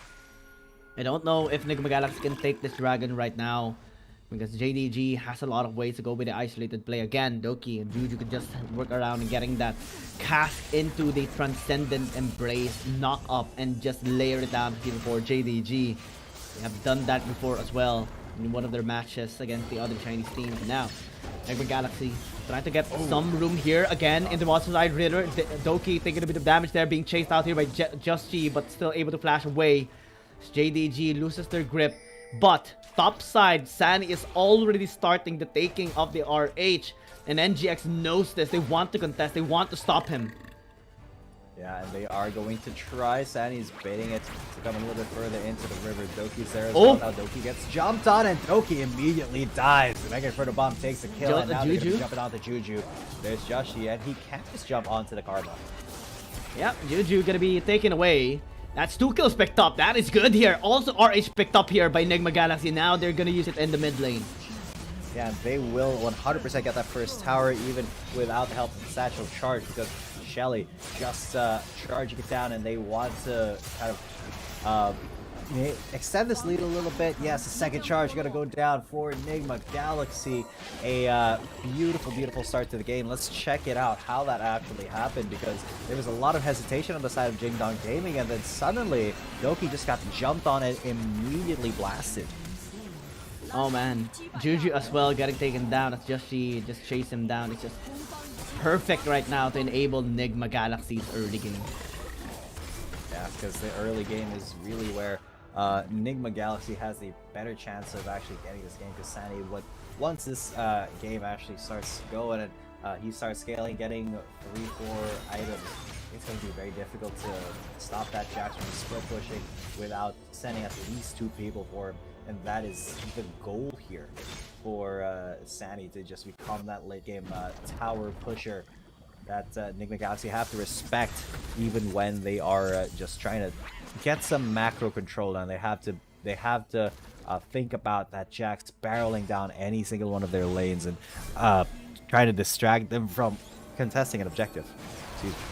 So 1-5 gold lead. A while ago it was 2,000, but JDG was able to pick up some slack and get a couple of resources injected towards them. But now, what does Nigma Galaxy have to do? Because they have the Garen split pushing into the bot lane. They have this Stand United ready and available as well to help out in any sort of team fight. And I think that provides, you know, a little bit more safety towards their split pushing. 3 people, Aaron, Justy, and Demon Kite leading the gold charts as well against JDG. But what more can they get? I don't think they can get much more from this. JDG just playing really, really close. Just Yassi, though, he's already got the thrill of the hunt. He's found a kill onto Juju, giving it all the way over to Demon Kite with a Mega Inferno Bomb. You have to be so careful when there is a Rengar on the field, because he can just appear from out of nowhere, and I feel like Jingdong Gaming have to learn that lesson the hard way.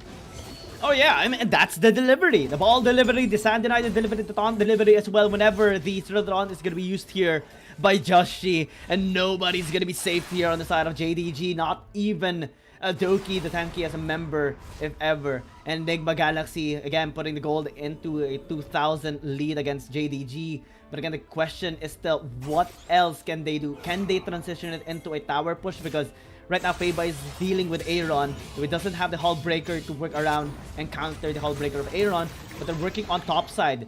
Low HP already onto the tower. Draw is going to be helping him out. Gas is going to be used for the isolation play, but still, Hyde is going to be A-okay. Yeah, a lot of discipline now on Nigma Galaxy. And look at Joshi. Oh, good damage. Joshi falling back. No Thrill of Dawn going to be used just yet. Aaron still very low. Not going to be taken down just yet. But JDG positioned here in the bottom lane. They are going to be getting the top lane as well, because no one's there to defend it.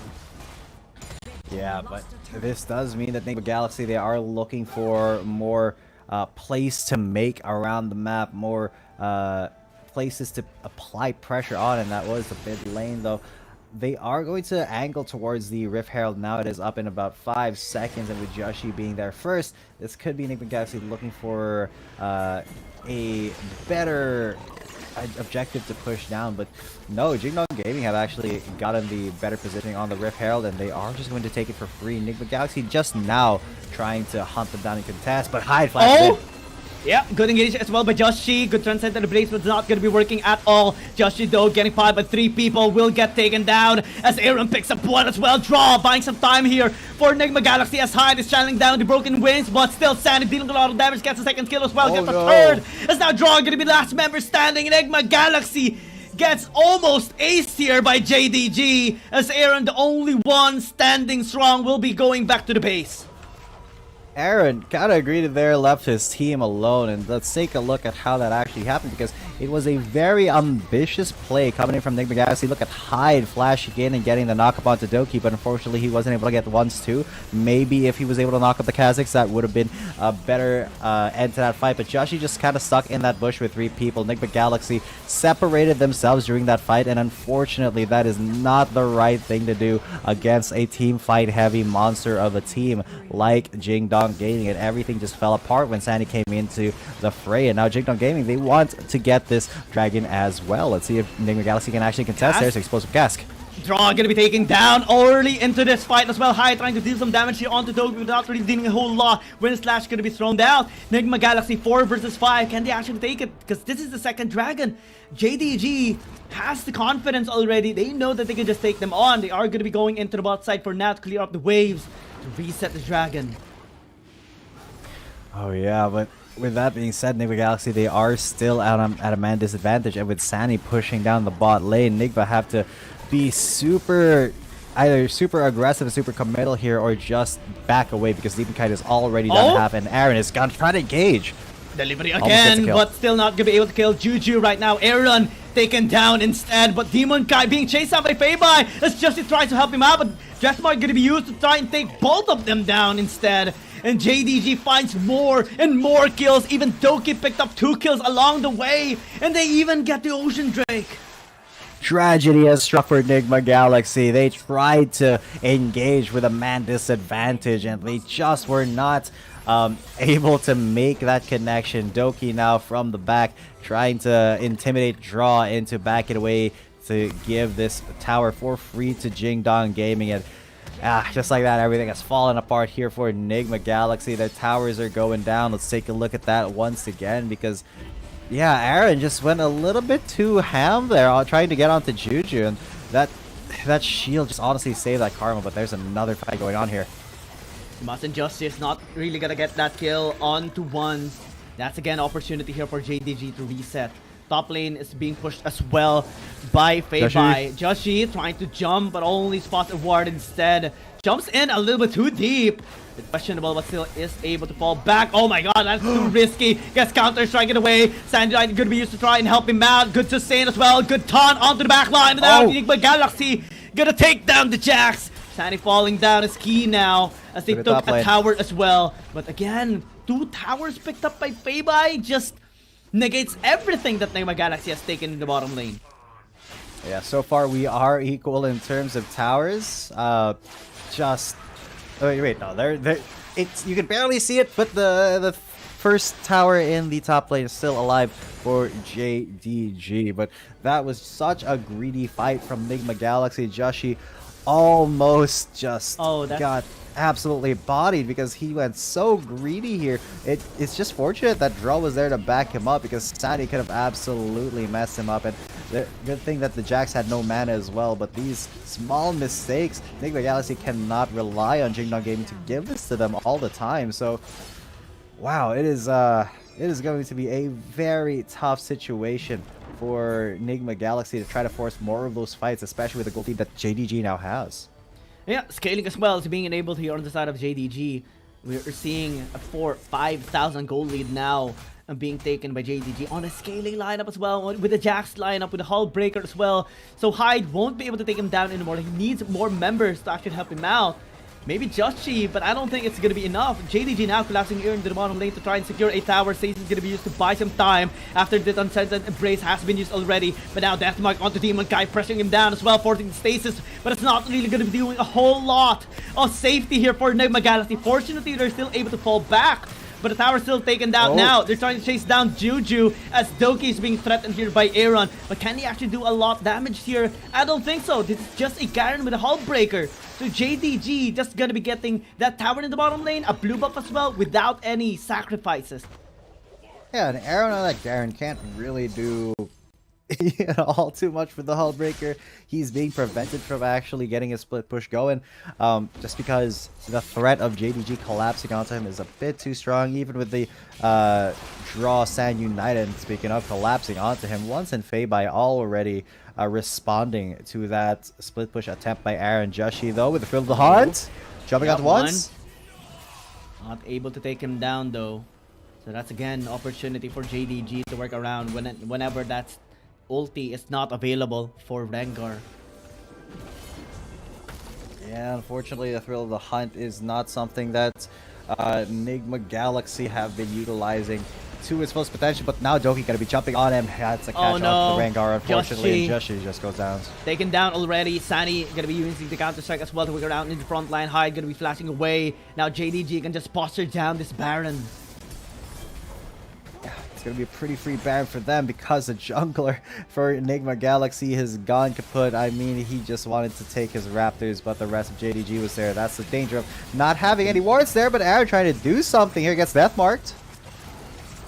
Still fighting. Yep, Baron very low, 1000 HP.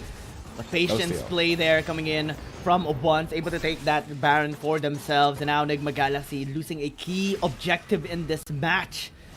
It's going to be very difficult now to defend all three lanes, especially with Sani, with this Jax. They don't even have enough resources to take this Jax down. What more with a Baron? Yeah, I mean, with Dragon spawning up in about 15 seconds, Jingdong Gaming have found every single thing that they needed here. Feibai now going to just deny Aaron this potential push, this potential Hullbreaker split push in the bot lane just because of that Baron buff. And now the positioning is all the more onto Jingdong Gaming, but Joshi with again another ambitious Thrill of the Hunt. Yep. 2 versus 1, but the isolated play with the cast of Doki is gonna enable JDG, but again they lose Juju. That is good here for Nigma Galaxy, but what will be next? Doki gonna be the next target. Feibai focusing down on Demon Kai, putting them down. Immediately gets taken down as well with the death mark. As Sani split pushes into the top lane, nothing that Nigma Galaxy can do because one's just bashing them down. Go with the reset, go with the Void Spike as well. Doki is helping it out, and now Hyde is just trying to defend the base here, but nothing they can actually do. Sani doesn't care. Counter strike away, carefree in the top lane, and JDG will get game number 1. What did I say about the Jax? You have to be so aware of where he is, and Jingdong Gaming just absolutely played that split push perfectly. Aaron could not even compete with his own split push. It was a little bit too much for Nigma Galaxy to deal with there at the very end, because man, when you are posturing for a team fight like that as Nigma Galaxy, you have to be complete. But I mean, Jingdong Gaming just didn't have to be complete at all, because with the way that they structured their fight and how ahead they were, they could just send Sani up there to the top lane, and he just won the game off of that. Just that one push, that one Jax strategy that has been, you know, honestly a staple since League of Legends PC days. Oh man, this is, I mean, it was a close match in a way, because early game Nigma Galaxy was taking control until they lost control when JDG found the opportunities, found the shutdowns, and found the ways that they can just work around against this Shen delivery system with the Rengar. And at that point in time, JDG just took full control of this game. Nothing that Nigma Galaxy can do anymore. It took 18 minutes for them to close it out, but the scaling was there. All the dragons was being taken here by JDG, and Nigma Galaxy couldn't contest at all. Yeah, there was very few avenues for Nigma Galaxy to actually try to contest that. I just didn't really do a good job gapping this Jax, and Sandy was able to reach his late game power spike, his late game win condition there. And unfortunately, Joshi just underperformed here. 1-4-6 on the Rengar compared to ones on the Kazakhs 4-0-5. And this is why the bug is in the meta while the cat is not. And that is just the unfortunate reality of it. Rengar now dropping down to a 25% win rate out of 4 games. He's only won 1. So, the Shen delivery system, while it was great in concept, left a lot to be desired in execution, unfortunately. Especially whenever the members of JDG engage onto the members of Nigma Galaxy, they invested too much engaging, so they didn't really have any more resources to disengage or to manage a team fight when JDG actually collapses onto them. They didn't have any more crowd control to work around with. I think had it been a Wukong picked up in the jungle instead, they would have a much better and stable team fighting here on the side of Nigma Galaxy, and also protection to aid Demon Kite as his Ziggs, because we saw Feibai going in a lot of times towards him and nobody was able to stop him because the taunt was already used, Stand United was used already. Who else has crowd control? Nobody, because even I was busy just trying to go and challenge Sunny, and once becoming again MVP, 6th MVP right now as of this tournament with an unscratched record of 4-0-5 in his KDA. Yeah, and he really just gapped that Rengar really hard. Was so much more impactful in both his presence and the way that he was able to engage and find those angles to get those assassinations, especially when Draw was not really able to protect the rest of his team. So, man, all that being said, hopefully Nigma Galaxy can come back from that, because it's going to be a tragedy if they just get O2'd here by JDG Gaming, but that may be the way that we are going. Stay tuned, ladies and gentlemen. We'll be coming back for game number 2 here, the potential last game of the day between Nigma Galaxy and JDG Gaming. We'll see you after the break. Dear Summoners, Wild Rift League Asia is about to begin. With a brand new tournament format and teams, what changes can we expect? Let's take a closer look. WRL consists of 2 conferences, WRL CN and WRL APEC. 12 teams from the WRL CN conference and 8 from the WRL APEC conference will compete through the regular stage, playoffs, and finals to view our ultimate glory. All matches will be played in the BO3 format in the regular stage. The 20 participating teams will compete within and across their conferences. Each team will play a single round robin with every other team within their conference once, and half of the teams from the other conference once. Throughout the regular stage, teams will be ranked based on their points within their conference. The top 8 teams from the WRL-CN conference and the top 4 teams from the WRL APEC conference will qualify for the playoffs. The playoffs will also be held separately for each conference, adopting a BO7 double elimination format. Only the top 2 teams from each conference's playoffs will advance to the finals, vying for the championship. Of course, a new tournament brings unique challenges. The Wild Rift League Asia Season 1 WRL A1 Finals will be a 3-day extravaganza. On the first day of the finals, the 4 qualifying teams will play a single round robin in BO1 format. The top-ranked team will advance directly to the grand finals, while the remaining 3 teams will battle it out in a single elimination bracket on the second day to secure a spot in the grand finals on the third day. The 2 teams that make it to the grand finals will face off in the BO7 showdown to claim the championship. Additionally, in both the WRL A1 regular stage and finals, teams will participate in the Fight for Side FFS match before the official games commence. The FFS match will be played in a 1v1 solo mode. Each team will send 1 player to compete. They will ban 2 champions each from the official weekly rotating champions pool, and then select 1 champion each for 1v1 competition. The winning team of the FFS match will earn the right to choose their side first. Wild Rift League Asia Season 1 regular stage will officially kick off on April 8th, with 20 top-tier teams assembled and ready for action. Who will climb to the summit and seize the crown? Let's wait and see.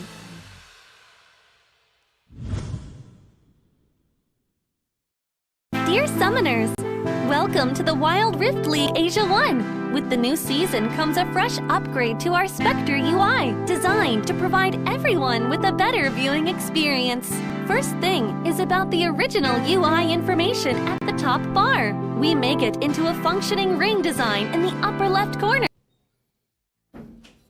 Welcome back, ladies and gentlemen, to what is potentially the last game of the day here at the WRLA 2023 regular season. Nigma Galaxy is down 0-1. They picked up a Rengar with a Shen delivery system, but they didn't really hit a chink in the armor of JDG. So let's see if JDG will finish us off with a 2-0 fashion, or hopefully Nigma Galaxy can bring us to game number 3. If you're an APAC fan, if you're a Filipino fan, raise your hand to the sky and give Nigma Galaxy your energy.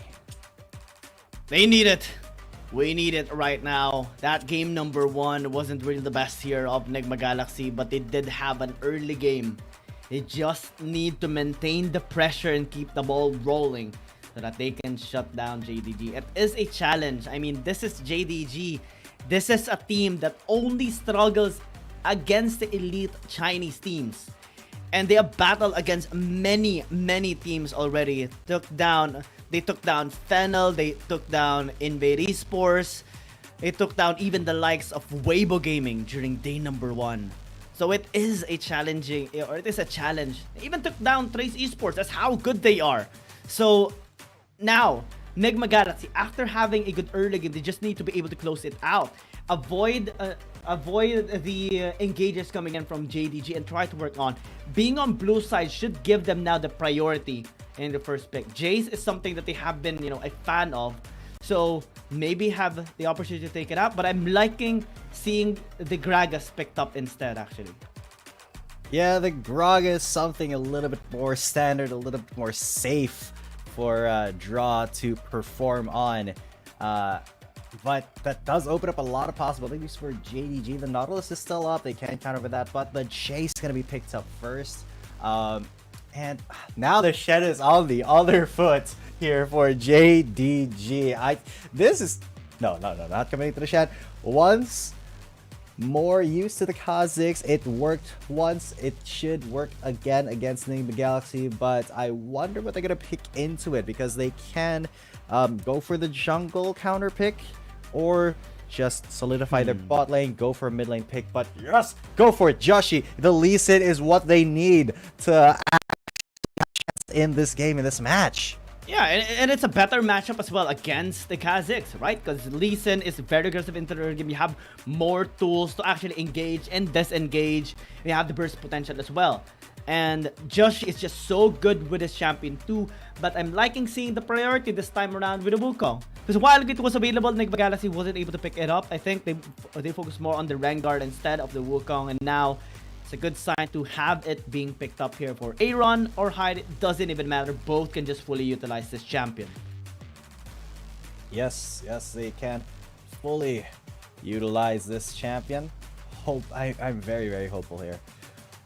It's Nigma Galaxy. They have to pull something honestly amazing out of their pocket to be able to stand a chance here against Jiangnan Gaming, because looking at the composition, it's so scary already with the Renekton and the Jace. And once it's so clean on that Kha'Zix, Joshi has to be really tracking that Kha'Zix through the jungle. Well, I don't know why, but for some reason, I'm sensing that maybe Nigma Galaxy is going for a standard draft here. Or yeah, this is something that we have anticipated as well before, but no! Demon Kite on Vayne? We asked for this during the fight for side. We're gonna be getting it! Vayne, Lulu, Nigma Galaxy, I'm loving this. Let's go! Let's go! Oh my god, this is so hype because Nigma Galaxy, they have thrown all caution to the wind. They say if we're gonna win, we're gonna win our way. And the gods are going to shine upon us and give us this big W. So, Demon Kite and Draw, everything is on their shoulders now. Can the Lulu Vayne bot lane dominate this, this Jace Alistar lane? Okay, so at least in the early game, Demon Kite and Draw are going to be fairly safe. But, oh my god, my heart is beating so fast for these guys. Nigma Galaxy are... Wait a second, they put Aaron on the Gragas. Oh my god, this is...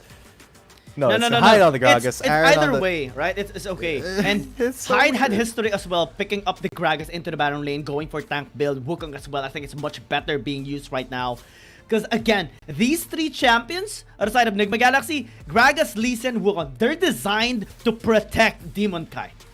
As a body block, the cast, the body slam, the double cyclone, everything to be used to protect this Vayne, because JDG has the Fangs, they have the Kha'Zix, they have the Gwen even picked up at the very end to try and burst down this Vayne, protect the President. That is the goal here of Nigma Galaxy.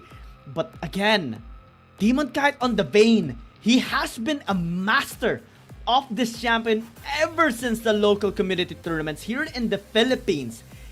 It's one of the reasons why his name is Demon Kite, because he loves kiting, and this is his favorite champion as well. I'm just loving this right now. I'm being hyped as well because I have been a fan of Demon Kite ever since like the small community tournaments here in the Philippines, and now to have that champion picked up finally for him after the Kaisa and now the Vayne. Hopefully everything is going to be channeled here in this particular game. Nigma Galaxy, backs against the wall, still evolving time and time again. My god, though, Nigma is...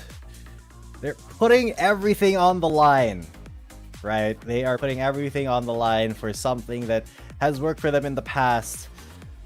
And they may have, you know, the surprise buff against JDG, but it's such a big risk. It is such a huge risk that if they do get this game, it's highly likely that they can throw JDG off their game for game number 3 and potentially take this series. So I am super excited to see this. But yeah, we are just going to take a little bit of a pause here just to build up that anticipation for you guys. Oh man, I'm just excited about this. We are going to be identifying the problem of the players later on. And I mean, it is gonna be taking a while to determine, because I think the problem is on the side of Nigma Galaxy, so they are just gonna be addressing it for the moment. No problem being seen right now on JDG's side. And I mean, I want to I'm torn either to have a bit of a rest right now and just wait for the match to actually start, but I also want to just break down this composition right now with Nigma Galaxy, because I'm loving this. I'm seeing the potential right now of this. It is scary because having to be in the laning phase, Renekton, Alistar really deadly in the Baron lane. Jace also strong in holding out his own against 2 people even on the side of Nigma Galaxy. And Gwen is going to be such a scary champion in the late game. And we have seen once already with his Kha'Zix. He's just an absolute beast with this as well. But Nigma Galaxy, having to put the Vayne for Demon Kite is just right now an opportunity at its finest. Once in a million opportunity right now for Nigma Galaxy, and just loving this right now. The amount of investment they have put up as well to bank everything on Demon Kite for late game shows potential, shows promise, and shows confidence that Demon Kite can just make it work. Yeah, because Demon Kite on the Vayne, as we keep saying this, but he is such a formidable player.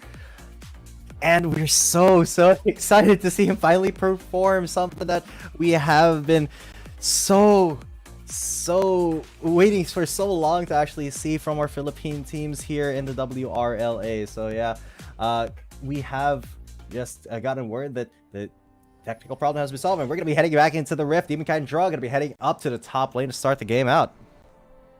Oh man, I'm really excited about this. We have seen this strategy already before coming in from Nigma Galaxy. Both of them going on the top side. And now Sunny gonna be bullied, expected here in this laning phase. Might send out Doki as well to help him out in the laning phase. But again, both are melee. Both are not really so strong in the laning phase. So that's gonna give an edge here towards Nigma Galaxy, particularly Demon Kite and Draw. Yeah. Demon Kite and Draw, these two have so much pressure heaped upon their backs because they basically have to be the ones to perform this entire match for Nigma Galaxy. If Demon Kite is shut down, they basically have no damage. And Nigma Galaxy are just gonna get thrown to the wayside by Jingdong Gaming. And with the Gwen as well on the side of JDG, it's going to be very, very easy for them to just shred through the rest of the health bars of Nigma Galaxy. Aaron should be fine here into the mid lane going up against a Renekton because he does have some sort of healing with his golden staff whenever Feibai is going to be engaging onto him, but still has to be very careful. Ignite going to be taking here on the Feibai, just using some of his healing in the laning phase. Nothing to be afraid about here on both sides. Top side, Draw and Demon Kite should be fine as well because whenever Doki and Sunny is going to be going in, Polymorph is just available to help out Demon Kite to get Kite away. And even Joshi being here shows that they are very, very invested in top lane. Yeah, so much being invested there to Demon Kite and Draw because, you know, JDG know that this is the way that Nigma Galaxy are going to try to make their composition work. They have to make Demon Kite and Draw the sole focus of their composition. So JDG as well going to be paying a lot of attention to the top lane. Either that or they can just, you know, look for other opportunities throughout the maps. But they are looking for an opportunity on Demon Kite. It's a little bit of a knock-up, a little bit of a love tap there. Yeah, Juju's gonna be having a bigger responsibility to challenge Demon Kite as much as possible, especially in the early game because it is a Jace. Technically, it is an ADC that has a lot of poke, so it's similar to how a Varus operates in the laning phase. And look at the damage that Demon Kite already has taken the past few seconds just because of the pressure down of Juju and Doki as well. So that's gonna signal Nigma Galaxy to fall back for the meantime, reset, get a couple of items to try and have a better and safer laning phase into the top lane. JDG still has yet to find an angle to shut this team down. Yeah, because there are honestly so many angles that JDG can take to win this fight. I mean, dominate with the early game with Renekton, get some really good ganks with the Kha'Zix, but Joshi has to be really active with the Lee Sin to actually make things happen for Nigma Galaxy here. Once, though, is going to be a tough customer. But that's not going to stop him from trying, because once is there trying to invade. Joshi maybe he just denies Doki with the Dragon's Rage. But they're transferring now into the mid lane. Aaron might actually be in trouble here, forced to flash away, respecting Doki's flash pulverized. And that is at least a summoner exhausted now for Nigma Galaxy. Aaron has to be very, very careful still. Okay, by missing that Ruthless Predator, should be safe now for Aaron in the mid lane. Yep, and in that mid lane, Aaron is really doing his best to just keep himself from dying at all. It is so difficult to actually go up against a Renekton in the early game, especially. So Aaron doing a really decent job of preventing himself from getting ganked. Hyde here now gonna get engaged onto by Sunny. Oh yeah, that's a lot of damage he's taking right now, especially from the needles of Sunny. It's gonna be okay. I think the goal here of Nigma Galaxy is to hold out the lane for Aaron and Hyde, and just build sustain items so that they can be the ones tanking the damage later on coming in from the Gwen of Sunny and Juju's Jace later on. And I think that is gonna be able to buy enough time for Demon Kite to just work around in teamfight. It's very tactical, very crucial as well, and scary to actually do. But I think Nigma Galaxy so far is having a good time, able to maintain a positive net position against JDG as well. But it's all bound to happen right now, the first team fight. it is going to happen here. Hopefully, but Nigma Galaxy, are they in the right position here? Demon Kite and drop from the backside. Aaron gonna be from the front, and they have kind of penciled him in. Yep. Dragon still gonna get taken down here. Just taking a bit of damage. Focused here by the members of JDG. Falls down. Dragon will be taken here by JDG as well as Aaron trying to do some damage here onto Sunny. Demon Kite as well, kiting away. Gets stunned here and then almost got taken down. One's gonna get taken out at the very end, but still 4-4-2. Nigma Galaxy wins the first fight.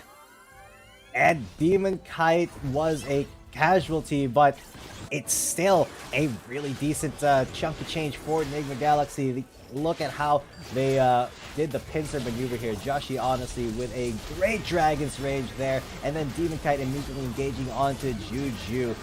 And that Dragon was nothing really fast. Demon Kite's positioning was pretty decent, but unfortunately he went a little bit too far there. And he did get jumped on immediately. Still was able to get some really good kills for himself. Good body slam. Joshi getting the RH as well. Now Feibai gonna be falling down. Nigma Galaxy again gets a kill, gets 2 kills in exchange for this time nobody. So Nigma Galaxy now making most out of the situation. They are going to be able to use the RH as well into the top lane. Juju going to be in trouble as High pushes through. That's into the sky, but into the ground. He falls down as Nigma Galaxy picks up that kill and takes his tower down. Yes, well, it's not going to go down yet. Doki's still there, but it will be going down in just a second. Now Demon Kite and Draw, they are getting stronger. Demon Kite 6.3k, top of the gold charts. This is exactly what Nigma Galaxy wanted, and they are pulling the wool over JDG's eyes right now. And I want to see how that went again, because Nigma Galaxy, they hard committed to that fight. Got the double knock affair into the double Dragon's Rage, and JDG, they were just corralled in there. They couldn't move. The CC chain was so good, and now Hyde looking for more, trying to go for an explosive cast, but it's knocked away by Juju. Now with the tower takedown into the top lane, there's a lot of gold injected here onto Demon Kite. Again, this is a player that is just so good at fully utilizing the Vayne. 3-1 already, and a lot of gold injected towards this player. JDG, they have to find a way to shut him down. It's so difficult to do that with the composition of Nigma Galaxy. There are a lot of tools to push the enemy back.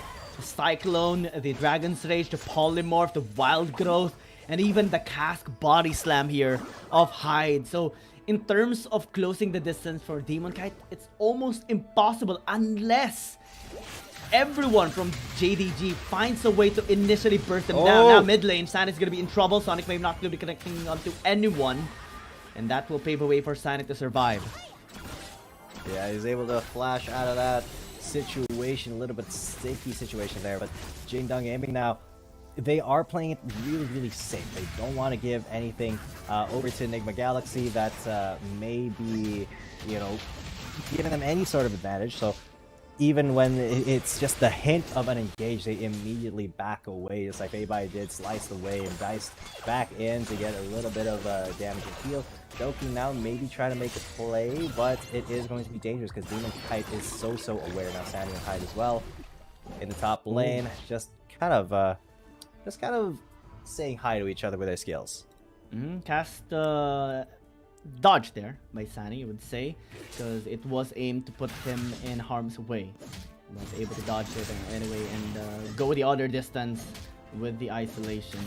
Nigma Galaxy just gonna be tempering down. As long as they inject more gold towards Demon Kite, then it should be okay here on the side of Nigma Galaxy. As long as they are able to protect him as well. Look at the respect he is putting right now. Wit's End to deny some of the damage that is coming in from Sani, because this is the champion that is fully threatening all of the ADCs right now in this game. The Gwen, especially because of the mist, is able to dodge and be untargetable at times when you are outside his range. Yeah, but you really need to be, you know, in there like swimwear, unfortunately. So the challenge now for JDG is to find a way to surprise Demon Kite, to either separate him from draw, or, you know, kind of focus one and then the other. incredibly quickly. But the CC chain, unfortunately, is not that intuitive here. I mean, you do have the Alistar, but Doki is not going to get anywhere near Demon Kite and Draw. So maybe Aaron is the way in. So, man, JDG, they just need to find a way back into this game because Demon Kite and Draw, they will start taking it away. And now Aaron going to be coming in real hot on the Dragon. Second Drake completed already here, taken by JDG. As Aaron looks to punish them, flash into the cycle of Demon Kite, starting to kite, dealing a lot of damage here into the front line, but still being zoned away from some of the members here of JDG. As now they're stuck under the tower. Justy missing that Sonic Wave as the rest of JDG wants to go back into the base. Nigma Galaxy letting them free for now. Yeah, my lord. Just Nigma Galaxy being very proactive. I love seeing it because they have to be. They have to be. Demon Kite. Oh, Demon Kite! Oh my god, Condemn, he's so flash. low. Oh, good dodge. No matter for Draw what, though. bro. Ignite. Can he actually reach the 100% time? He does. Oh, good job there by Draw and Demon Kite, able to alleviate that situation. Had it been a misplay, I think JDG would have gotten the shutdown onto him. Oh my god, that was so touch and go. My heart almost stopped there. Because Demon Kite was so incredibly low. Just one more auto attack would have done it. I mean, look at the burst damage that Judy's still able to do with the accelerated shock blast into the skies. He just wasn't able to finish it off. Yeah, the enchantment stopped Doki in his tracks. If he was able to get that head, but pulverized Demon Kite would have gotten shut down to the ground. But now, well, JDG, they still have some ways into this. They can scale up with the Chase, but so far, the Kha'Zix has not been as effective as the last game just because Demon Kite is the target, and the target is so difficult to reach. Oh man, synergy of Demon Kite and Draw is so good. Good use of the Repulsor Enchant as well to push them back. Had it been delayed a millisecond, that could have been a kill already. But now they are able to take down this tower into the mid lane, channel down towards the bottom lane as well. If they secure all the towers, that should be a lot of control right now for Nigma Galaxy. And they will. They have successfully zoned Sunny away. Opportunity again for Nigma Galaxy. Oh man, everything is going the way of Nigma Galaxy. That's so exciting right now because they have been trying to play the meta of China for so long. When they just come back to their roots, when they come back to the PH style, they are having quite a bit of success here, pushing down the bottom lane tier 2 with one more auto attack not connecting and leaving the tower alive somehow. Well, they should have committed a tiny bit harder, but it's whatever. They'll get it the next time. Don't worry about it. 3,000 gold lead still being maintained here by Nigma Galaxy, but JD finally is going to be unlocking this in mid lane tier 1, able to at least tie up the tower score, almost tying it up, but they are now grouping up into the bottom lane in that reset. Nigma Galaxy find themselves losing a lot of objectives here into the map as JDG able to stabilize the game right now. Yeah, stabilize they can. They've already brought the gold lead down to about 2,000, which is, you know, pretty small considering the amount of kills that they are down and the state of the map right now. The turrets still pretty much even, other than that one in the bot lane tier 2 for JDG. That is just one auto attack off of getting taken. So, man, Nigma Galaxy, they have kind of slowed the roll a little bit. Looking at the builds, Blade of the Ruined King, Witsend, and Phantom Dancer complete here for Demon Kite. He is going to be a demon in kiting, that's for sure. Just because not only will his build enable it, his support will enable it as well, and there's so much crowd control to keep him safe here. Just on all other members of the team. This is basically the Juggernaut comp with a Vayne. I mean, NGX, they have full confidence that Demon Kite can just work around and get those skills later on. They're so good in kiting. So it was demonstrated in 2 of the team fights that occurred against JDG right now in this particular game. And now they're playing very, very safe. The third dragon is on the way. JDG has taken 2 already. What can Nigma Galaxy do? They are now invading on the jungle camp here of JDG. Sani might actually be in trouble here, but is sensing a bit of hostility across the map. Just she being patient here. The rest of the members here of Nigma Galaxy just posturing down. Yeah, Nigma Galaxy, they are doing some very aggressive map movements towards JDG's jungle. They're trying to get a catch or two, but JDG is so careful. Now Dragon spawning in a few. This could be the site of a fight once now. Gonna be jumping on hide. Good damage on Doki. Can they actually kite him away? Can they burst the Alistar down? Cat's gonna be used for the isolated play into the Dragon's Rage there. But Josh is just so good. Now Demon Kite doing a lot of damage, but he's being threatened here by once. Jumping now as Feibai looks to help him out. Still stays alive, and now the Vayne is online, flashes in, gets the Crocodile down. Stasis not gonna be helping you at all, buddy. And double kill by Justy as well. That's 4 kills. Nigma Galaxy pushing mid now. Demon Kite lives, and the hope of Nigma Galaxy as well. They can just start to go for this inhib turret. Sadie, what can he do here versus 3 members who are pretty low? Yes, he can try to stop him, but oh yeah, the death timers are pretty high. Here's the Dragon Rage. Sunny gonna be in trouble. That's gonna be the ace. Tries to snip away, gets 1 down. But what can you do? The base is clear. 2 cannon minions by enough time. Doki just wanted to desperately save the day. It's gonna be headbutt, pulverizing his way to draw the members of Nigma Galaxy away, successfully defending the base. Oh, a very close call there. A tight shave for JDG. 12-4 now. The lead is only getting bigger, but they will at least be able to secure this Drake for themselves, get a little bit more for their efforts, because God, Nigma Galaxy is just taking them to task.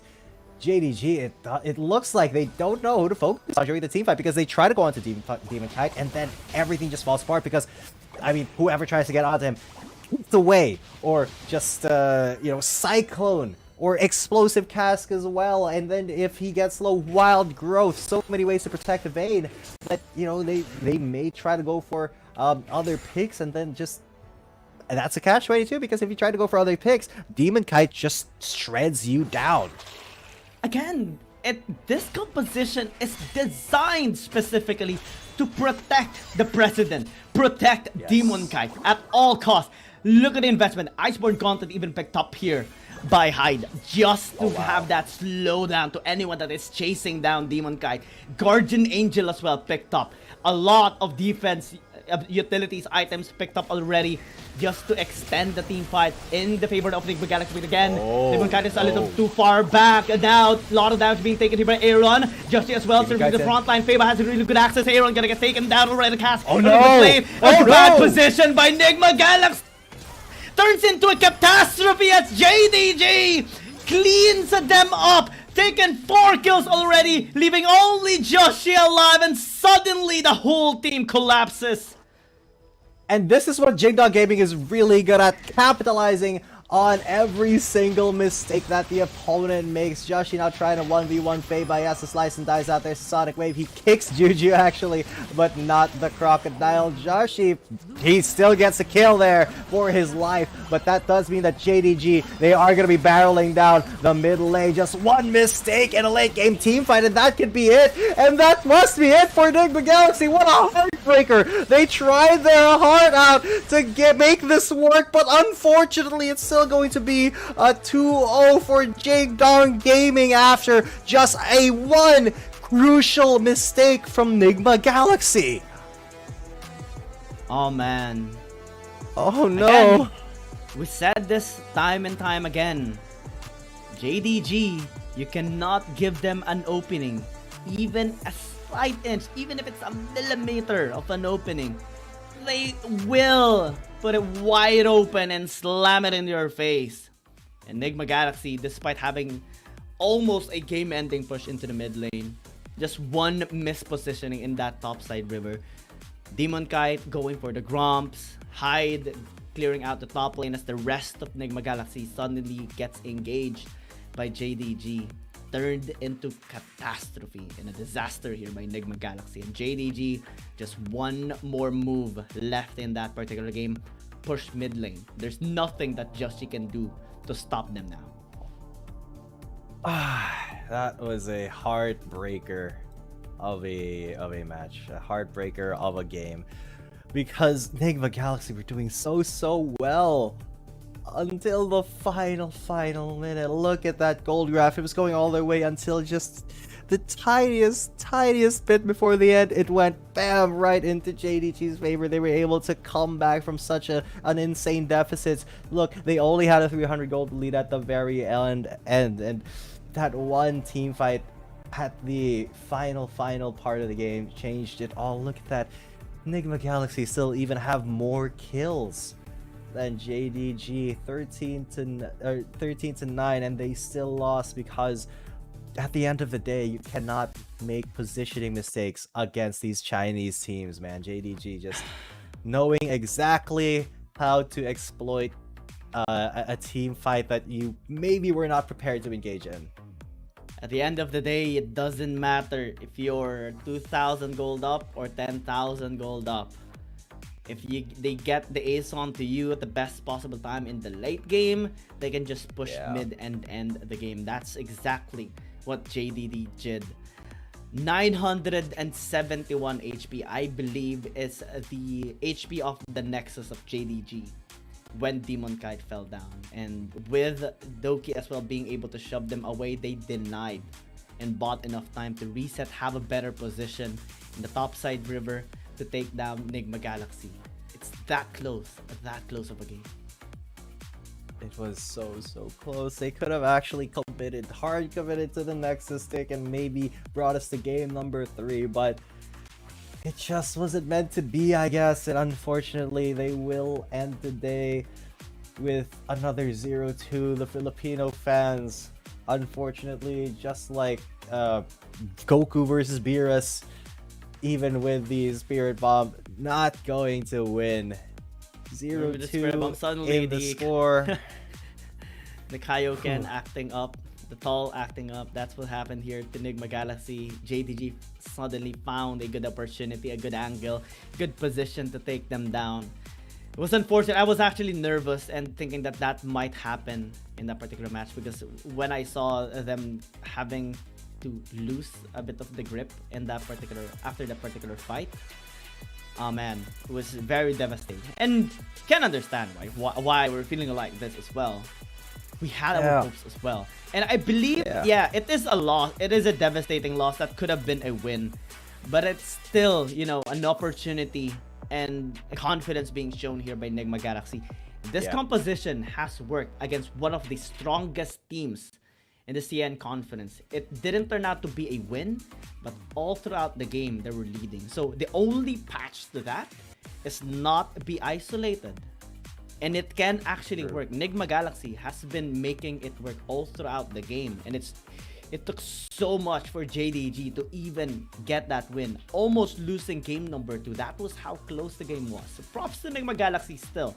Almost, turning the tides around here. It took almost 19 minutes as well. And VP, it is going to be inevitable as well. We have Sunny in the Gwen, and this is the result of today's schedule. Everything similar to yesterday, filled with 2 zeros. Yeah, if nothing else, it was a quick day for you guys and for our prod. So, heck is happy, but we're not, because NAOS and Nigma Galaxy both got absolutely bodied here by EDG and JDG. But, well, there are still a couple more chances for our APAC teams. We are in the final few weeks of competition, but the standings will be updated. EDG now getting ahead of Thunder Talk, claiming that 7th spot once again. Weibo Gaming pulling ahead of Nova Esports as well, and JDG getting a leg up on Trace Esports. So quite a few shifts in our Chinese conference standings as well. However, the same cannot be said for the APAC standings. They did not move at all, I don't think. I mean, a while ago, we would see Nigma Galaxy maybe going above NAOS Esports, but after this loss, everything is even, so it's unchanged for the moment. Cater also why Burrito United Esports, NAOS Esports, and Nigma Galaxy still being on the top 4, and the rest of the APAC conference teams are just struggling or trying to secure their second win is yet. Yeah, and actually, I was wrong. Buriram will pull ahead of NAOS. NAOS, wait a minute. No, NAOS was already under them. Yeah, it's just the same. It's just the same. NAOS and Nigma Galaxy going to still be in playoffs contention here, but the rest of the teams, Invade, Fennel, Cerberus Esports, and Team Flash, with 1 win each to their name. It's still very possible for each of them to make it into the playoffs and dethrone Nigma Galaxy, but they have to pull out all the stops here for the final few weeks of the WRL Asia regular season, because oh man, there are going to be chances tomorrow. Cerberus Esports and Fennel, our first match. OMG and Nova coming up after that, and then Invade Esports and Buriram for our last match. So the APAC standings are going to be, well, tectonic shifting tomorrow.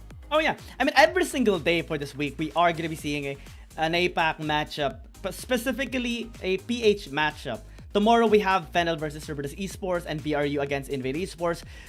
Saturday we will have NAOS Esports again versus KT Roser Y, and on Sunday we will be seeing Nigma Galaxy again, this time battling against Team Flash. So I'm very excited tomorrow. Today's games has been very swift and fast, all 2-0 as well. A little bit of a sad day for our APAC teams as we lose 2 times again, but still we have been improving, we have been growing, so continue to support our APAC teams. And of course, this tournament has been really, really wonderful, and it's all thanks to our sponsors, right? All thanks to our partners as well. Riot Games, VNG Games, and Coca-Cola, and of course you guys watching till the very end. You are the true MVPs here. Thank you so much for continuing to support us all.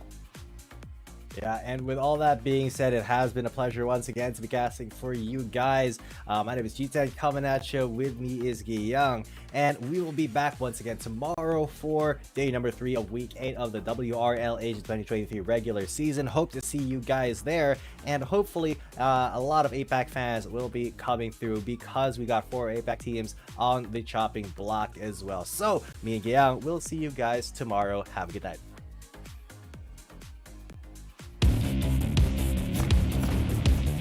There's something about games.